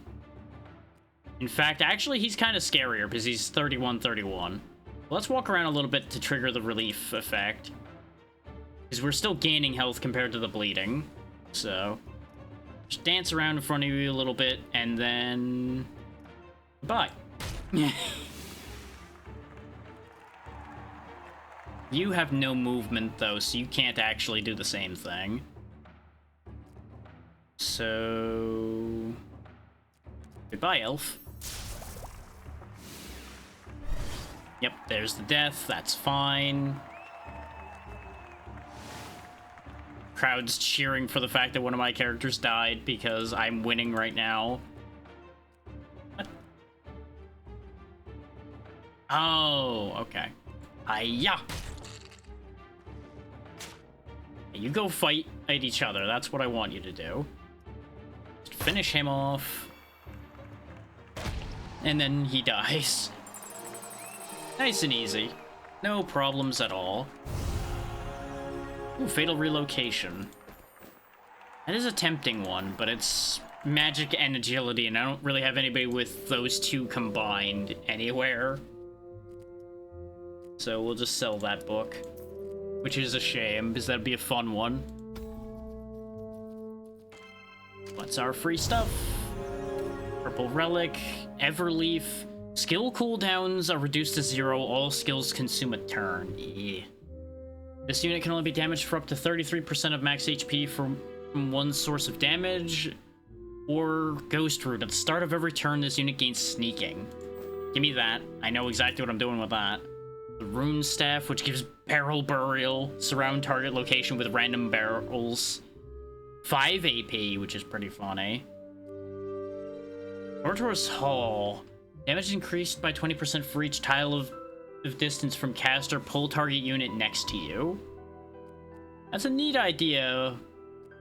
I love how 2 of these have 5 AP as well. It's like, here, don't you want some more AP? I don't really want any of these that badly. There's just gonna be money, unfortunately.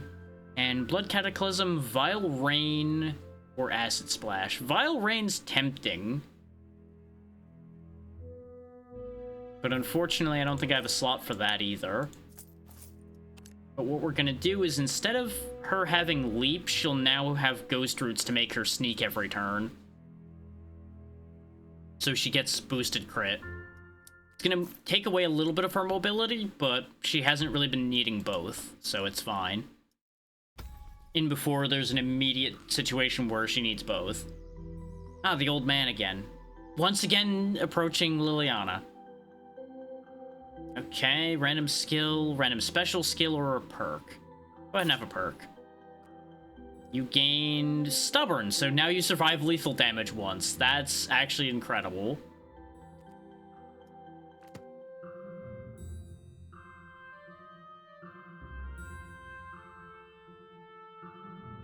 And we are just making money hand over fist here. What would I even buy? I guess start fishing for legendary weapons and armor some more? 'Cause right now that's a blue battle staff. We could definitely do better than that. Probably do better than the primal necklace as well, and the shoes. Yeah. Trying to decide which shop to aim for is basically the idea, and I think it's gonna be this one because it's got weapons and armor again. It's either that or I go for potions and start, like, buffing people's stats. We can make the final decision when we get up there, to be fair. We're kind of on a good track here with the 2 elite fights. Make all the money we're ever gonna want. And then some. Officers of Rebirth. They would get a beast and we get a purple relic. They got Beaumont, who's pretty strong, actually. Brahma, which is okay. Esses, which is there. And Nivi, who is decently strong. So probably don't want to give them a beast, but what would it look like? Cypher, the level 6 Whisperer, who's actually not that scary other than having a lot of health. The Cursed Thrust is kind of unfortunate. Assassinate would be scary if they had any real amount of AP, but they don't. And then the rest of their skills aren't actually that remarkable, other than the Lethargic. They got Throw Rock. Oh no. That's actually going to do some decent damage, though, because half strength is, like, 9? Yeah.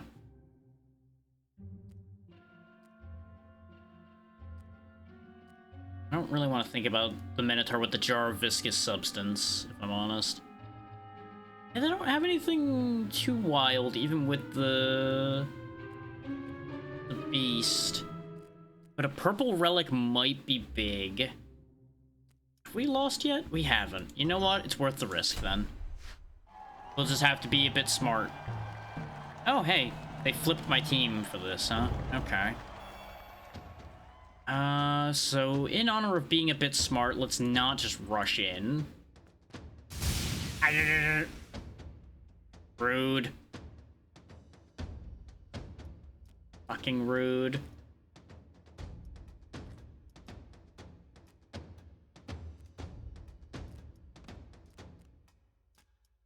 Well, one good turn deserves another, I would say.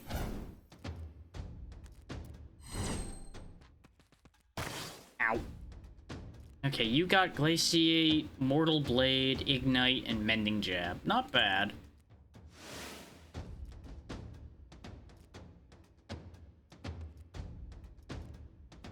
Kill him with... Not really.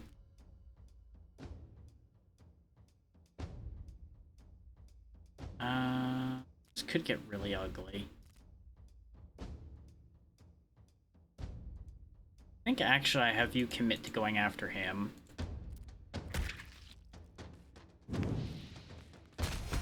Ooh, that was bad. My positioning was incorrect there.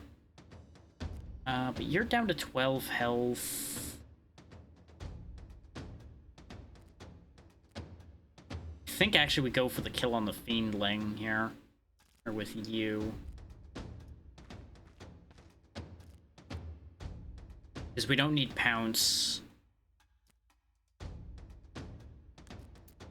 Oh wait, Brawler's Blessing breaks stealth, right? That's fine. Hop over. That might not kill even with a crit. And you didn't crit anyway, even though I stacked you into a great critting position, so thanks for that. Oh, this is going horribly wrong.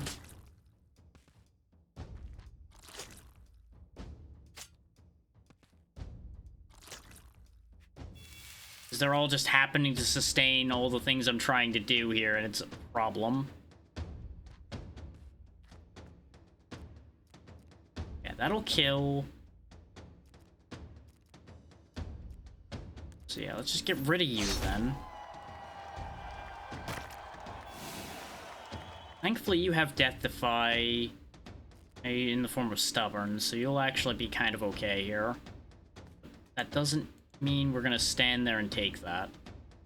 Oh, but now you've moved out of position to shoot the one that would die. God fucking damn it.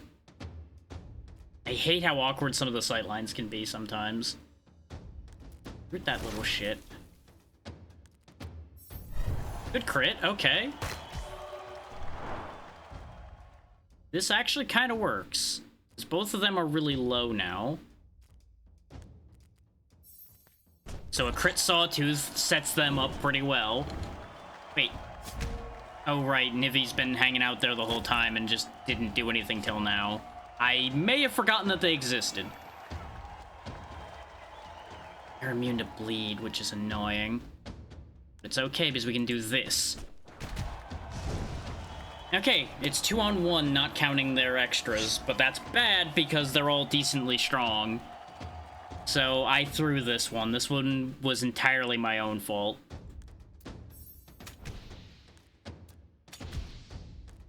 Thankfully, we can kind of bully this guy a bunch here and set him up to die.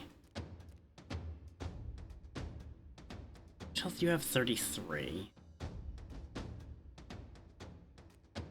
I'm kind of worried about that assassinate with the amount of health we have left, but I also need to do something about the Nivi problem as well.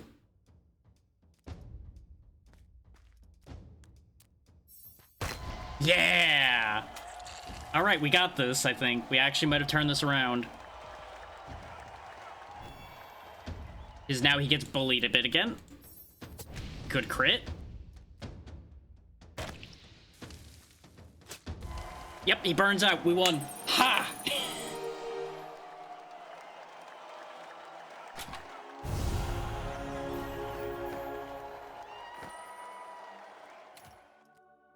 Electric Galoshes. At the end of this unit's turn, release an electric charge that spreads through liquids and deals 12 piercing damage to any non-object unit. Interesting.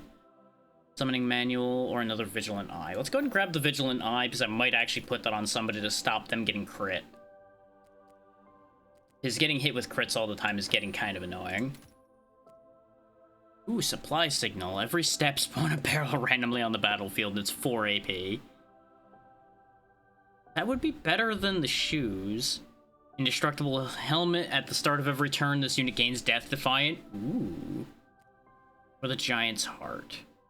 Indestructible Helmet is really tempting.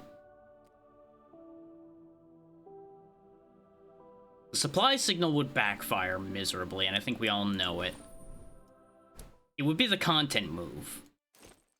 But we're so close to winning now that I'm kind of shying away from the content move a bit.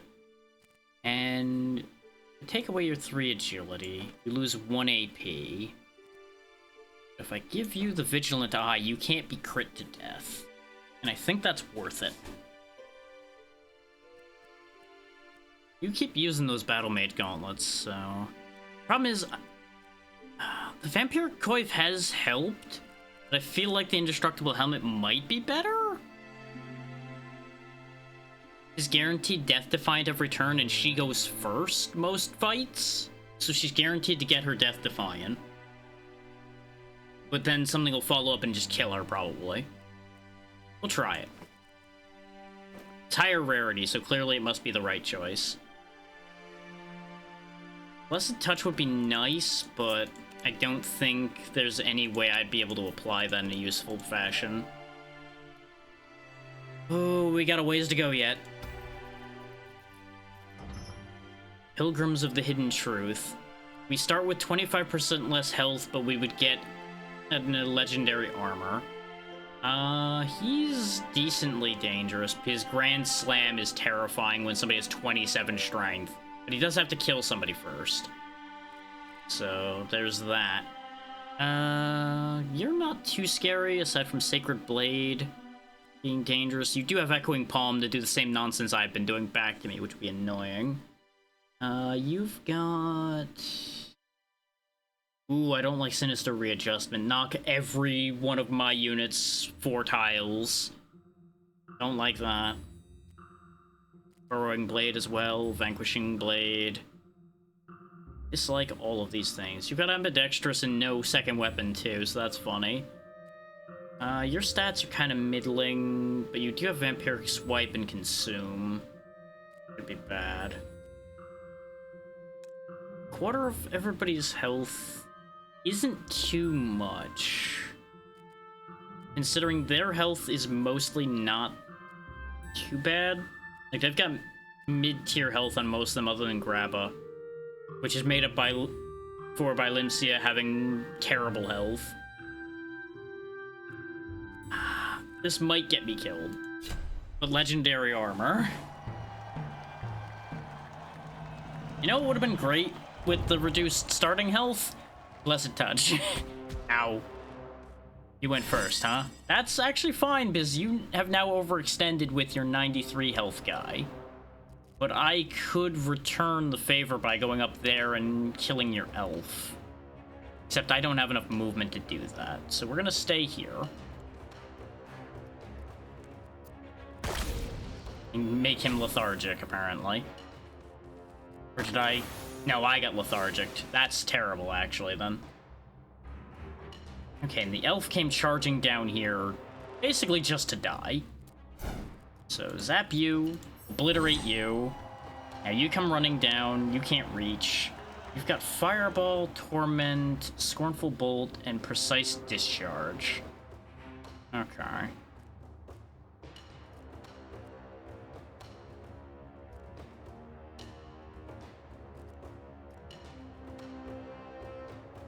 Yeah, probably just that. Thankfully, the other ones can't reach yet. Which is why I said they overextended. I would do 13, even multiplied, that wouldn't be good enough. Brawler's Blessing, though, and this. He's dead. Okay, so we took out 2 of them before they even got much done, so that works out pretty well. And they put themselves in charge range. Goodbye. You move up and start taking care of business with him. Or just kill him. That works too. Let it never be said that I am unhappy when my enemy explodes.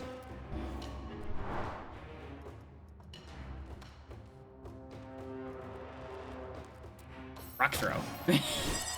And you lose. Ta-da! And that's another level 7. And the 2 legendary armors. Let's see. Pocket Scope. Increase targeting range by 2 for skills with range of 2 or more. Ritual Skull. 6 physical, 6 magical damage dealing and knockout to an enemy gives 3 charges to all skills with charges. Or the Helmet of Dread. I'm taking that Pocket Scope. I have ideas. Let's see. Legendary armor. That Scale Mail with Endure is tempting. Because it doesn't consume a turn. Yeah, we're taking that. And this one? Jerkin with Infused Blade. Rags with Consume. Or Plated Robe with Meditate. 5 AP on that's not bad. I don't think it'll be good enough for anybody, particularly, though. This does not replace that. Does not replace that particularly. Yeah, I think the second legendary is just kind of a bust, unfortunately. But this Scale Mail, though, definitely worth. Unless, do I put it on you instead? That is more agility, but more agility and strength, but you lose some crit chance. Endure would be better for the Undyne, but that would make your physical damage a lot more relevant. And I think we take the Mana Conduit off of you, because you've not really been needing it. And the Pocket Scope then means they can shoot across the map is the idea. And you can get Prolonged Death, Desperate Prayer, or Detonate Magic.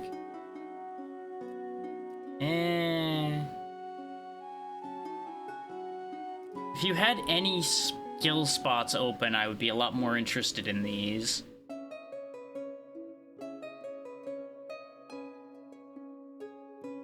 Then again, I never use Cyclone Shock. It never ends up being relevant, even when enemies have been close. So maybe think prolonged death of the choices here would be the one.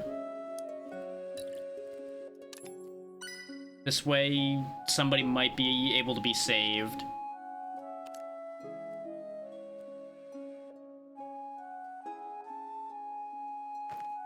As the AP amount doesn't change, as the agility actually increases rather than decreases. You lose 14 crit chance, which is not ideal. You do gain 8 physical damage. Not to mention a little bit more protection. Yeah, I think that is the way to go. We may end up changing that again when we get to the shop that's up here, but I think that's the choice. Enemy characters start with an unremovable buff, but we get trash for it. I don't care. The targets are Mormo and Aoi. The other two aren't particularly important. You could be a bit bad if you get into the right positioning for amplified power to be a problem. But other than that, you don't really have anything.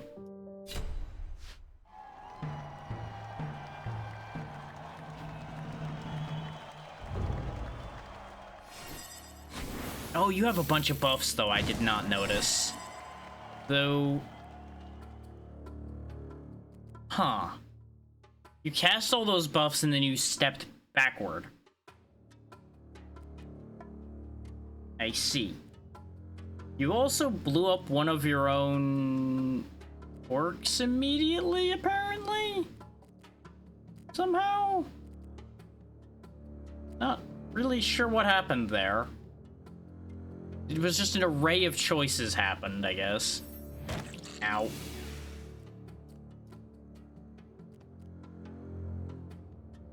That barrel is in the way. Apparently it's not as in the way as I thought it was. Well, you know what? Fine. Bang! Ow. That's what you did when you came all the way over, is you tackled? You may as well have tickled. Here, have your own plague back. Sure, I plagued my healer, but it's fine. They'll get over it. Just send them sliding back where they came from. Okay, you've chosen to die. Goodbye. Huh.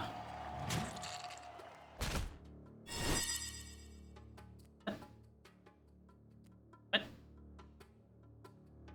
Are these orcs on my side? I'm suddenly so confused. I guess the orcs are on my side for some reason. Not really sure.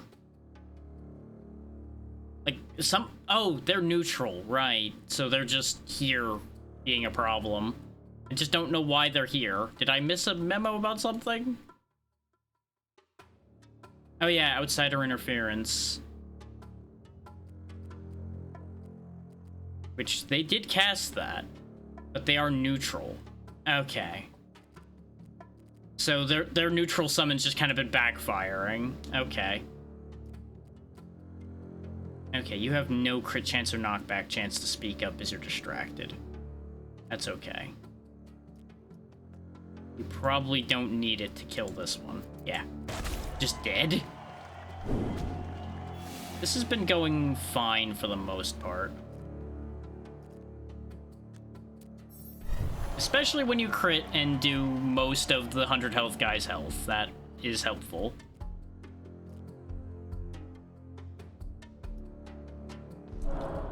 Here, more plague for you.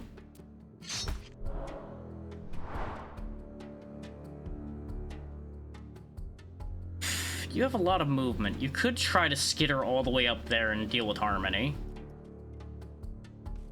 Doot, doot, doot, doot. Whoop. Hi. I will be your executioner today. Didn't quite kill, but yeah, that's what I figured was gonna happen. So that went way better than it should have, because they threw themselves under the bus with their own outsider interference.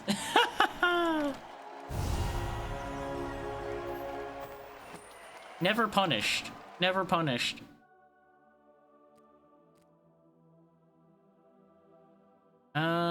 Noxious Stab, I guess. Probably not keeping that anyway.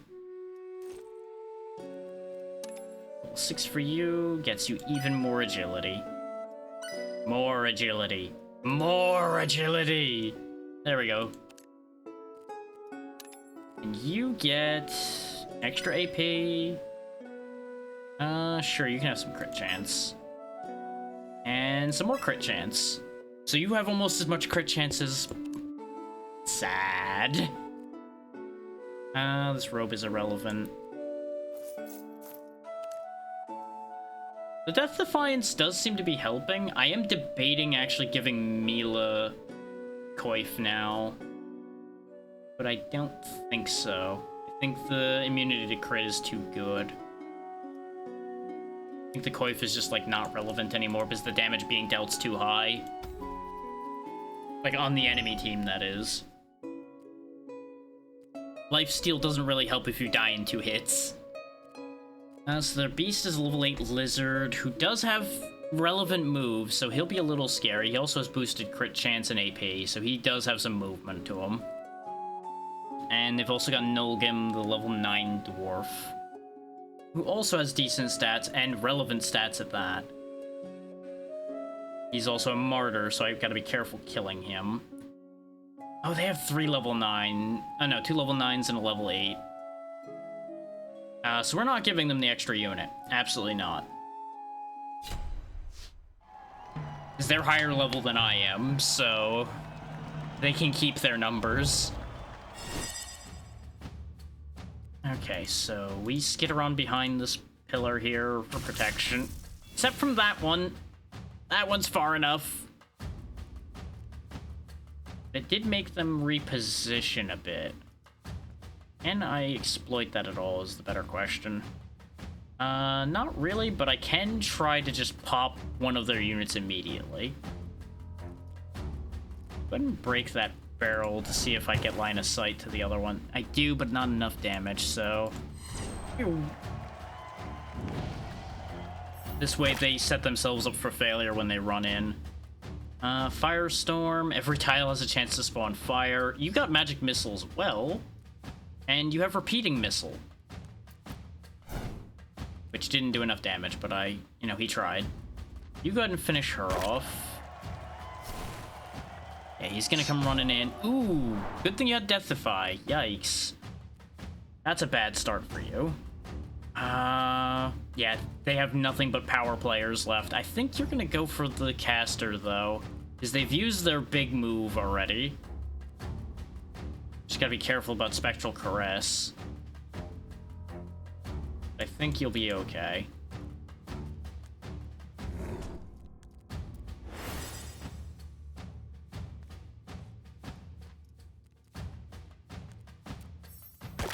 Yeah, that's most of their health, so that's good. Ah, that's a lot of acid, though. You don't have any skills because you got kidney punched, though. You also don't have enough movement to do what I'd really love you to do. But you have your Death Defiant back up again, so you'll be okay. Or not.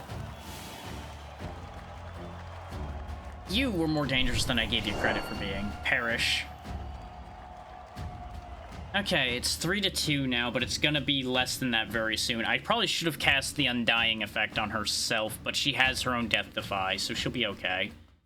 This little orc here is gonna be an issue, but one problem at a time and all that.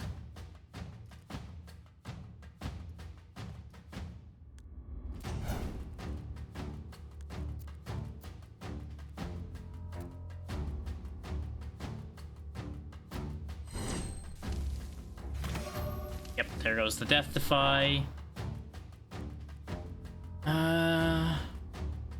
You still have your scales up, don't you? No, you don't.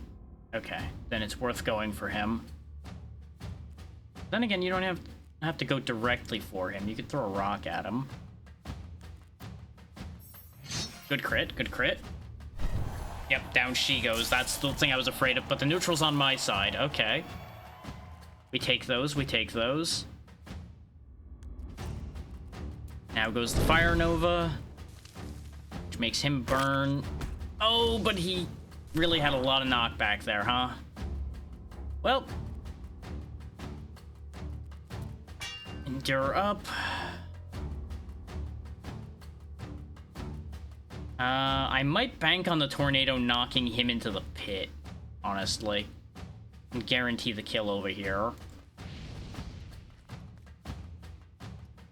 Of course you crit there, but I did give you foresight, so that makes sense. Oh, and you ran away from the place for you to get sent into the pit. You know what? That makes nothing but sense. I don't know why I didn't think you were gonna do that. And unfortunately, you just have, like, no real damaging skills here, bud. That's gonna send me right into the pit. But on the bright side... Choo! I have a way to do a bit more damage that way.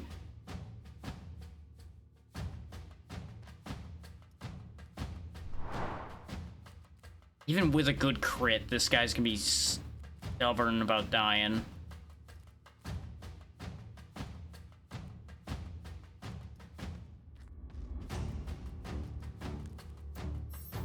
There's the crit, though. Yeah, that's what I was afraid of, is the death for her. Yeah, because even Magic Missile doesn't do a lot. And he does more damage. Damn it! On the bright side, that was our only loss here, so we are going to be able to make it to the final battle. We just ended up with a bit of bad luck there. There wasn't much I could have done to do that too much better.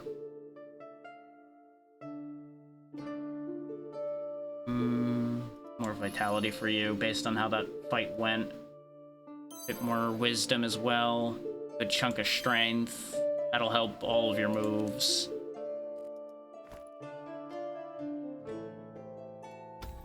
See if we get anybody particularly cool here. Level 10 Slitherer with a bunch of speed and intelligence. Level 7 Vampire with 10s almost across the board. No. We can get another Flaming Sword. Which would be a decent replacement for the Battle Staff, actually. His 6 Wisdom would be just as good, if not better, than 7 magic damage. 32 health's better than 20 health, and the mana doesn't matter. So yeah, we're grabbing that Flaming Sword. Sanguine Arrival. Nah, that needs blood tiles.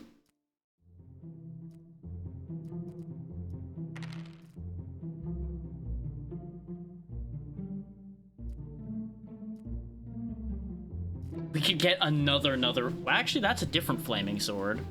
That has no strength bonus, though. That just has a lot of AP.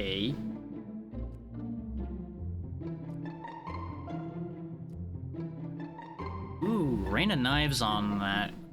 Nifty. There's Spirit Wall. Could get a Spirit Wall for someone. And it does have +3 AP as well.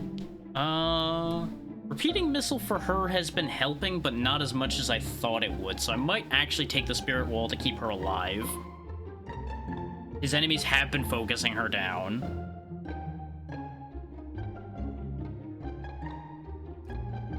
Sure.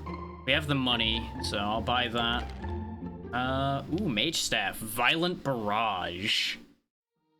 Yeah, she doesn't have a better weapon, that is true. And this attacks all valid targets within range and line of sight. Ooh. Ooh, that could be brutal. If.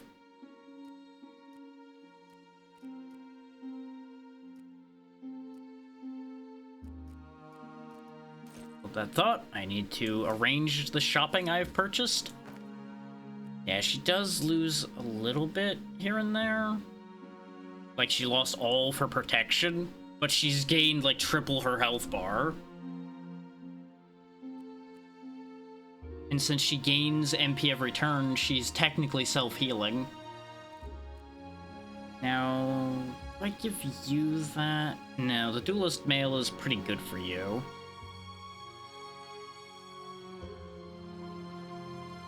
Oh yeah, I was gonna give you the flaming sword. There you go. All of this gets sold. See if we can fish out anything else cool. Another spirit wall. You know...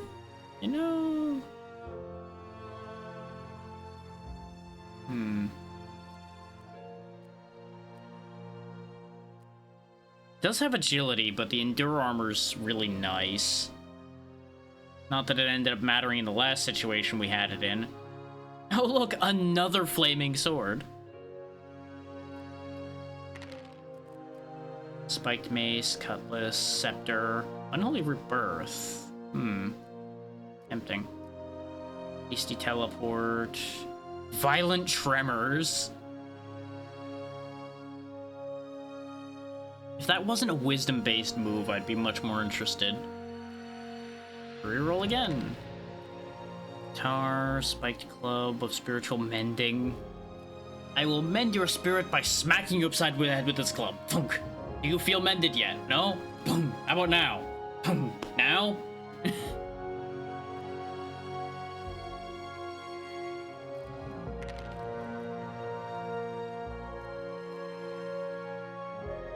That's a giant knife of grand drop. That's a lot of AP on that leather armor.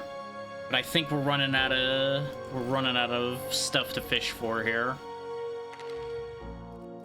Look, another flaming sword. That would have actually been a good one because that's plus 4 AP. It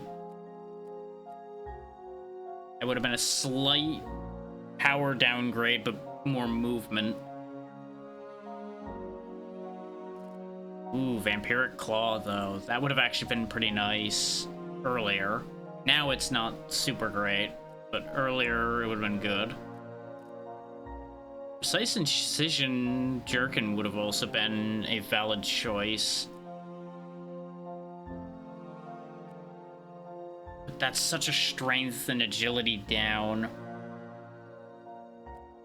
But 1.5 agility damage is pretty nice. But I think it's too late for that at this point, unfortunately. I think it's off to the final battle with us. Well, one final event, then the final battle. This is it. The moment everyone has been waiting for is here. Tomorrow you will enter the arena and fight against the reigning champions. Any potential fight modifiers are cleared. You spend the final evening making sure that everyone is ready to face whatever tomorrow may bring. At night you can't help but reminisce about the journey that brought you here. Alright. This motley assortment is ready for battle. Only one of them doesn't have a second perk, and one of them has 3, so you know, maybe a little bit of favoritism occurred. Let's go fight the champions. The Tribunal of Despair. With Aslan, the level 7 chained. Hang on, I can't read the whole thing. Asamiel, the level 7 astral. Bongli, the level 6 dwarf, who really, his name doesn't fit in amongst the whole group here, and the Emperor himself, the level 10 high demon, whose stats are not as high as you'd expect out of a high demon and boss. He's got Arcane Outburst, Absorb Blood, Detonate Blood, and Vile Rain. He gains MP on attack with his Mana Mallet. He will gain a random buff every time he's attacked. If he knocks somebody out, he heals. And he deals damage to everyone when he moves. Bongli's not anything to write home about, so I'm not going to really pay too much attention to him. Ditto with Asmiel, actually. Their stats are not great, but they have Chaotic Blessing, which could be annoying. So they'll hand out a buff. That could be an issue. And then Aslan's probably the closest to a relevant character they've got, except he has only 1 physical attack with his physical stats.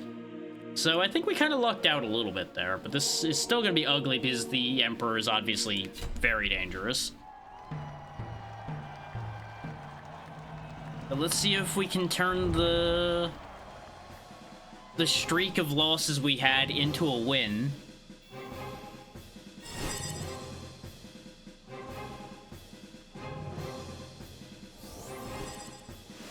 Okay, they gave themselves swiftness. and teleported around a bunch to go nowhere. Yeah, no reason not to Violent Barrage. If you... What? It wasn't it supposed to hit multiple targets? What? Hang on. Trying to hover over it. There we go. Attacks all valid targets within range and line of sight. Why wasn't he a valid target? The world may never know. Mending Waves, Demoralizing Shout, Sacred Blade, and Sanguine Strike. Well, you've got some moves. Not really gonna be able to use them super well, but you've got moves, I guess.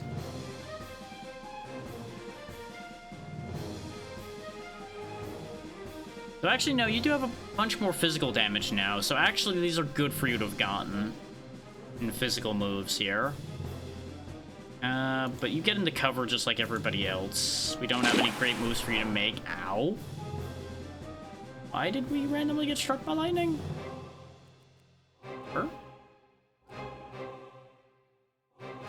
Her? I'm not sure why we just kind of got struck by lightning there. Oh, Vile Rain. His turn went by so fast that I didn't even register that it was his turn.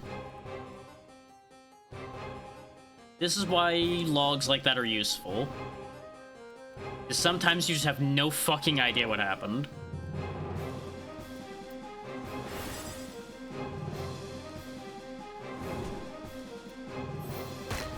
There we go, one down already. Not the one I really would have wanted to get rid of, but it's fine. Ooh, that works.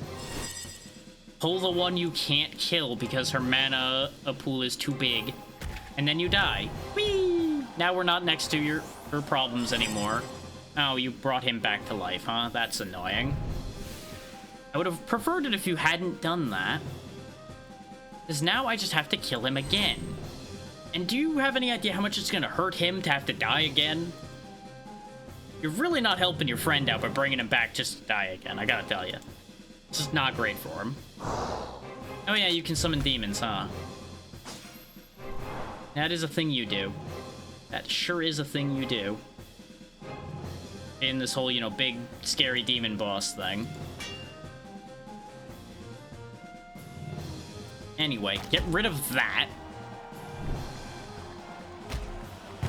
Okay, you rooted the one who doesn't need to move. Congratulations. Thank you for giving me a charge target to help her move across. Anyway, he's dead again. And now it's just us. Go ahead and shout to give the big boss lethargic. Make him weaker. Good hit. Gained relief when he got hit, which is annoying, but it's fine. Now we're just chewing through him. Because alone, he's not really that big a threat. He needed his buddies to shield for him a bit.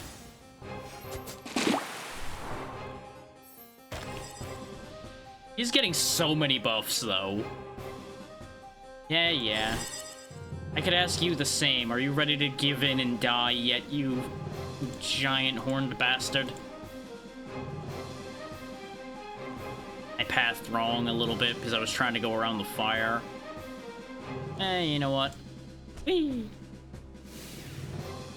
Put you in better mage range.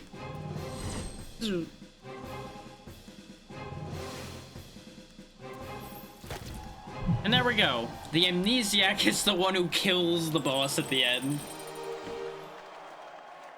Buffly, who no one really had that much faith in, gets the killing blow. The crown of champion grants eternal glory. Aww. We made it. Da da da da da da da da da da. But I've beaten that before, so we're obviously not gonna put that on the list or anything. But that was Mortal Glory. It's a fun game. Not too expensive either, made by one person, so, you know, that comes with its own attachments and everything. And it does have DLC, which is that Reign of Tyrants you see there. So, if you enjoyed that, you know, go pick it up perhaps. But I will go find us somewhere to be, and that will be that for today.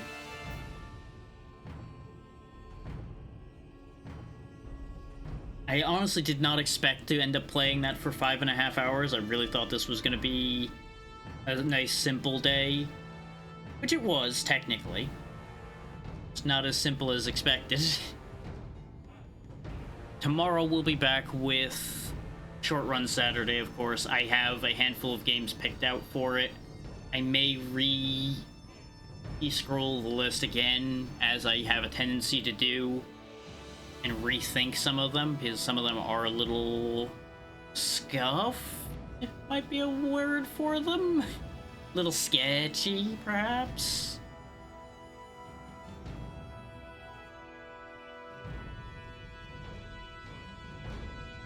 It's a whole peak collab of people I'm familiar with going on over there.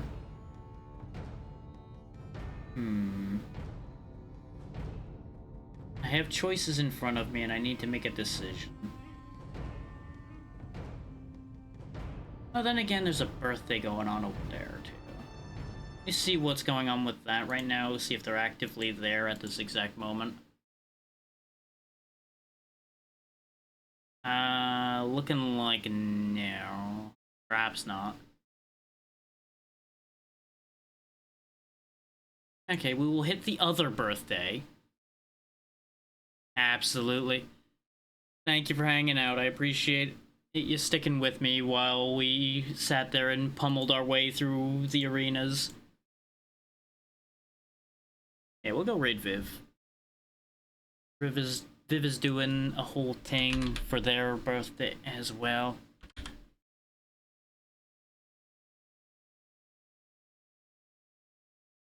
Which, let me double check a thing before I say something here. As soon as I find the thing I'm looking for, I can be very disorganized at times.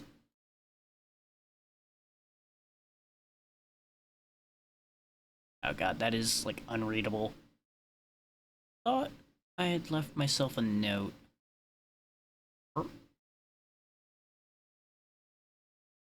Oh, fine, I'll just look where I know to find the answer to the question I'm asking myself. Yeah, okay. That's what I wanted to check. It is not Viv's birthday yet. They are doing a subathon leading up to their birthday. That was the thing I wanted to question first before I say, like, oh yeah, go say happy birthday. It's not birthday yet. Soon, but not yet. But we're gonna go over there anyway to give support to a good friend who has been very helpful over quite a lot of this little adventure here. So, you know, only fair to return the favor and all that, you know? They're doing some golf, it looks like, still for their birthday thing they're doing. Which I may end up getting dragged into that when we get there. We'll see how that ends up playing out. Yeah, thank you all for your time. Like I said, we'll be back on Saturday. I don't know what I'm doing on Monday yet. It'll probably be me starting to chew through the Lurkit hit backlog again, because I have like 6 things I have codes for that I should show y'all. So that may be what I start doing Monday and Tuesday. We'll see about that, and whether I feel particularly motivated toward them, or if I pull another thing out of my back pocket on that one. Then Thursday, of course, will be headliners that I promised before. And then Friday, I think we still don't have Abiotic.